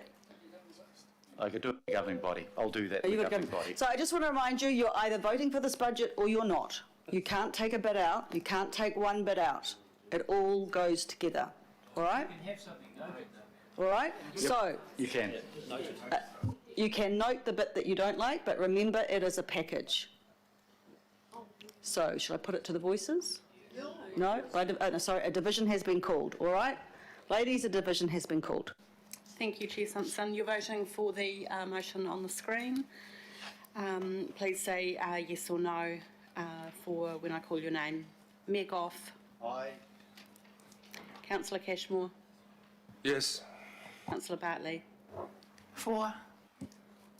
IMSB Member Blair. Aye. Councillor Casey. Yes. Councillor Collins. For. Councillor Coombe. Aye. Councillor Cooper. Aye. Councillor Dalton. Aye. Councillor Darby. For. Councillor Filipina. 5. Councillor Fletcher. Aye. No. Councillor Henderson. Yes. Councillor Hills. Aye, thank you. Councillor Mulholland. For. Councillor Newman. Councillor Sayers. Councillor Stewart. Chair Taipari. Councillor Walker. Yes.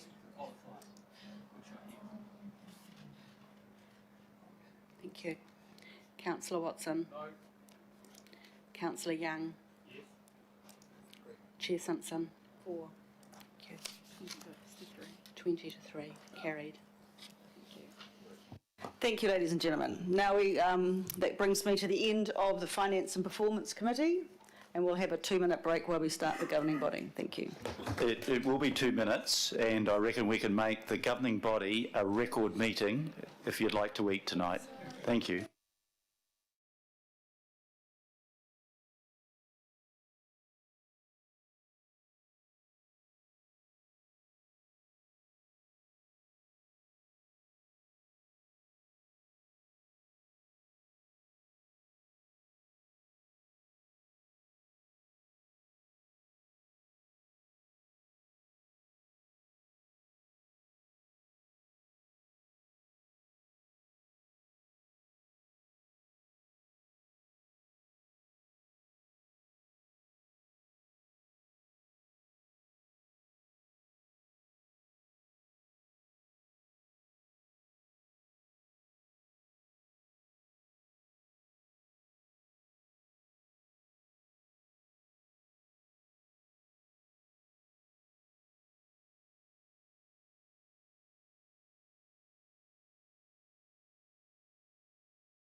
Way, including our secretaries and most particularly.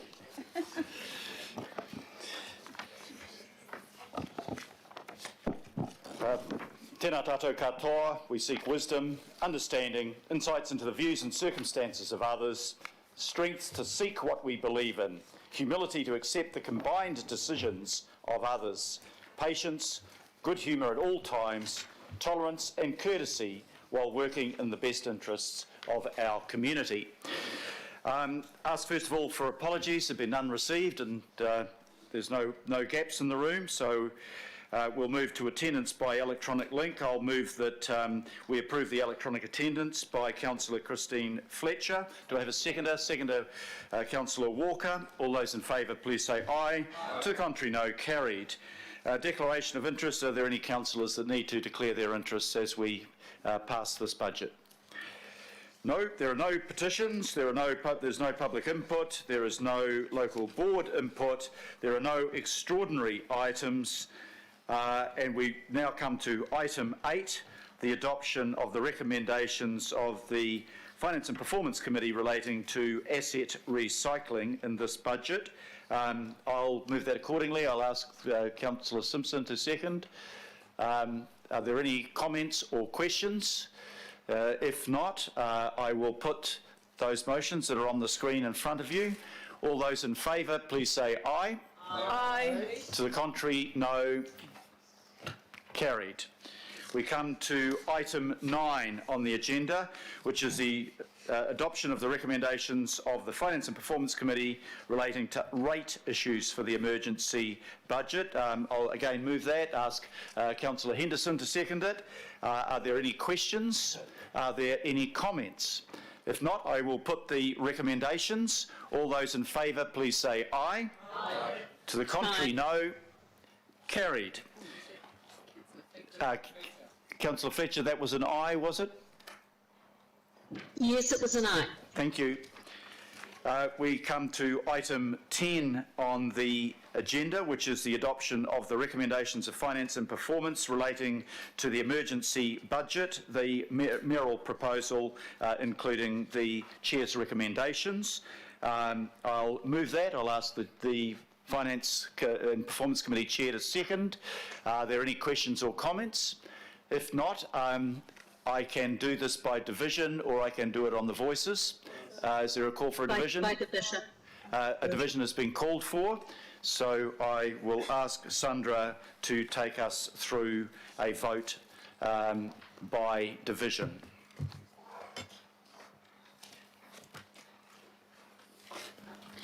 Councillors, you're voting on the recommendation as it is on the screen in front of you. Please indicate yes or no.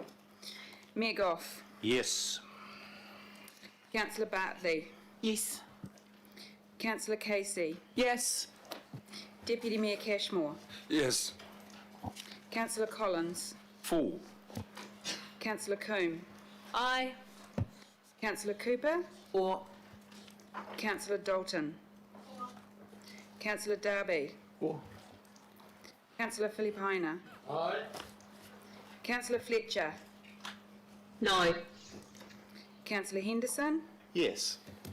Councillor Hills. Yes, thank you. Councillor Mulholland. For. Councillor Newman. Yes. Councillor Sayers. Aye. Councillor Simpson. Or. Councillor Stewart. Yes. Councillor Walker. Yes, with the qualified. Councillor Watson. No. Councillor Young. For. That's carried 18 votes to 3. So I declare that carried 18 votes to 3. Are there any matters of extraordinary business? There was none. So just before I close the meeting, notwithstanding what I said before about thank yous, this has been an incredibly arduous process. I think having worked in central government as well as local government now, our finance team is as good a finance team as I've seen anywhere. So I just give a big thank you to all of those that worked in that area. I think we'll carry that one by acclamation. The other thank you is, first of all, shared amongst all of you, and I've done that already. Regardless of whether you voted for or against this budget, I want to thank you for your contribution, and I want to thank you for the atmosphere and the collegiality as we've worked through some difficult issues. We have different views on things, but we have done it in a mature and a professional way. But there is a small duty I have, and that is to ask Councillor Bartley, first of all, to make a small presentation on behalf of all of us to thank Councillor Desley Simpson for her enormous efforts through this whole process and the way in which she has been herself particularly so collaborative. So thank you very much, Desley. And